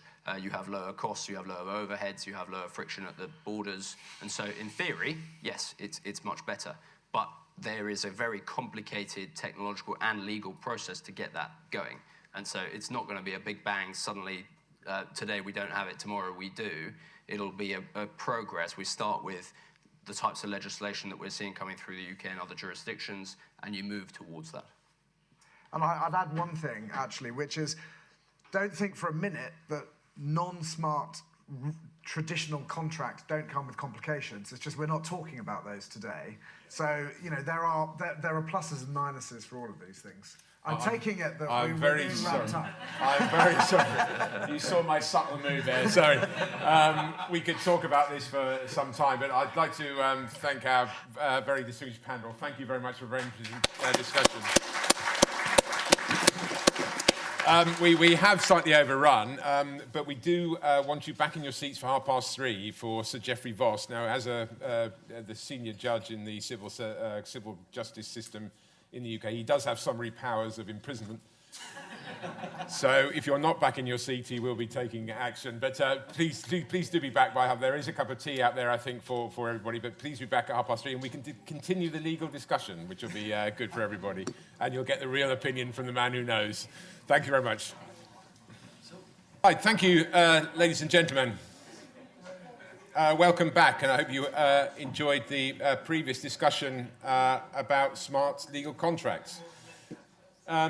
So we're going to continue the legal theme just now, and we'll have a panel session hosted by Eleanor Hill in just a moment. But we're very honoured to have with us a very distinguished guest who has been a real advocate of the digitalisation of not just trade, but of justice, I think is fair to say, in general, as the advocate of the use of blockchain and smart legal contracts in the administration of justice.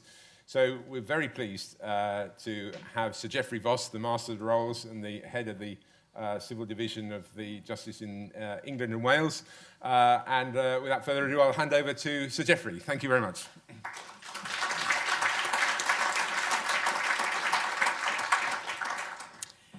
Well, thank you, Nick. Very good to be here. It's great to have been invited to introduce this panel session. That's all I shall be doing, but if you have any questions or want to make any comments, please do at the end of what I'm going to say. What I wanted to do was to give you an overview very quickly of my perspective as to the commercial adoption of blockchain, smart contracts, digital currencies, and electronic trade documents. And my perspective, in a nutshell, is that lawyers, judges, and regulators can't actually force international business to adopt new technologies. Actually, they will only do so when they have the confidence to do just that. And it's they, the commercial people, not others, not lawyers, not judges, not regulators, who will decide whether they have enough confidence on normal commercial principles, not just because the new technologies are there. But I do want to talk, perhaps more positively, about what lawyers, judges, and regulators, and perhaps governments and central banks can actually do. And what we can do, or they can do, is to remove legal and other impediments to the adoption of new technologies. And there are many more impediments than people actually think. And that is the objective that I've set myself over the last few years as somebody in a position as a senior judge, head of civil justice, to achieve. And the Electronic Trade Documents Bill, which we'll talk about in a minute, is actually a classic example of this process. It will, when enacted, remove a major area of uncertainty concerning the utilization of electronic bills of lading, bills of exchange, and so on. So, for about 4 years, I've been chairing something which started out pretty small as a part of LawTech UK, the LawTech panel, something called the UK Jurisdiction Task Force. And the raison d'etre of the UK Jurisdiction Task Force was to do exactly what I've just said, remove the impediments that exist as a matter of law to the adoption of new technologies. And it's done 4 projects to that end so far. Each, I think, is quite important. First, it issued a legal statement which removed doubt about the legal status under English law of crypto assets and, separately, smart contracts. And that meant that business could be assured that crypto assets were property under English law and that smart contracts were actually legal contracts. And that step was helpful, but of course not enough on its own. But it did short-circuit a very great deal of time that would have been required if those issues were to come to court, the High Court, then the Court of Appeal, then the Supreme Court, and be determined in the usual way. And with the use of new technologies, we just haven't got the time to spend 5 or 10 years sorting out each of these legal questions in that way. So that was why we adopted the mechanism of issuing a legal statement drafted by very distinguished lawyers, which has now, by the way, in double quick time, been approved in courts across the world. So the second thing we did was to set out a mechanism for the speedy and cost-effective resolution of disputes arising in the digital world and on-chain. And we published, the UK Jurisdiction Task Force published, a set of digital dispute resolution rules that businesses could adopt if they were transacting on-chain or digitally. And it was designed to allow for expert or arbitral resolution in double quick time, with the added feature that the parties could agree that the expert or arbitrator could use a private key to give effect to the decision that was reached. And that was unique. It's been adopted by some people, and there will be other sets of digital dispute resolution rules. Obviously, that one was according to English law, but it set another precedent. And the third thing we did was to publish a report on what we called smarter contracts, the idea being that smart contracts are actually on a scale of very smart, totally automated, and not totally automated. And that report demonstrated how digital contracting and smart contracts are already being used across industry and commerce to good commercial effect, intended really to demystify the whole area of automated contracting. And it's extraordinary how little people know about what's really going on out there. And just to divert from what I've got written down here, I was absolutely astonished by the recent discussions about artificial intelligence. And not because artificial intelligence doesn't have some risks and some prospect that it could be otherwise than wholly good in every respect. But the debate seemed to be premised on the fact that artificial intelligence was something that one could suddenly stop using. Whereas we all know, I'm sure in this room, that artificial intelligence is something that you use 400 times a day, if not 4,000 or 4 million times a day, simply by using your mobile devices and everything else you do as well. But exactly the same with smart contracts. People don't realize that they are already with us, but they're not with us in quite the way that was predicted all those years ago when I was told, it was now 5 years ago, that within 5 years there would be 3 trillion smart contracts a year in the financial services industry. Well, actually there are probably not, but life is developing in a slightly different way. And finally, the UKJT just last month launched another legal statement, one that might sound a little more geeky to you, on the issuance and transfer of digital securities. And that legal statement concluded that English law could accommodate digital bonds circulated on a public blockchain without custodians, and the on-chain transfer of digital equity securities, even if, at the moment, a fully decentralized blockchain could not be used as a register of corporate members. So that's what we've done so far. One of the next steps, and one of the things I'm very concerned about now, is to ensure that in future common law countries develop their laws as regards blockchain, digital assets, and electronic transferable documentation in ways that are harmonious and compatible rather than the reverse.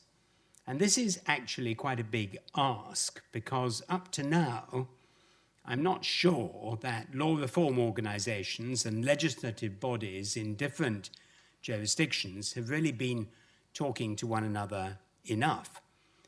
For borderless transactions on chain, it is going to be imperative that the different possibly applicable municipal laws should develop in compatible or similar directions. Distributed ledger technology and the other international borderless technologies are likely to give rise to some very complex conflicts of laws issues. And the more municipal laws are aligned, the lower the barrier will be that these problems are likely to create. So it's a very important subject and something that much more needs to be done about. Let me say a word about regulation. Regulation is obviously critical in this space, and we can do all we want to remove legal impediments to the adoption of digital technologies, but if the regulatory environment is not conducive, commercial entities will either delay doing anything or will move to another jurisdiction where the regulatory environment is perceived to be more hospitable. Now, I'm not saying that regulators should let business do whatever it wants, but I am saying that regulation is a critical part of the backdrop to the adoption of digital technology. It's all part of the confidence that business needs before it will feel sufficiently commercially confident to make the leap from analog to digital. Legal and regulatory certainty obviously doesn't remove all the risk or provide complete data security. But these things will help. And when things go wrong in the analog space, commercial parties know how to vindicate their legal rights, even if that is an amazingly costly and time-consuming process. So we need to provide as much certainty and security in the digital space as we can. But ultimately, the speed of adoption of digital technologies will depend on the risk appetite of commercial parties across the world. So let me come briefly to the amazing new Electronic Trade Documents Bill proposed by Sarah Green at the Law Commission, very economically drafted with 7 clauses. And what it does, this you may think is a little technical, is tackle the legal question of the uniqueness of an electronic trade document, such as a bill of lading or bill of exchange.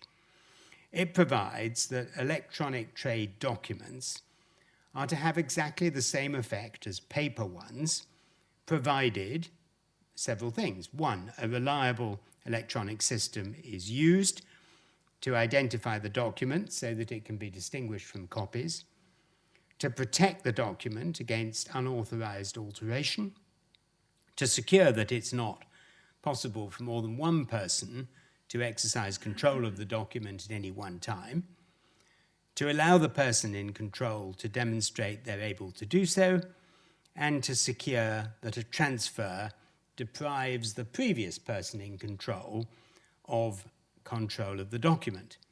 Now, that's incredibly simple for legislation. I know it sounded complicated when I read it out, but we can hope that this legislation will be wholly transformational in making the use of electronically transferable trade documents ubiquitous according to English law.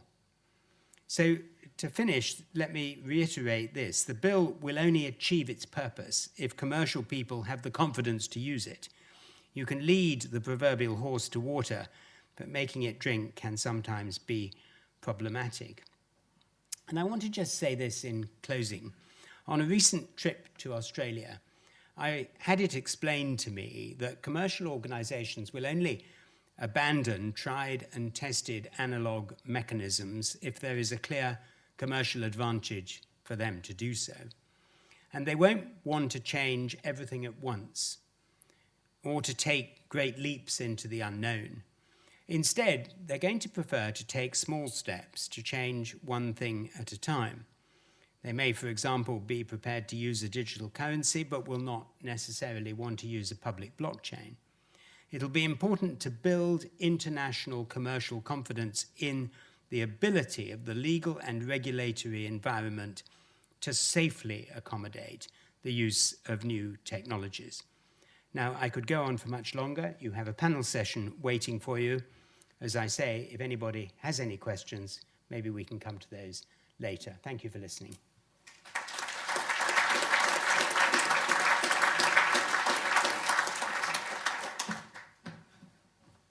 Thank you very much, Sir Geoffrey.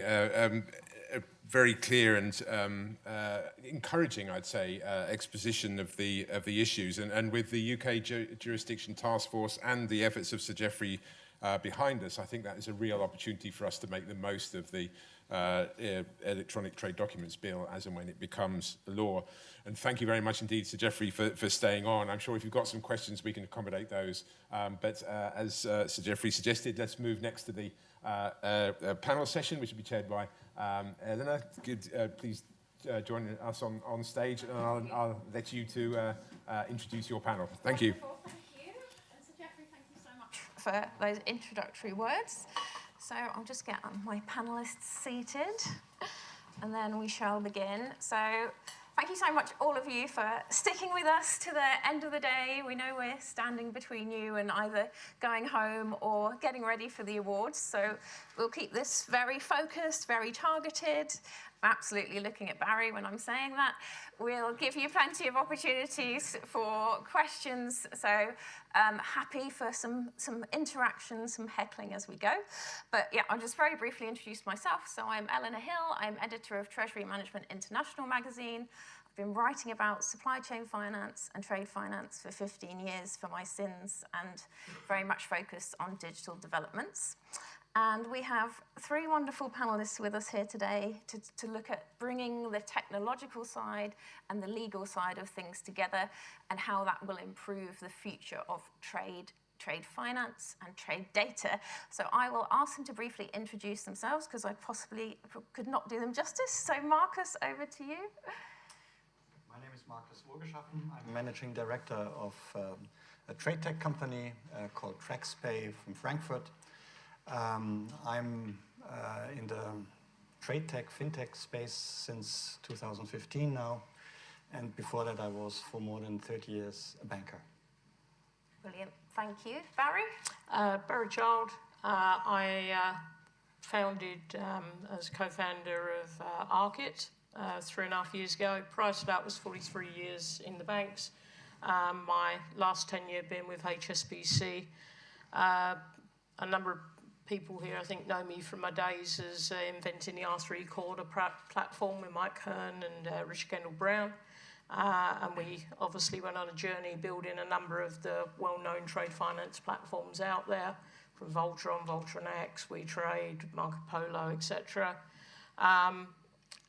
In simple terms, our focus today when I finished that work was how do we basically add securely to our faster, cheaper, simpler message. Great stuff. Thank you, Barry. And Miriam? Thanks, Eleanor. Can everyone hear me? Because the low battery light on my microphone is flashing. Sorry. I hope it doesn't give out on me. I'm Miriam Goldby. I'm Professor of Shipping, Insurance and Commercial Law at the Centre for Commercial Law Studies at Queen Mary, University of London. Sorry for the long mouthful. Yeah. My sort of claim to being on this panel is I've been researching this subject since 2003. So basically a double odyssey, but it looks like we're getting there now. And you were very instrumental in MLETR as well, and no doubt talk about that a little bit later, Miriam. You've been very humble there, but I'm sure a number of people will have questions for you and want to chat with you afterwards as well. But just to begin the panel, we're going to look at some of the legal aspects and the standards. Then we'll come on to the technology a bit more and how we bring those together. We've also got a Slido poll for you a little bit later on, so we will get you having your phones out and have a little vote, just to make sure that you're still with us halfway through the session. But Miriam, Sir Geoffrey did a great job there of introducing the UK Electronic Trade Documents Bill. But just for anyone who missed it, who wasn't in the session, anyone who was just too much in awe of Sir Geoffrey being here, can you give us a quick recap on the main provisions of the bill? What is it aiming to achieve? What's it looking to solve? Okay, so the bill is trying to do something that's actually quite simple.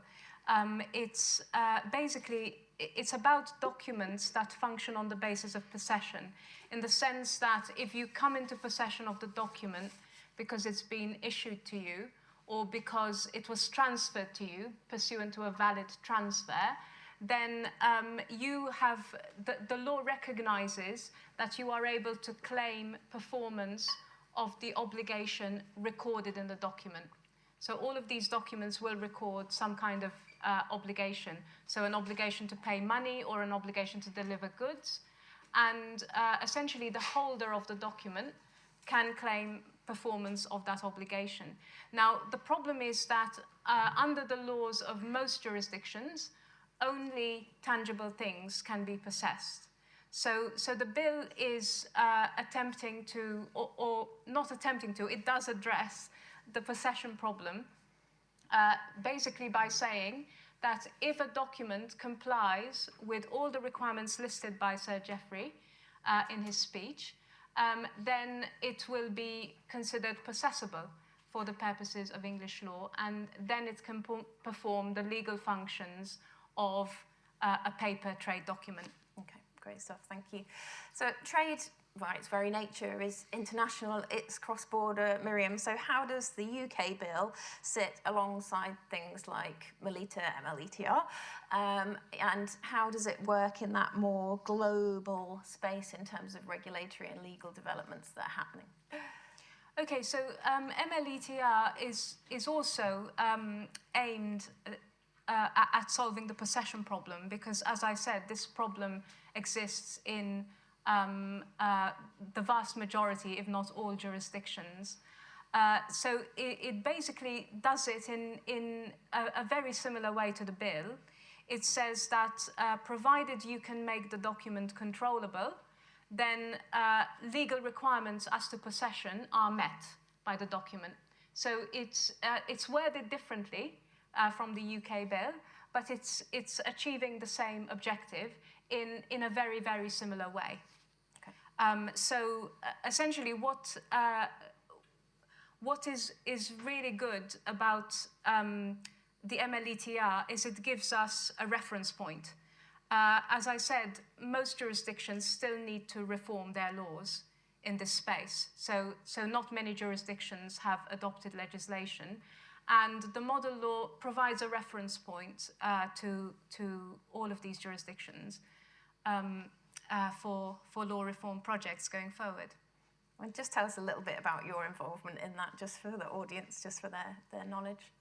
Okay, so I had a part-time secondment to the Law Commission to work on the bill, and I also was on the working group that developed the MLETR. So that was 5 long years of work. I'm sure we will all come to appreciate it, and Miriam is absolutely the go-to authority on that for any questions. Don't overstate it. So Barry and Marcus, not everyone in the room is into the law. Some people want it to be on a much more practical level. So let's take the discussion there for a moment. So what do these developments actually mean in terms of the use of trade finance data going forward? Barry, do you want to take that one first? Okay. So whether we like it or not, the fourth industrial revolution is upon us. Digital transformation is driving a change in capability, areas of basically across all industries. I like a phrase that Chris Skinner termed the value web, because we've moved away from just providing information to now creating value. And digital is, changing everybody's life. It's creating more inclusive and global communities. People are not excluded as they were before. And particularly in areas that have been fast mover adoptions to digital worlds, and particularly, the lessons learned through the crypto industry. Quite simply, a lot has been done to enable pretty much anything now to be executed in a digital form. The big challenge, whether and for those that aren't very familiar with the insides of blockchain and other technologies such as NFT and other things that have come along, is that the security is really weak. In Satoshi's original 2009 paper, there wasn't any encryption, anything. So over the years, we've had to add that. And, with the work we did on Corda, we started putting things in place. But basically, PKI security, as any high-level cryptographer will tell you, has limited shelf life. And that, if we're going to move to digital trade, the one thing people need to do is to trust it. It needs to be reliable, and it needs to be robust, and it needs to be secure. Mm-hmm. So unless you fix that problem, you will fail. And so our focus has been on doing exactly that. Okay, and we'll talk a little bit more about that shortly. But Marcus, give us your views on a practical level as to what these legal developments are actually supporting and enabling in terms of the use of trade data going forward. Well, finally, we can make it real to combine the physical and the financial supply chain. For many years, the ICC has, in the so-called trade register, asked trade finance banks to share their data on transactional finance. And the result was that transactional finance was by far less risk-prone than any other bank product. So transactional finance is fantastic. It serves the purpose. It reduces risk dramatically. But it has to be automated. It has to be automated. It has to be absolutely secure. And it has to be grounded on an applicable legal framework. So we have the AAA concept here. Just to demonstrate that this is not really something that comes up now. It was emerging for many, many years. I do remember we have had, when I was working for one of the predecessor bank of UniCredit, we have created a product that we call export package. Mm-hmm. So we combined a number of products such as guarantees, FX, letters of credit, and it was extremely successful, unfortunately, because we had to stop it. It was too successful. It was too manual labor prone, so we couldn't handle it. Now we can do it because we can everything automate and base it on a reliable legal basis. We come to that later. Mm-hmm. And we need, of course, whenever we set up something automatically, it has to be absolutely secure. Yeah. Yeah? And it cannot be based on technology that was very robust up to now. It has to meet future requirements, and that's why security is a real issue. Yeah, yeah. And on the sort of notion of future requirements, Miriam, when we're looking at bringing in legislation like the UK bill, we have to think about technological neutrality. So is there sufficient of that built into the UK bill at the moment, do you think? Is it sufficiently neutral, or does it actually need to point towards DLT or a specific technology to get things moving? Well, if you read the bill, it's absolutely technology neutral, and that was one of the driving principles behind the way the legislation was drafted.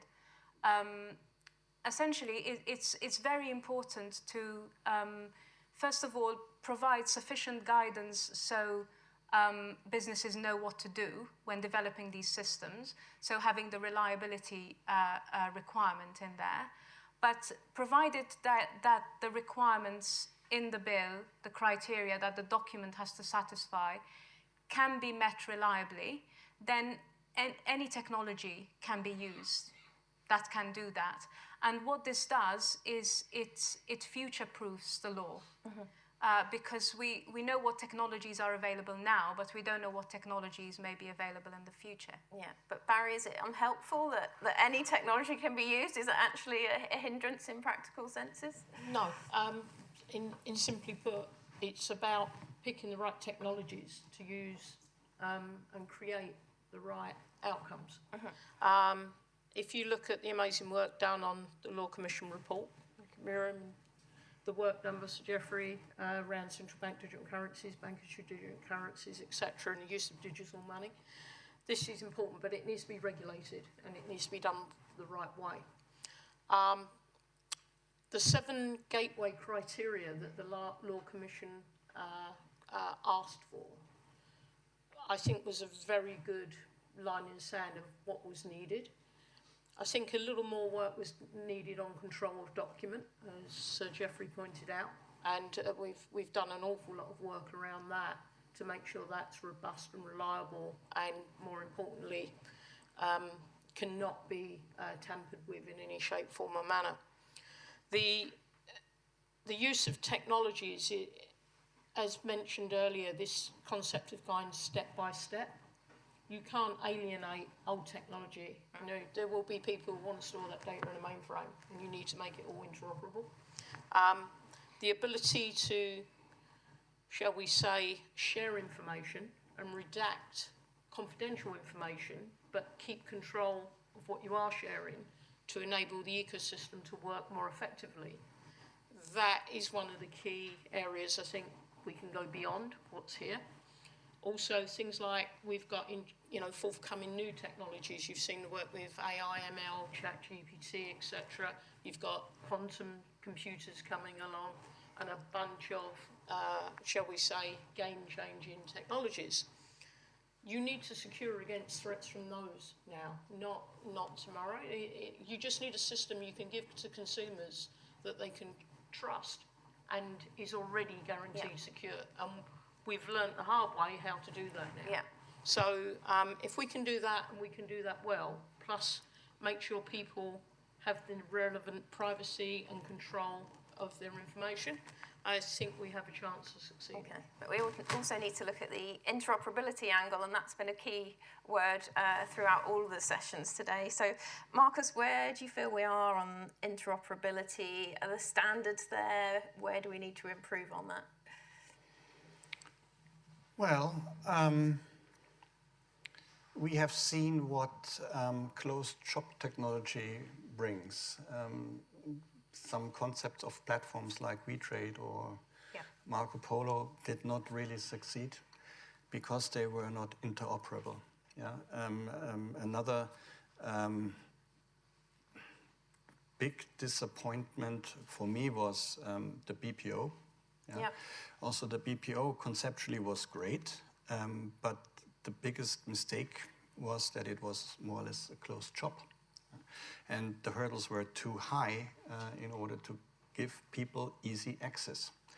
And when we speak about interoperability technology, then we should not be restricted to any kind of technology. I mean, over time, the best technology will emerge anyway, as long as it's secure, really secure, And please don't laugh, as long as you can even print it to paper and then have a kind of notary service that says, well, that what is printed here is really an original.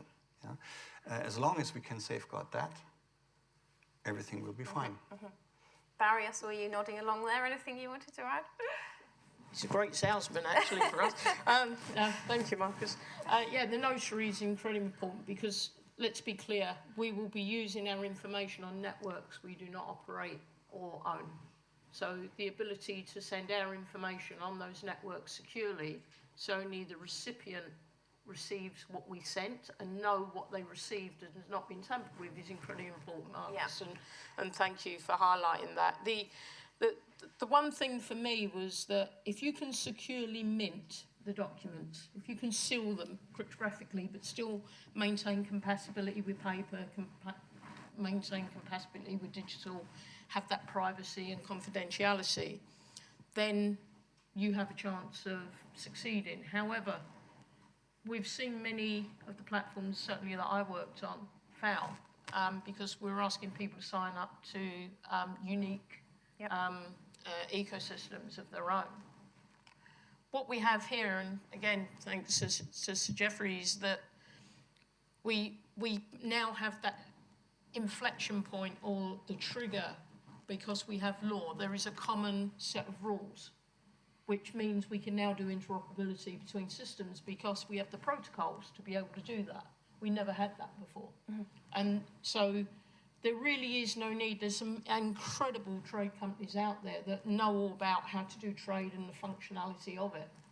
What I noticed, though, when we got into the work we were doing with Arcit was there was no trade cybersecurity companies.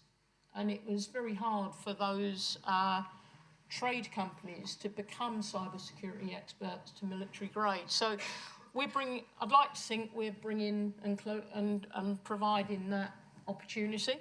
And I hope people take a look at what we've done because quite simply, if you bring those things together, and we've had all these things independently, like we're working with TraxPay and Marcus's team, who've been incredible helping us make sure not only have we got the work from the Law Commission right, but we've got the work as a practitioner on the ground. So it's compelling for the customers, it's compelling. So, the real excitement for me with what we have done as a collective group and the DEA consortium, the work we're doing with Nick Davis. And Nick, thank you to you and your team for everything you've helped us with. We've got some goods going to Singapore next week that actually leave the UK, and that's going to be a digital transaction. So, Alan Midgley, if you're about somewhere, thanks, Alan. Barry knows everyone. But simply put, these are exciting times because these are firsts. First for all of us. And in simple terms, I know Alan slaved away for 5 years on his own, trying to get us moved forward. So, people who've done that deserve a lot of credit. And Barry, I'm going to stop you there. I'll stop rattling on at that point. No, we'll come back. But I've got one more question for Miriam, and then we'll pause for some audience questions, because I'm sure you've got some for Sir Geoffrey and also for the panel, and then we'll carry on. But Miriam, to sort of make the most of the opportunity presented by the UK bill, to what extent does the industry need to go beyond what the Law Commission is actually kind of looking at the moment? How do we need to go a step further, do you think? Well, it's all down to this idea of technological neutrality and needing to keep the law at a level where it provides guidance but does not impede innovation and further developments. And it's quite a difficult balance to hit. I guess, as Barry said, now it's down to industry to develop systems and harness technologies in a way that provides an acceptable level of reliability so that these systems can be trusted. Obviously, one thing that needs to be taken into account is that if information is moving from one system to another because we've achieved technical interoperability, we need to be very aware of the legal risks that raises. and think of ways of mitigating them and allocating them efficiently. Okay. Let's pause and see if there's any questions for Sir Geoffrey, or any questions or comments for the, yeah, one up the back there. Hi, thanks very much. Michelle Chivunga here from the Global Policy House, and also digital trade expert with the AFCFTA in Africa. Now, in Africa, we're really looking at the protocols, especially around digital trade. We've come up with quite a few protocols. Really interested to hear from Sir Geoffrey on his thoughts around how we can ensure, cross-border interoperability, especially when we're starting to think about central bank digital currencies. Now, in Africa, we have about probably 10 countries or so who are exploring CBDCs, especially in the context of financial inclusion and trying to make sure that we have more people financially included. So I'm just wondering what your thoughts are on how we can ensure that we're not missing the trick when it comes to interoperability, especially cross-border and international cross-border. Thanks. Thank you. Thanks for the question. So Geoffrey, so cross-border interoperability, please. Well, the question of CBDCs, I think, is the biggest question of the day. Until we have CBDCs, we're probably going to find it difficult to take that great leap into digital trade until we have reliable and trustworthy CBDCs. And where they come from is going to be very interesting. We saw Libra. Do you remember that? Facebook's idea that they were going to produce something that would have been nearly a CBDC. Then we've got China with its Retail One, and we've got the Bank of England exploring a digital currency, and as you say, a number of African governments exploring it.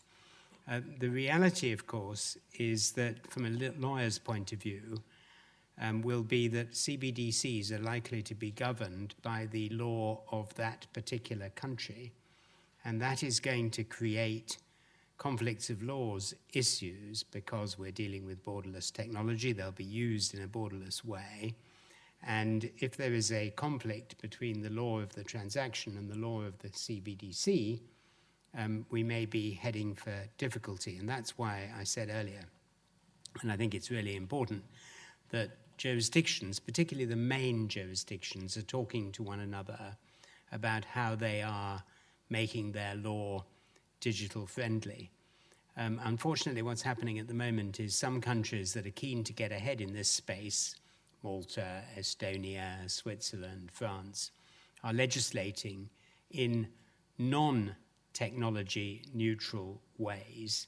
They're legislating in highly specific and ways that are likely to become outdated, whilst the common law countries are mostly, America excluded, are mostly thinking of legislating in ways that are technically neutral, like the Electronic Trade Documents Bill. And that's much more difficult. It's incredibly difficult to legislate for technologies that you don't even know what they're going to be. And so I think we have a sort of multifactorial picture here that the lawyers really need to do more work on, and they need to talk to one another much more, because we're never going to be an island any longer. We're not going to, English law is not going to be the only law in the world. We're not going to have the only central bank digital currency if we ever get one, nor are you in Africa. You're going to have 10, you say, well, probably you'll have more than that before you're done. And the difficulty is going to be making sure that we talk to one another about the law applicable to borderless transactions. Thank you, Sir Geoffrey. Any other questions at this point? Yeah, one there. The question is, I think I've heard this word system to system. Right? We see a kind of a two-tier legal framework coming up. Law traditionally is for people. Now, when this communication between systems, it would be probably more simpler than straightforward contract for systems to integrate and arbitrate within themselves. Barry? That's a great question. I completely agree with your comments, right? Quite simply, what we've focused on is a minting and distribution service just to enable the ability to do what people want to do. but let them do what they want to do. That's the whole point of having common law, is so that people can choose where they want to go, as long as it's securely. And I think, you know, all of us as practitioners, whether it be government or industry or in companies, we have a duty basically of care to ensure that consumers can transact safely. And as far as I'm concerned, if we can do that, then I think we do start to achieve the goals that we set out. Like, to that point on the CBDCs, you can go further. International trade, for example, could, for example, have a bank-issued digital currency, which is a global currency for Tier 1 service banks, where you have law that is applicable around perhaps trade agreements or another, the ability to pass KYC in each country, the ability to, you know, if those things are sealed, maybe with a form of IoT device, which we're shipping next week with Imperial College and the team there. They basically, if that is still sealed when it gets to the other end and it's reporting all through the journey, then there's confidence at the other end. They could perhaps let that go straight to the recipient. So there are ways to use the technology to support the law, but it has to be law-led and it has to be technology agnostic, in my view. Thanks, Barry. Any other questions? Yeah, Sean. Can I ask a question? It's probably mainly directed at Miriam. One of the, don't be worried. You'll know the answer. One of the cornerstones of the bill is the need to have a reliable system. I know that was the last session when you made some comments about how that would work, how you would judge that in practice. What are your views on that? Because you know, it's potentially a bit of an Achilles heel, isn't it? If we can't decide what is a reliable system, or the view on that might change over the course of the use of that system, that means that the whole validity of the instrument itself disappears. Oh, that's a massive question. Yeah, how long have we got? I'm not sure I can. Yes, I guess my answer would be the bill is as specific as it can be about that without being prescriptive as to what technology to use and how. So there's a list of indicators in the bill on how to establish whether the system is reliable, and quite a few of those are tied to basically factual information on how the system works, how it's set up. And if you think about it, even though this is something relatively new, we already have many standards in place about quality assurance when it comes to digital systems, information technology systems. The ISO has been working on these things for years and years. So there's no reason why we can't develop know-how, you know, over the years. So I hope that answers your question. Yeah, I guess it's an open question. As you said, we have a lot of standards. I'm sure Barry will say we all have to use ARCID. Let's not go there right now. Okay, we'll move on. Yeah, of course. We'll move on just to talk a little bit about some of the practicalities of all of this, so moving towards digital trade. And then we'll pause again in a moment for some more questions. But Marcus, all of this, it sounds great. You know, I think the aim is very clear. The legal side is coming on. But from the practical point of view, how challenging is this going to be for the industry from the point of view of tech firms, banks, and are the smaller players going to be left behind? Is that the worry? Well, we are talking about standardization. We have a legal basis that can be applied. And whenever we have standardization, we reduce costs. And when you reduce costs, then also smaller companies will benefit from that. Standardization also reduces forms of doubt. Take a real concrete example. Take world trade. World trade is composed of some 80% and more of open account bases. business that is with deferred payment periods equipped and have no instrument to secure such open account transactions. A very powerful tool is to sell receivables. You can unleash trapped liquidity, but if you sell a receivable, an invoice, you can't do this by a simple endorsement. You have to have a separate contract. And such a contract, again, is regulated in many different jurisdictions in a different way. So the so-called open account business, the receivable purchase business, is extremely complex. And this complexity you can reduce more or less to zero when you take recourse on one of the eldest instruments that is very peculiar, because it is a payment instrument at first, it's a finance instrument, and it's a smart contract, which is the bill of exchange. And with a bill of exchange, you can do so many interesting things. You can create security, you can enable standards to be used for the conjunction, the combination of physical and digital trade, physical and financial trade. And this gives an enormous power to do something that we couldn't do in the past, because it was too much regulated in different jurisdictions in a different way.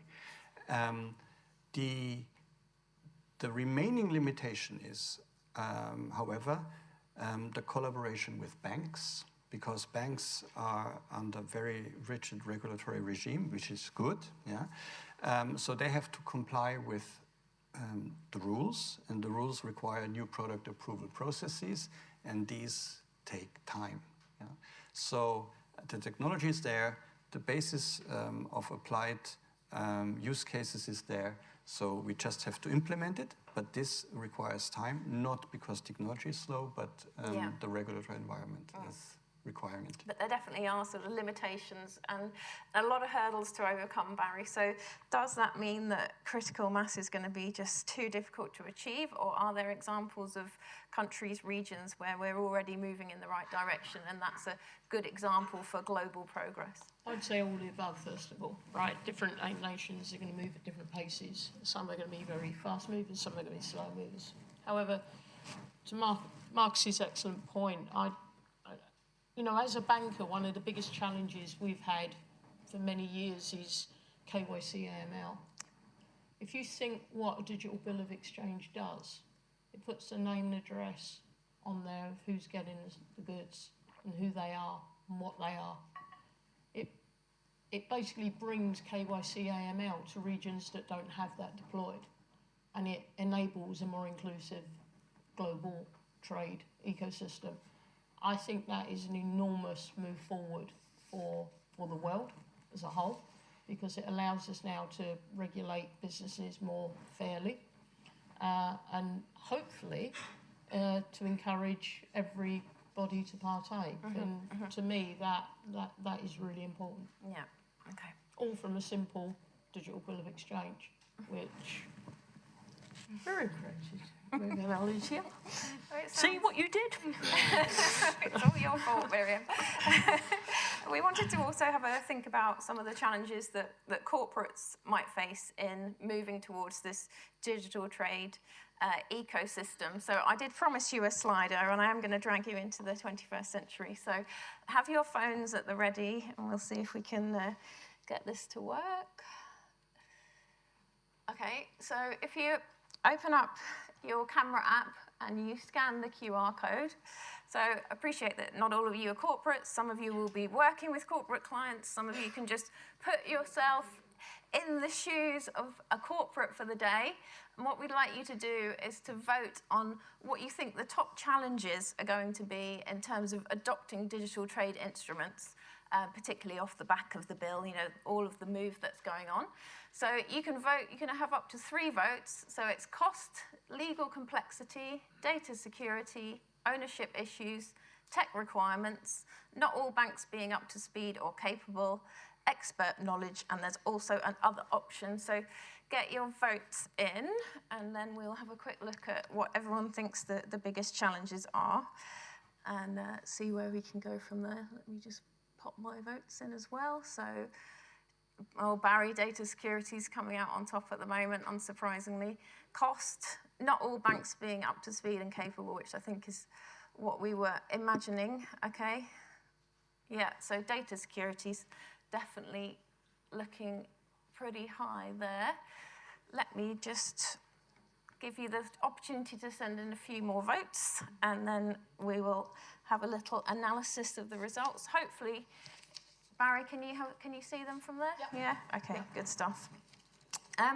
Marcus and Miriam, let's have a quick look at the results. Is that what you were expecting? How can we kind of overcome some of these issues that have been brought up here? Marcus, what are your thoughts? 1 and 2, absolutely. About the third position, I'm really surprised. Really? Yeah. Because cost shouldn't be an issue. I mean, again, take this bill of exchange. It was paper-based. When you have to issue it, then it is labor-intensive, of course. But if you can create it digitally, you can even sell a tube ticket via a bill of exchange. This is not a big deal. So, from that perspective, I would like to know more why cost should be an mindset issue. Cost is always up there. Miriam, are you pleased to see legal complexities not up in the top three there? Yeah, I thought it would be higher up. I'm very pleased. Be quite chuffed with that. I'm very pleased it's gone down a few notches. Yes, and I'm not surprised that data security came up top. Yeah, Barry, tell us a little bit more about that. Some of the issues, some of the concerns. Yeah, so I think everyone reads every week in the newspaper bad behaviour in the crypto industry. So if you're moving from a paper-based system to a digital system, people will point at that and go, danger, why should I put my money there? Why should I have that risk? Yeah. The honest answer is there is nothing that we do not know that can stop those cyber attacks, first of all. It's an understood art, it's an understood form. Yes, it is an arms race, but there are technologies that we can trust and we know, not the new things, old things. For example, an AES-256 encrypted key, a symmetric key that we've had for 25 years. Good luck with your quantum computer breaking that. You're not going to be able to, okay? Laws of physics over laws of mathematics. So it's about putting the right problem to work to protect the right things from the right threats. And it's getting that cocktail right that's the challenge.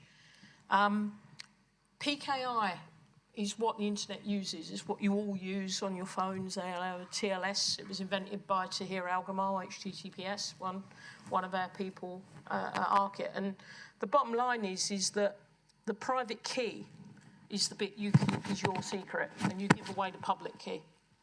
And the idea is that you can't derive the private key from that public key you give away. Unfortunately, with Shor's algorithm and a quantum computer, you can. And that's what breaks the security. And that's a hard fact. So we know this problem is coming.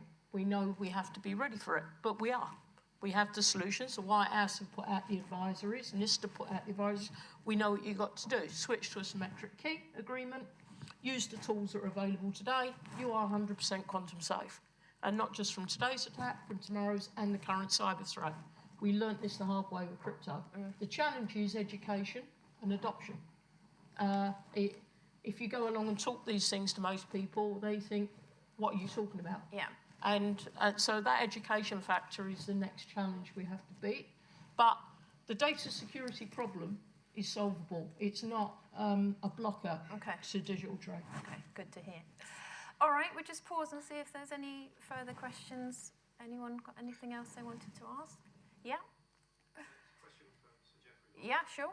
Does the judiciary anticipate the court to deal with these digital issues? Well, I used to be in charge of the business and property courts in this country, and I'm sure they will well, they are already dealing with these issues. There are more digital cases than you can possibly imagine. And they're being dealt with by the judges of the financial list in the business and property courts. And they're being dealt with very well. So I'm pretty confident. And by the way, the judges in the BMPC are really up to speed with these issues. It's not, luckily, just me. And so I don't think there'll be a special court, but even if there were, it would really be the same old judges dealing with it. So it wouldn't make that much difference. It would just be a name. Thanks for the question. Any other questions, comments, observations? Okay, so I'll just have a final question for each of the panelists then. Just a quick minor question to finish with, which is how do we make all of this deliverable and deployable going forward? What are your key action points for the audience and for the industry at large? So we'll start maybe with Miriam and work down this way. Based on where I come from and what my job is, I think all this calls for more academic research, high quality research, and funding for into all of these problems. So one area of research which I think is really ripe for exploration is cyber risk, both cyber malfunction, cyber attacks. How can we prepare for them? They can become systemic. So what do we do in order to be prepared? How do we mitigate them? How do we allocate them? Does the state need to be involved? Yeah. Do we need regulation? So that's one thing I'm looking forward to delving into. Great stuff. Thank you. Barry? I'd say that support the new bill. Take your time getting ready, prepare for it now. The solutions are there. There's a bunch of people in the room here that have got the stuff ready to go. Support the regulators and the people making law as much as you can, and be prepared to basically work as a community to make this work. Marcus, final thoughts from you? No, I would say just do it. Just do it. There you go. We love a bit of plagiarism. I mean, apart from jokes, the point is it's really something you have to learn and make experience when you're doing it. Yeah? The biggest challenge when talking to especially multinationals is that they think globally. They want to have a global rollout. I would say start local with a small project, gain experience, and then you have the proof of concept. And based on the proof of concept, you can start growing the concept and the projects. So, as I said, just do it. Just do it. Great stuff. That's an excellent point to finish. So thank you so much for listening. Thank you for your questions. And thank you ever so much to my panelists.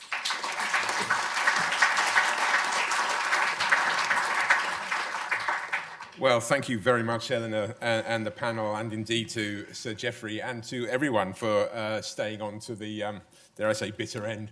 A great day, I think. I hope you agree.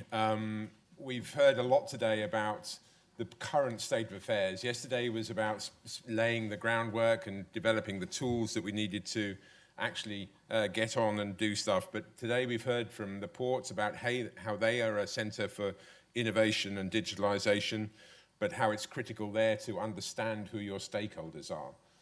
It's no good us doing lots of whizzy stuff in the middle if we don't have the end users on board. We also heard about some of the pilots that have been run and indeed gone beyond pilot into actual implementation and have failed for a number of reasons to do with governance and business models and the lack of collaboration. And also, I think, the lack of patience. This isn't something that's going to happen tomorrow or next Monday or perhaps even for 1 or 2 years. This is a relatively long play, but the tools are there if we use them judiciously, if I may use the word, and patiently. I think there is an option, there is every chance that we can move the dial on this. We heard that it's not all bad news and doom and gloom. Grant Frunter from BIMCO is very keen. He is very confident about his 25 by 25 pledge. There is an awful lot already happening out there, so we're not starting from scratch here by any means. There's a lot we can build on. And we also heard that this does join up very much with what government is trying to do in the broader strategy. So I think there's a healthy message there from ministers that we are in tune with what they want and are looking to deliver through their strategic efforts. And we've heard from the legal side as well this afternoon, and I must admit I'm really quite reassured by what we heard today. The lawyers aren't there saying, no, you can't do that. They're actually, dare I say it, out front and actually facilitating the work that we are doing. And that is a refreshing change.